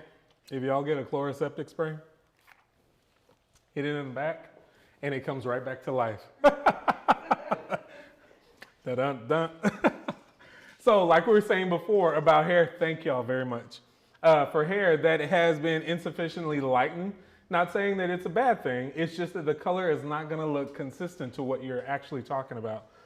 We use an example, and that's blue. Vivid's blue tends to give people a lot of challenges, so it's always cool to really, really hit home with Vivid's blue or any other tone that you hear a lot of people talk about. I hear a lot of people even talk about red. Maybe the red doesn't look so vibrant or not too red, and usually it's because of the underlying pigment or the hair has been overly lifted. For instance, when you're working with blue, plus the underlying pigment, which is yellow, it equals the final result of being green. Now, if you were working on my head, I would be so down for that. But if you were working on maybe, I don't know, my grandmother or someone like that, there might be a challenge if they were going for a different tone. But other than that, I don't like to call anything a mistake. I like to call it a discovery. We just discovered we should have did it a little bit different. So when the hair is over or under lifted, I love how we have been given these examples. It shows that it doesn't make the color look funny. It just makes it look a little different. Like for instance, violet. I love at a level 7 how it's very, very vibrant, but look at it at a level 10. Doesn't look quite violet to me. Also, if you take a look also at pink, if you're looking at pink at a level 7, it's a lot more warmer. There's a lot of yellow orange at that level. You'll notice that the pink going on top of that looks a little bit more rose gold. But look at the pink at a level 10 where it should be, and you actually can see that it looks pink, okay? Also silver. Silver is always something that was very, very fashionable. A lot of people wanted to see it. Definitely point that out. At a level 7, it looks a little smoky, but not quite silver like we wanted. But if you look at a level 10 where it should be, you actually see true to tone silver. So these are some great examples. And then also toning to set the tone is something that we can definitely talk about in depth about. I know that we already talked about express tones, how to use them, the tonal values, but this is something that's definitely very, very important when we're working with Vivids. We already know that we can use them for refreshing, glazing, and then also, like we say, toning to set the tone. How we mix it, 1 part of our express tone, 2, 1.5 parts of only zero lift developer. These can stay on the hair for up to 20 minutes, depending on what we're working with, and even up to 5 minutes. The longer that it's on there, the more depth that you will see. I loved how Melody was showing how that works out. We already talked about what is designed and what it's made out of, how we can actually create some really, really fun colors, but also at the same time, keeping the hair intact and also making sure that it stays really nice and very, very conditioned. But also we introduced them side by side so you can see the tones, so you can see the swatches. This is a great way to introduce people who have never even heard of them. They can definitely take a look at them. But what I want you guys to hit home with is how to set the tone. Toning to set the tone is very, very important. We will have people that will ask you questions. Hey, let me ask you a question. If I'm working with somebody and I've lifted their hair and I want to make them silver, but there's still a little bit of yellow to it, is there something that you would suggest to me that I can put on their hair to make it a little bit more, I don't know, silvery? And the answer to that, we could always work with our express toned ash or express toned pearl. The ash also creates metallics or silver base, and it's great for pearl or silvery colors. Awesome, awesome, awesome. Super, super easy when we're in the class. Or like I was saying, the express tones pearl is great for pinks and pastels. So when we're working with a pink or a pastel, we can always recommend instantly our express tones pearl. Also moving on to even our express tones violet. It's something that I love to personally use a lot, especially where I'm from. We talk about violet a lot. It's great for our purples. What a great way to start off our Vivids purple with creating a violet base so that when we put our purples on top, they look fantastic, okay? Now also as a pro tip, make sure that you're explaining to them that these express tones, even after they're applied after the pre-lightening service, we're still applying our Vivids on dry hair at room temperature, okay? Same thing with our express tones. We have our rose gold, great for deeper pinks. Let's just say if we want someone that wants to be a little bit more of a deeper pink, maybe a magenta, this is a great way to work with their hair, prepping that hair with express tone rose gold. So when we are applying our Vivids, we also want to talk about prep, the 3-inch rule, rinsing Vivids, pro tip, which will be in a video form, and then also workshop as well. Now prepping, this is something that we really, really want to hit home with, is always our Silk Degrees Prep and Treat. When we are working with hair that's over or under lift fit, we can always prep that hair with Silk Degrees Prep and Treat. What it does, it helps fill in those little potholes, what we like to call anchoring sites, in order for our Vivids to sit on top of. It's great. It is applied directly out of the container. It doesn't have to go into the dryer, and the hair is prepped in about 5 minutes. This is also something you can do as also a aftercare service. Even once the hair is done and the hair has been shampooed, there's nothing wrong with going in and treating that hair with Silk Degrees Prep and Treat. Now, during this portion, it's pro tips for application and rinsing. This is where we're going to introduce our 3-inch rule. And with the help of our studio people helping us here, hey, they're going to take a picture with us afterwards and they're going to celebrate. But this is where our video would play. So if it's okay, can we go on ahead and start the video?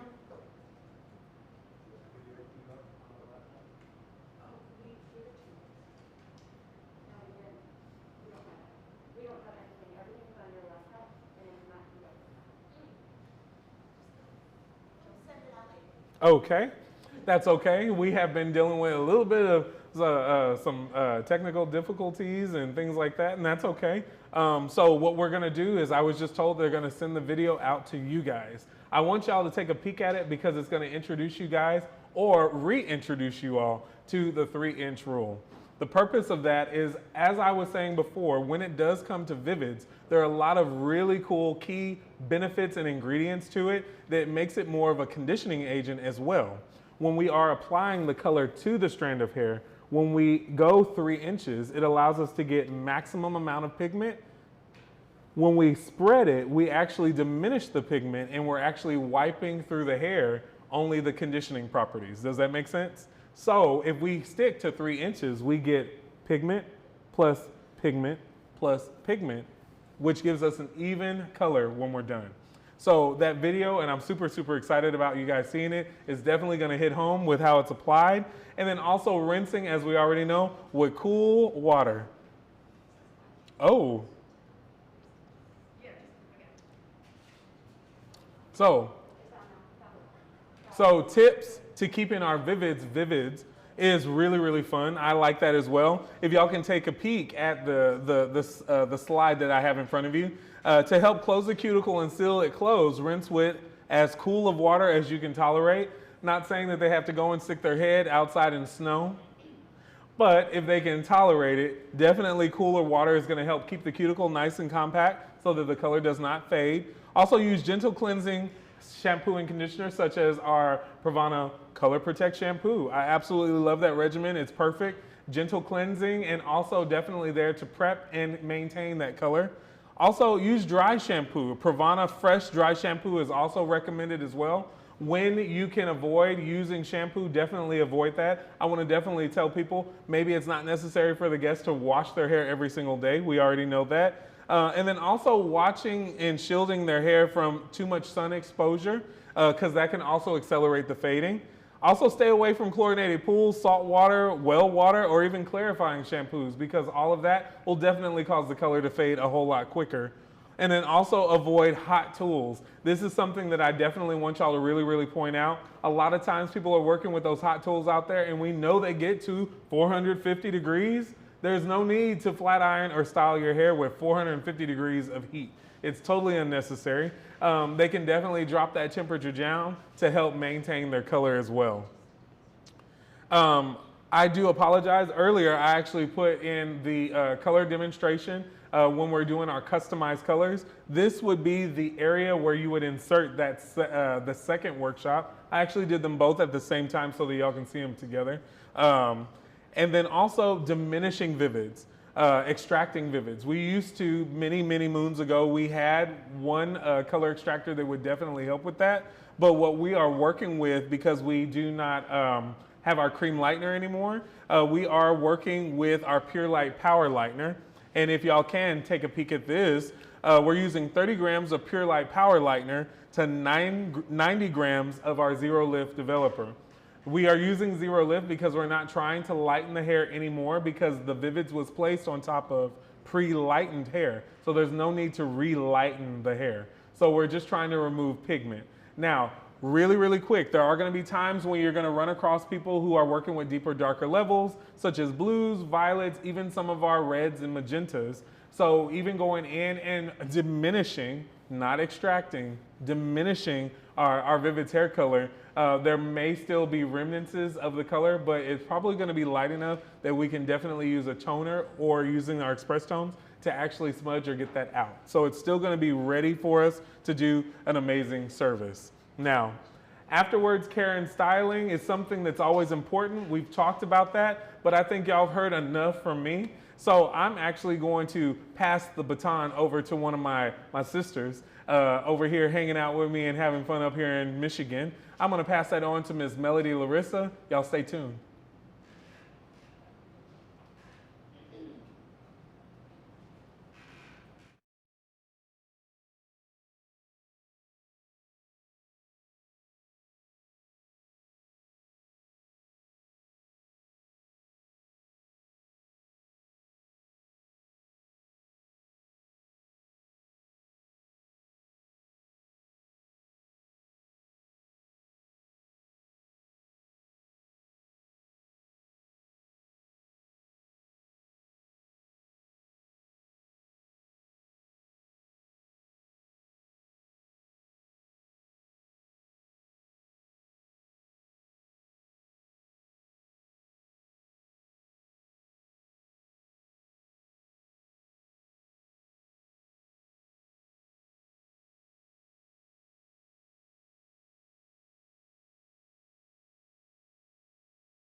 And welcome back, guys. So thank you so much, Timbo, for that amazing Vivid segment. And what did you guys feel about that? I loved every bit of information he gave to us.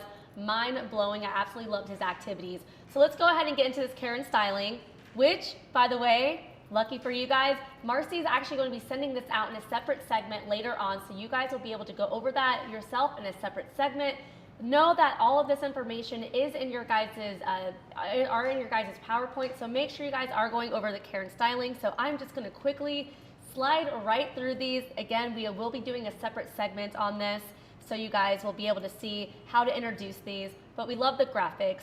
But as always, what I am going to do is, again, take tips from Timbo. It's not how you start, it's how you end it, and this is how we are going to be ending our class. So you'll see that we'll have a beautiful recap of what we did for the day. So you took a dive into the digital education world and learned tips and tricks for successful content creation. All right, you familiarized yourself with 4 PRAVANA classes for the first half of this year in 2022. You watched and learn activities you'll be presenting in all of these classes, and I hope you guys feel not only empowered but very confident about all of them. What was your aha moment of today? Again, I love this slide. This is something that we're going to be adding again to our curriculum, so your class will be able to be like, this is what I learned today. So in the comment section, what was your aha moment of today? Let me know what it is. And then boom, right there, become a master in all, or you became a master in all colors. How wonderful is this? What also is wonderful is that not only is your class going to get the certificate, but I believe that they can scan this QR code and they can get it right on their phone or their tablet, whatever they're utilizing, and they'll be able to have that for themselves right then and there. And again, remember, this is for all the classes. This one specific is for Vivids, but you'll have one in Chroma Silk as well as in blonding. And as always, we always want to close out our class with Discover PRAVANA. Make sure they are going to pravana.com. Let them know about our color certification program that they can take, as well as trending formulas to keep an eye on, especially, you know, with our Get the Looks and everything on our social media, as well as our stylist support, our 1-855 PRAVANA hotline. Know that always someone is there to help answer questions for them. And again, more education opportunities. So I hope that you guys have enjoyed this segment. I hope that you guys have enjoyed Timbo, Ashley, all the wealth of information and just a great opportunity to just grow more in these classes. We hope you guys have enjoyed the new format. We're so excited for you guys to go out there in 2022 and absolutely kill it in all these classes. It's been absolutely wonderful to be with you guys today and yesterday and on Saturday if you joined us for the little dance party that we had. So without further ado, we're going to give it back to Miss Marcy. Woo! I guess, do you need this? I Yes, do you need this. All Thank right. you. All right. I forgot I have this thing. Did it. What? Oh, yes. It looks like I'm speaking to Melody's shoulder, but that's She where is. the microphone is. So, well, yeah, I technically am. So yeah, just stay right here with me. Yes, I will. Thank you. Great job, Mel. Thank for rushing you. us through that. In case it wasn't clear for you guys, the closing that Melody was doing wasn't just about what we did today. That was to show you guys how you're going to close out your classes. So that was the closing module that will be at the end of every class that we're teaching this year. I gotta take a breath. Guys, it's been a day, hasn't it? It is. Thank you for all the patience and for sticking with us. I know we're rushing through a little bit of this end here, but we really want to make sure that you guys get out as close to on time as we can, since we know you've spent a lot of time with us the last few days. So I am going to recap really quickly the homework. So if you are able to, let's go ahead and get this slide full size so you guys can take a picture of this, because this lists out all of the things that you guys need to do. Thank you so much. As you can see, this, we've mentioned a few times, this is due on February 21st. And thank you to those of you that have reached out. I have gotten a few emails from those of you that aren't able to do that date. So for the rest of you that can, this is the list of what is due when you come to that call. So again, just to be clear, you're going to do all of this before the call. You're going to bring it with you completed to show to your group and to your mentor, to do, some group feedback, some, how did this go for you? This is how it went for me. Some tips and tricks with each other. It'll be a very open forum for, we want to make sure everyone's going out to teach these classes feeling like they totally understand how to do the activities. They feel completely empowered. So that's really the main purpose of bringing your homework together and all looking at it together. Okay? Any questions about that? Please let me know. I'm not going to read the whole thing to you, but hopefully you took a picture or a screenshot. Now, I want to, and again, I apologize that we're rushing through this a little bit, but I want to share with you guys some upcoming important dates. So what you are seeing on the screen right now is what our current training calendar for the year, thank you, Felicia, looks like. As you guys all know perfectly well and all too well, these things are completely contingent on the world as it is. So you may get very excited when you see that we do have an in-person training scheduled for later this year. Of course, we're going to keep our fingers crossed, right? Everything on here is, up to, what do they say? We have the right to make changes or whatever they say about that. The fine print. Yeah, exactly.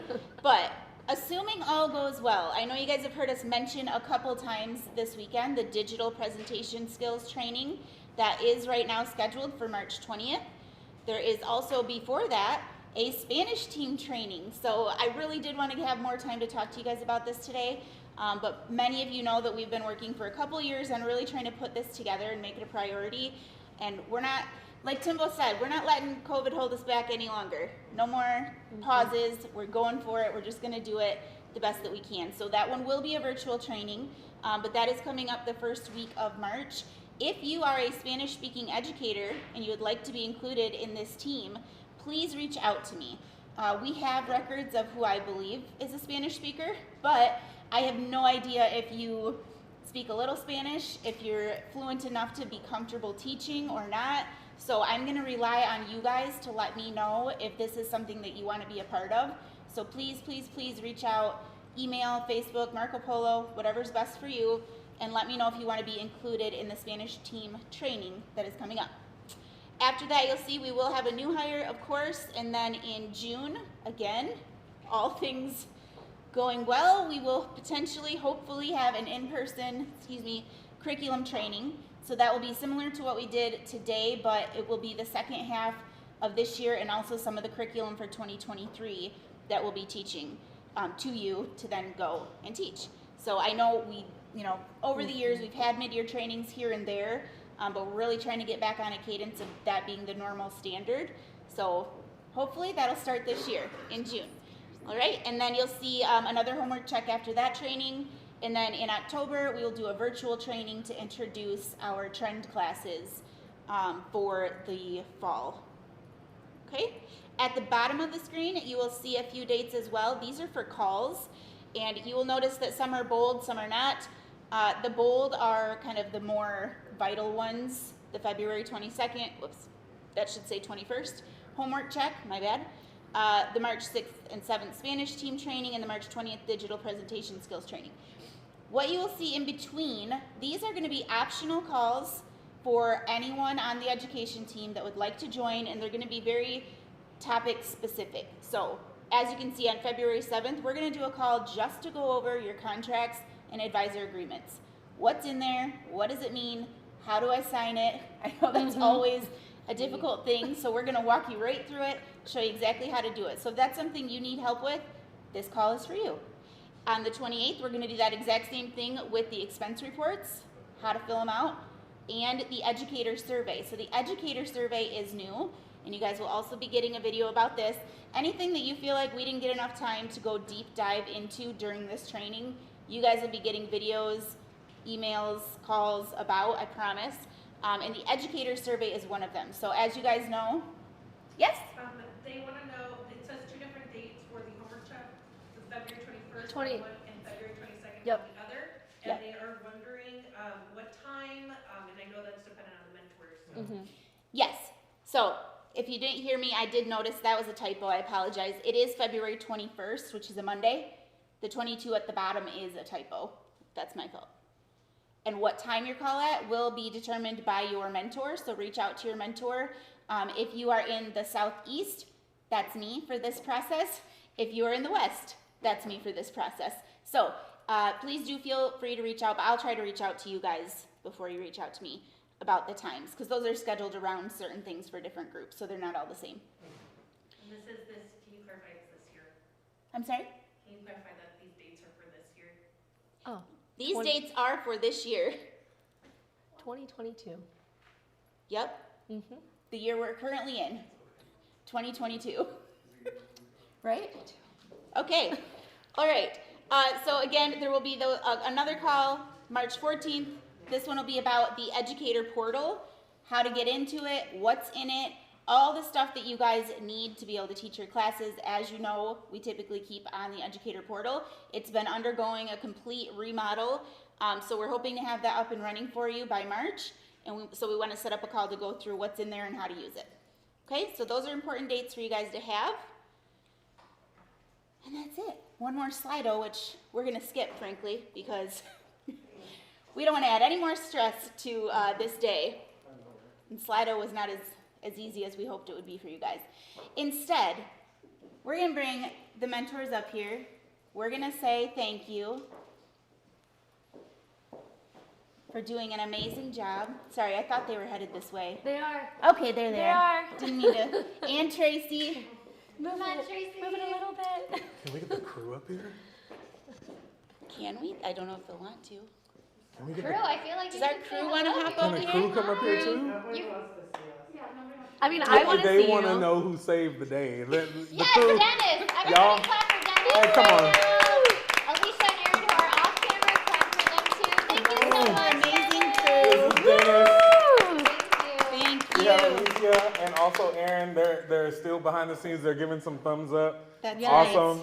Did amazing. They did so wonderful. She's blowing kisses right now. Yes. Thank you so much, you guys. We honestly love getting to do this with you guys. We really appreciate all the participation, all the interaction. It was a blast. A lot of learnings, hopefully, for you and for us. But a Pravana training wouldn't be a Pravana training without some closing words from our fearless leader. So we're going to invite Miss Michelle Chandler to join us to close us out. Thank you all. Thank you. Thank you. No, it's just on a black screen. And naturally, it's going to take us a second Just to a get it second. right, but we're working on it. Michelle, you look so beautiful. Look You at your do. hair, Michelle. We can see Michelle. She I looks can see great. Michelle. She looks amazing.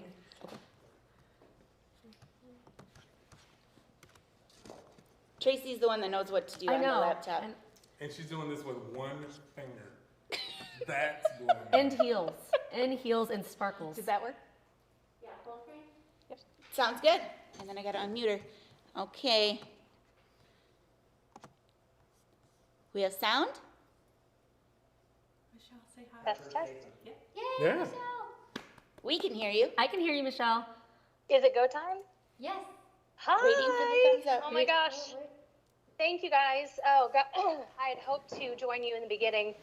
I've been hugging a pillow for the past 5 days or so with a really terrible cold slash flu. Thankfully, that's all it is.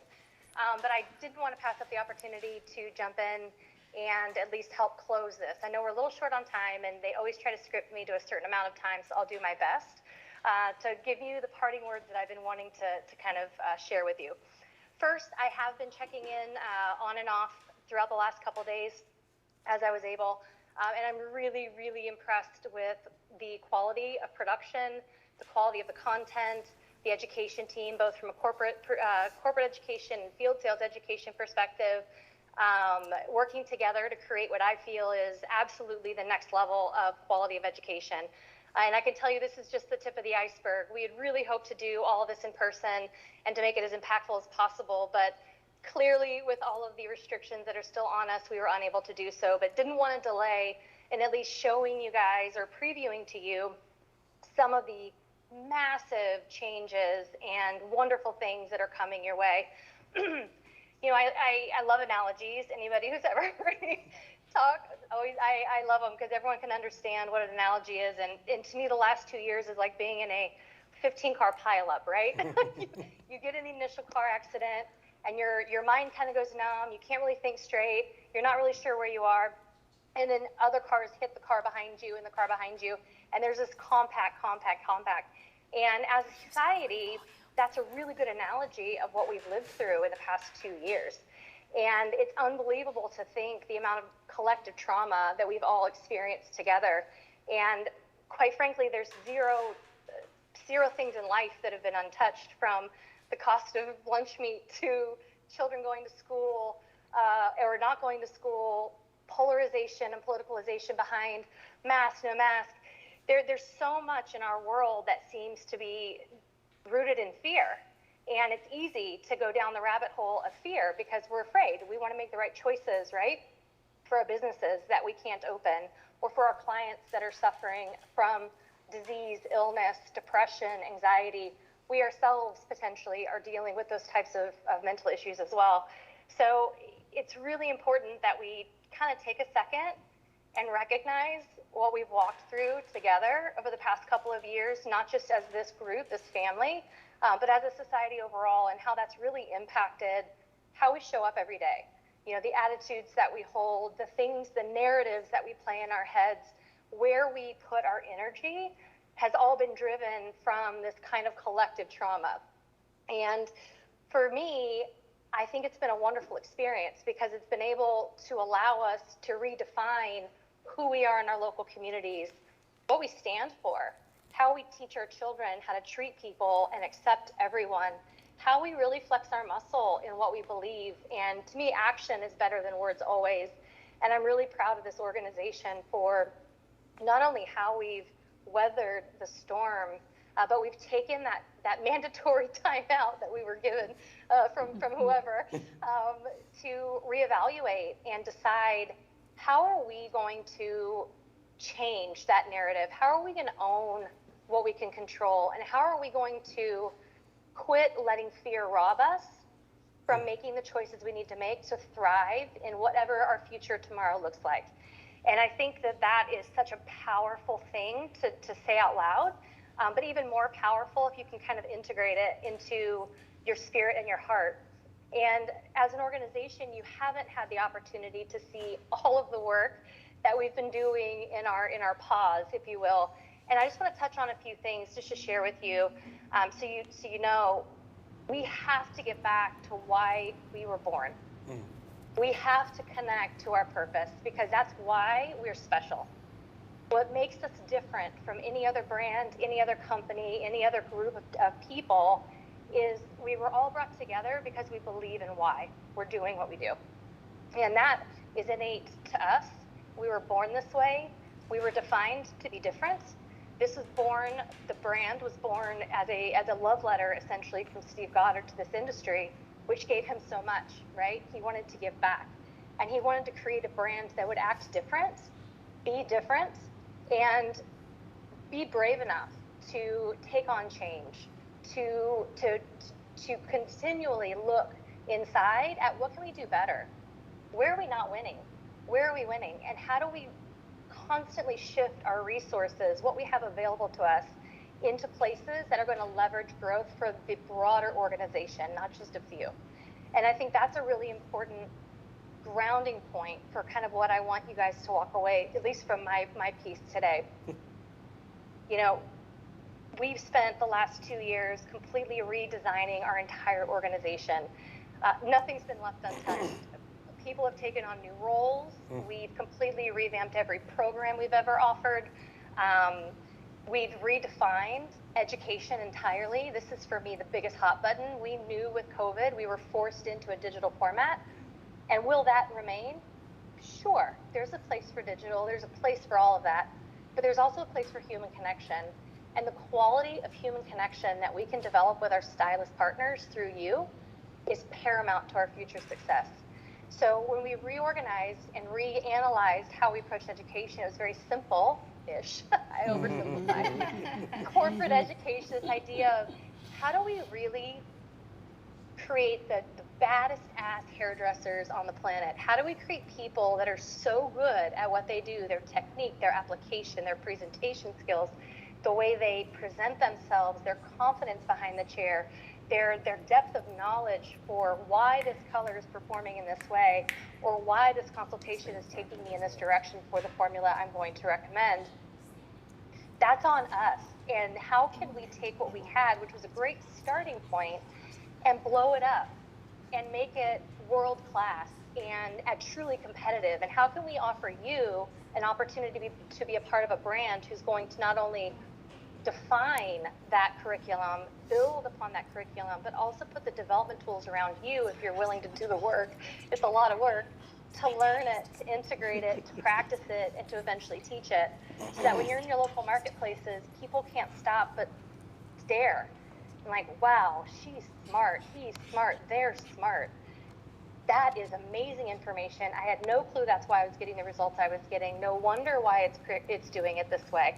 So I think that is a huge undertaking that we've done, that you didn't actually see a lot of the work, but hopefully today you're feeling the tide change. You're feeling that shift in this momentum building, and certainly when we get together live, we can share, of course, a ton of more information and detail and so on. The other aspects of our business that we really had to review are, what we offer. Can people trust our products?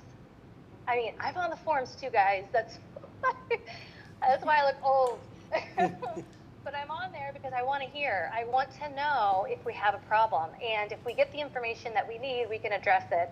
So we've invested massively over the past 18 months in third-party testing. Because honestly, I didn't want to have any bias in the program. I didn't want to say I liked it. I didn't want to say the tone was right. I didn't want to say what a 6N was a 6N or whatever it is. I need someone who doesn't even know Pravana, who's a licensed hairdresser, a group of people, in a blind study to tell us, do we have a quality N series and can we trust it? And if the answer is yes, we're going to market the hell out of that, and we're going to get as many new customers as possible. So quality control, quality maintenance, ensuring that people can trust what they're using behind the chair. Because with lack of trust in the products you're using, it doesn't matter how cool any of our programs are or how wonderful our purpose is, it's all for naught, because you can't thrive in your local communities without products you can trust behind the chair. Period, end of story. So massive investments into really identifying where in our portfolio do we have opportunities to upgrade, to downgrade, to get out of the business of, to lean in on from an innovation perspective, and certainly a lot of changes and really positive momentum coming in that arena, which is fantastic. The other aspect is market research. We had resources. We were unable essentially to travel. We were unable to do a lot of the cost measures that we did from a field sales, field education perspective, which impacted all of us. So how do we take what resources were left over, if you will, and how do we reallocate those resources into places that are going to truly bolster and reinforce our foundation so that we can scale when that flip gets switched and we're able to go back to more normality from a travel perspective, bigger classes, live classes, interactive classes, those types of things. How do we prepare ourselves for that moment now with those resources so that what we're executing is exactly what the market needs from us? So this business continues to thrive and grow from the already strong foundation that we started with. And so what we did is we took a lot of resource, quite frankly, and we paid for massive amounts of market research. We say we know who we are. We know why we know what we do. But does the Redken user down the street, what do they feel when they see PRAVANA? Why won't they use, or have they used PRAVANA? What experience do they have with PRAVANA? Or a Wella user, or a student, or whatever? And what aspects of our culture are actually resonating? Or what have we been keeping a secret? What pieces of us are we so talking to ourselves about that people outside of our brand aren't necessarily feeling it the same way because our marketing isn't lining up? Either it's a promotion, innovation, market messaging, campaigns. We have to figure out where are we not amplifying our mantra, our voice created by stylists for stylists, and how are we in any way not living up to that expectation in the broader marketplace? And then we need to create, as I mentioned, campaigns, programs, innovation, whatever it needs to be to get those people to hear our messaging, to follow our battle cry, and ultimately to use our products, because that's what it's about. It's not about us thinking something's cool or being brave enough to create something so damn disruptive that everybody else is like, I can't believe they did that today, which we're going to continue to do and push boundaries for sure. But it's really about, what do you need? What do you really need every day to nail that look with confidence, to have profitability so you can live a beautiful life and afford whatever you need to afford for your family? How do we create community and inspiration that's authentic and pure? That all is really important. So this whole market research initiative, it's all coming back in now. We put a mirror up. The best way to learn what other people think of you is to put a mirror and let them talk. And that's exactly what we've done, is we've invested in a big mirror and letting our customers and non-customers speak to us and tell us what they need. And based on all the information that we're aggregating, that's exactly how we're going to implement all of what I'm talking about moving forward. To me, there's a couple things. You know, obviously, like I mentioned, there's the collective trauma, the train wreck, the trash can fire, whatever, is the dumpster fire. The beauty, however, in watching the flames is what I don't want anybody to miss. Because while everything around us was literally on fire in one way or another, there was beauty in what was being born. And we can't miss that message. And we have to find that for ourselves. What was it that you gained in this time? And there are so many distractions that will continue to come our way. We're going to continue to miss the communication. We're going to continue to have a packaging failure, and supply chain, rising costs. Meat, I can't buy ham right now because it's like $25 for a quarter pound on beef jerky, whatever it is. Those are all distractions that are trying to threaten your mental way of living. And we don't have time for that. We don't have time for that. What we need to do to truly grow is to have the discipline every day in our mindset to say, not today, Satan. I can't control the cost of gas, but I can control where I drive, how I drive, maybe efficiencies, so that it's not so burdening for me that I'm dying with my credit card bill, just using an example. It's that type of stuff. What are you doing in your pause moments? What are you doing in your downtime? Just like we as a brand, we were in timeout. What did we do? Let's figure it out. What foundation are we really working from? Where are the cracks? How do we use what resources and what control we do have and leverage it to build toward a future that we can all thrive on? How do we do, when no one else is looking, all of the disciplined work so that when this day comes, we can stand and say, here's a product of 2 years of us trying to perfect who we are and who we want to be for you and for the industry at large, the role we want to play. And to me, that's the challenge, right? It's the challenge of maintaining your discipline, It's a challenge of not allowing your distractions to get you off course and doing the work when nobody's looking, so when your time is up, you're going to kill it, and you're going to thrive, and you're going to be ready. Whether it's a digital upskilling, whether it's checking your dang emails, you know who I'm talking to, whether it's communicating, asking for more communication, whatever it is that we need to have this open and transparent dialogue so that we're all getting what we need, because together is the only way we're going to create the momentum in the marketplace to do anything special. And that's why we're all here.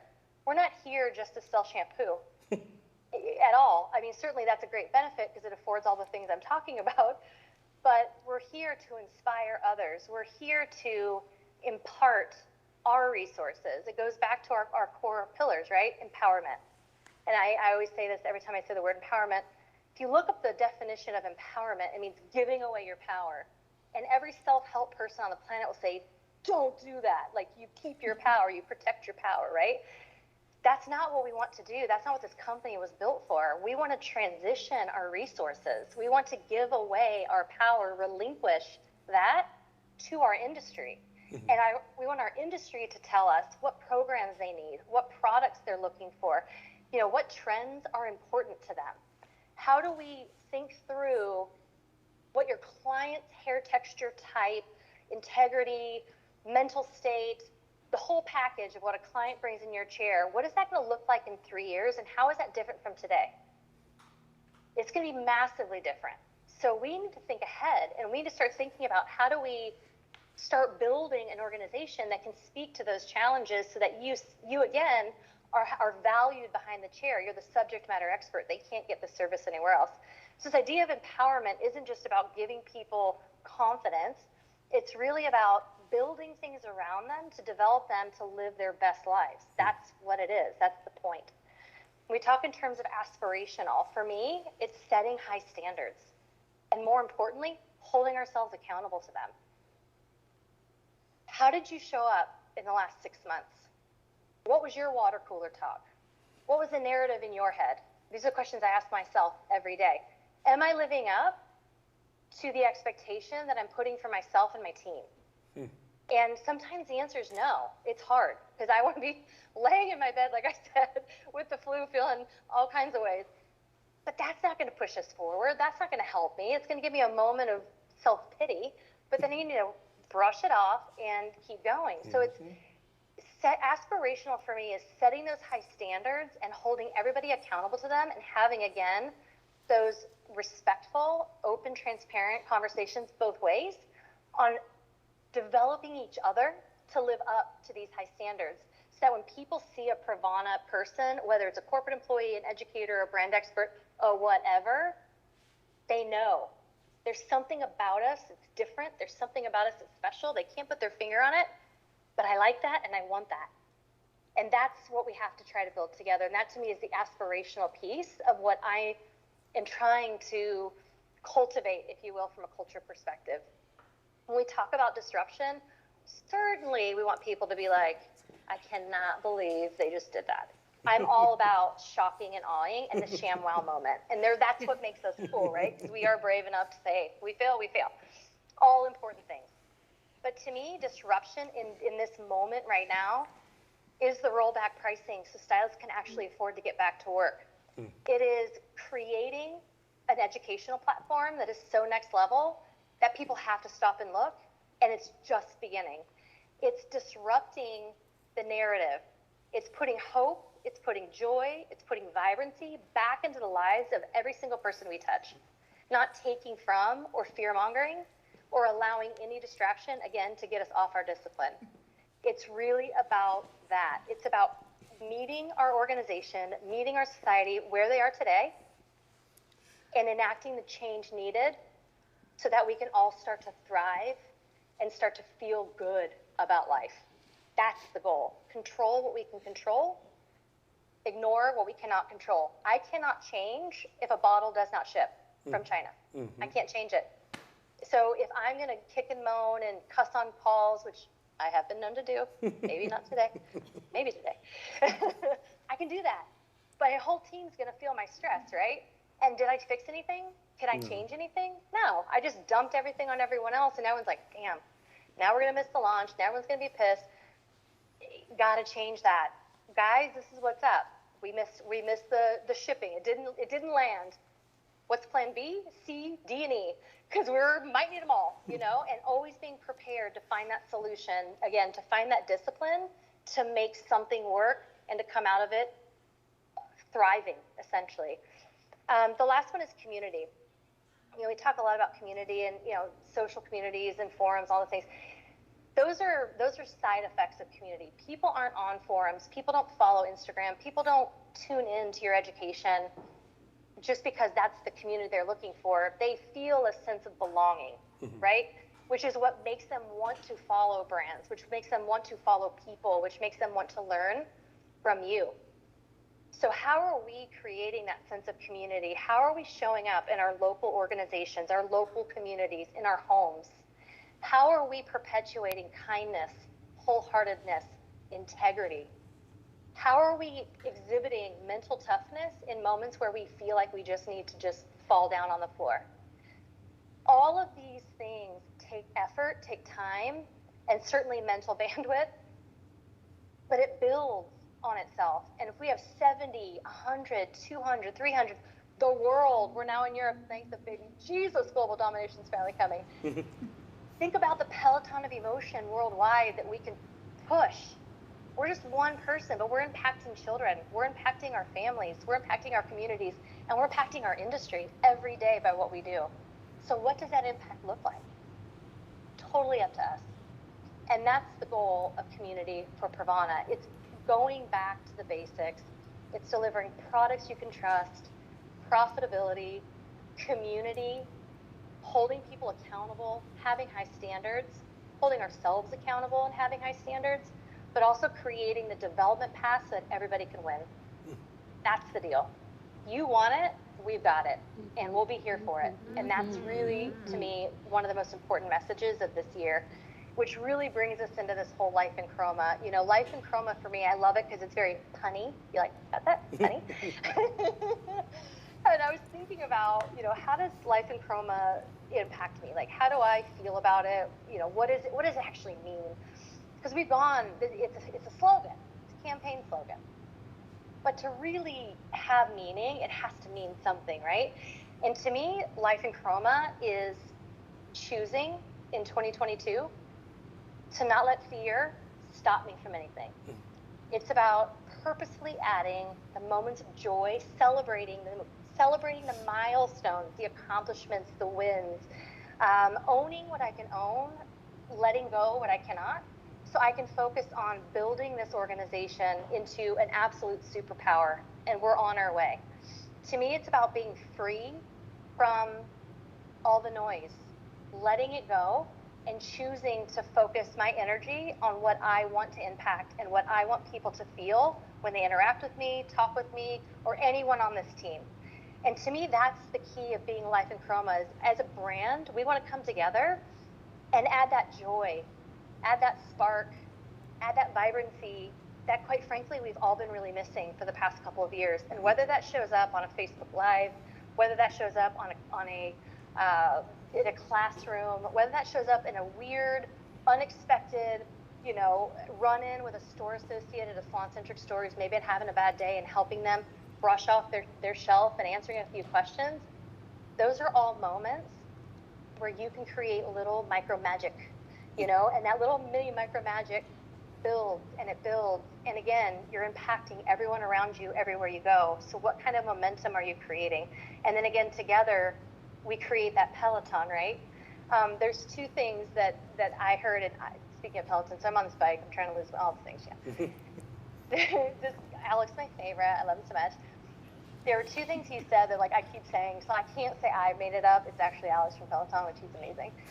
He said, I can be motivated by my past, but I'm inspired by my future. That's so powerful, because sometimes you use the negativity and the grit that you've achieved by coming through a past that maybe doesn't have all the greatest things. You didn't get the greatest card. Things did not go all your way. You did not get the raise or whatever it is. and you use that and use the bitterness in it to push you further, and you almost have an edge, right? You have that chip on your shoulder that's pushing you, and you're like, I'm going to get it this time, I'm going to win. That's not it, because all of the motivation and what you're putting inside your effort to prove everybody wrong is not coming from a great place. It's coming from the hurt of the past. So let it motivate you. Don't let it drive you. Let your future and what that can look like inspire you and define who you are tomorrow morning when you wake up, and the next day, and the next day, and the next day. So again, I'm going to say it again because I think it's so powerful, and for me it hit me like a damn ton of bricks. Be motivated by your past, but be inspired by your future. And that's powerful because you own that. You own what you become. And that to me is so important. And then the other one that I saw, it was on LinkedIn, I think, or something. It said, old keys don't open new locks. So change sucks because when in absence of fact, the human brain makes shit up. If I text you right now and say, please call me, how many of you are going to be like, dang, she wants to say, you've been doing a good job, girl. I've been stalking you and I love your Instagram. None of you. You're going to be like, oh, well, what? Did Michelle have my number? Why is she calling me? Oh, my God. It's never good because as humans, it's a fight or flight, right? And we're usually ready to fight. How we react in those moments, right? Changing that narrative. We never, with the absence of fact, we made up fact. So trust our process, trust leadership, communicate with us. I've spent the last couple weeks actually talking to many of you on this call because I personally was hearing how you were feeling, and it concerned me, quite frankly. So I wanted to reach out to you. I wanted to understand. And all awesome, transparent, respectful conversation. It came from a place of love and kindness, really intended to pull us all back together and to create, again, this culture and this peloton of positivity, if you will, mental toughness that we're going to need to really prevail over the course of the next year and, of course, our future, whatever that's going to look like, right? But you can't use old keys to unlock new doors. We will continue as an organization to challenge ourselves. We are going to continue to evolve. Change is constant and will continue. And it's scary when you don't know what that change is going to do for you personally. You don't know, you haven't heard. So I would urge you in those moments of weakness when you're trying to make up narratives and make up shit in your mind that you don't know the facts to, but you think you might know because you're reading between the lines, don't. Take that time, take your pause time to think in terms of possibilities. Michelle just texted me. She wants to talk to me. She's probably going to tell me I'm doing a great job because I have worked on X, Y, Z. Based on the feedback from my mentor, I was going to really work on my whatever. And guess what? I nailed it. I'm on Instagram. I'm doing the tags. Whatever your development plan is for you specifically to get you to where you personally want to go, if you've been doing all that work and you're confident, the only reason why I'd ever call you is to say hi and to say great job. So again, we will continue to change. Change is scary, but don't take those moments of non-information as time to make up stories because your mind isn't designed to make up good ones. It's all going to be BS. So think in terms of possibility, define what you really want for yourself, and be prepared to ask for it.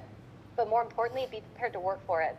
Because we all have different opinions of what we have from a resource, asset, and all the different perspectives, how we show up. Be brave enough to open up the mirror and to allow the other people who love and care about you to reflect back. Here's what we're seeing, and if you want to go here based on what we see, here's the development plan, and we owe you that. We owe you that. And that's what you can expect from us in the future. So again, lots of information. I'm sure I just threw it out at you guys. I know it's been a very long day, so I don't want to keep you too long, but I wanted you to certainly hear from me, even if I'm not feeling as well as I probably hoped to be. Just to reassure you, you're absolutely top of mind. And I do hope that the facilitation of this training, again, phase 1, way more to come, is just a tip of the iceberg on some of the massive improvements and work that have come in from our team, really to surround you with the proper infrastructure, the proper development, and the proper team, quite frankly, to get you to achieve the dreams that you have for yourself. And in turn, we achieve the dreams that we have for ourselves, which is ultimately the transition of power back to you and back to our industry. So thank you guys for listening to me. I hope audio is fine and all of the good things. I can't see anybody's face, but I've been with this company. It'll be 16 years in June. Every year I get prouder to be here, and I feel eternally blessed to be chosen to lead such a beautiful group of people.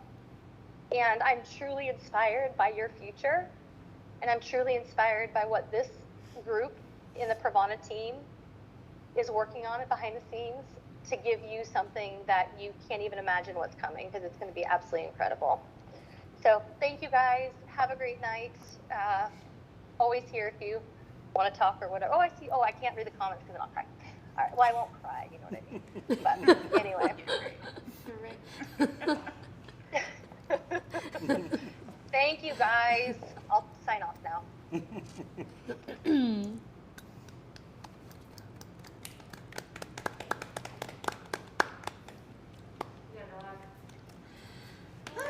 Yay, Michelle. We love her. Who's crying? I'm sure you're crying. Leave it in the comments. Absolutely. Oh, man. Thank you so much, Michelle, for those inspiring words. Oh, Get close. reaching in here. Get close. Get here to my shoulder. All right. Go over. Thank you, though. No, seriously, we're so glad you were able to join us, and I do hope you feel better soon. But always, like, very important, inspiring words that I know I needed to hear. So thank you so much, and thank you from all of us. You guys want to say anything else? Close us out. Oh. Just thank you for attending and keeping your hearts and your minds open. Thank you to the mentors. Y'all did amazing. Thank you. And thank you so much to our production team behind the scenes. Yes. Y'all did amazing. One more time. All right. I think that's We will go ahead and say bye, and we will follow up with emails with all of the information that you need. okay. Thank you, everyone. That's a wrap. Bye, guys. Bye.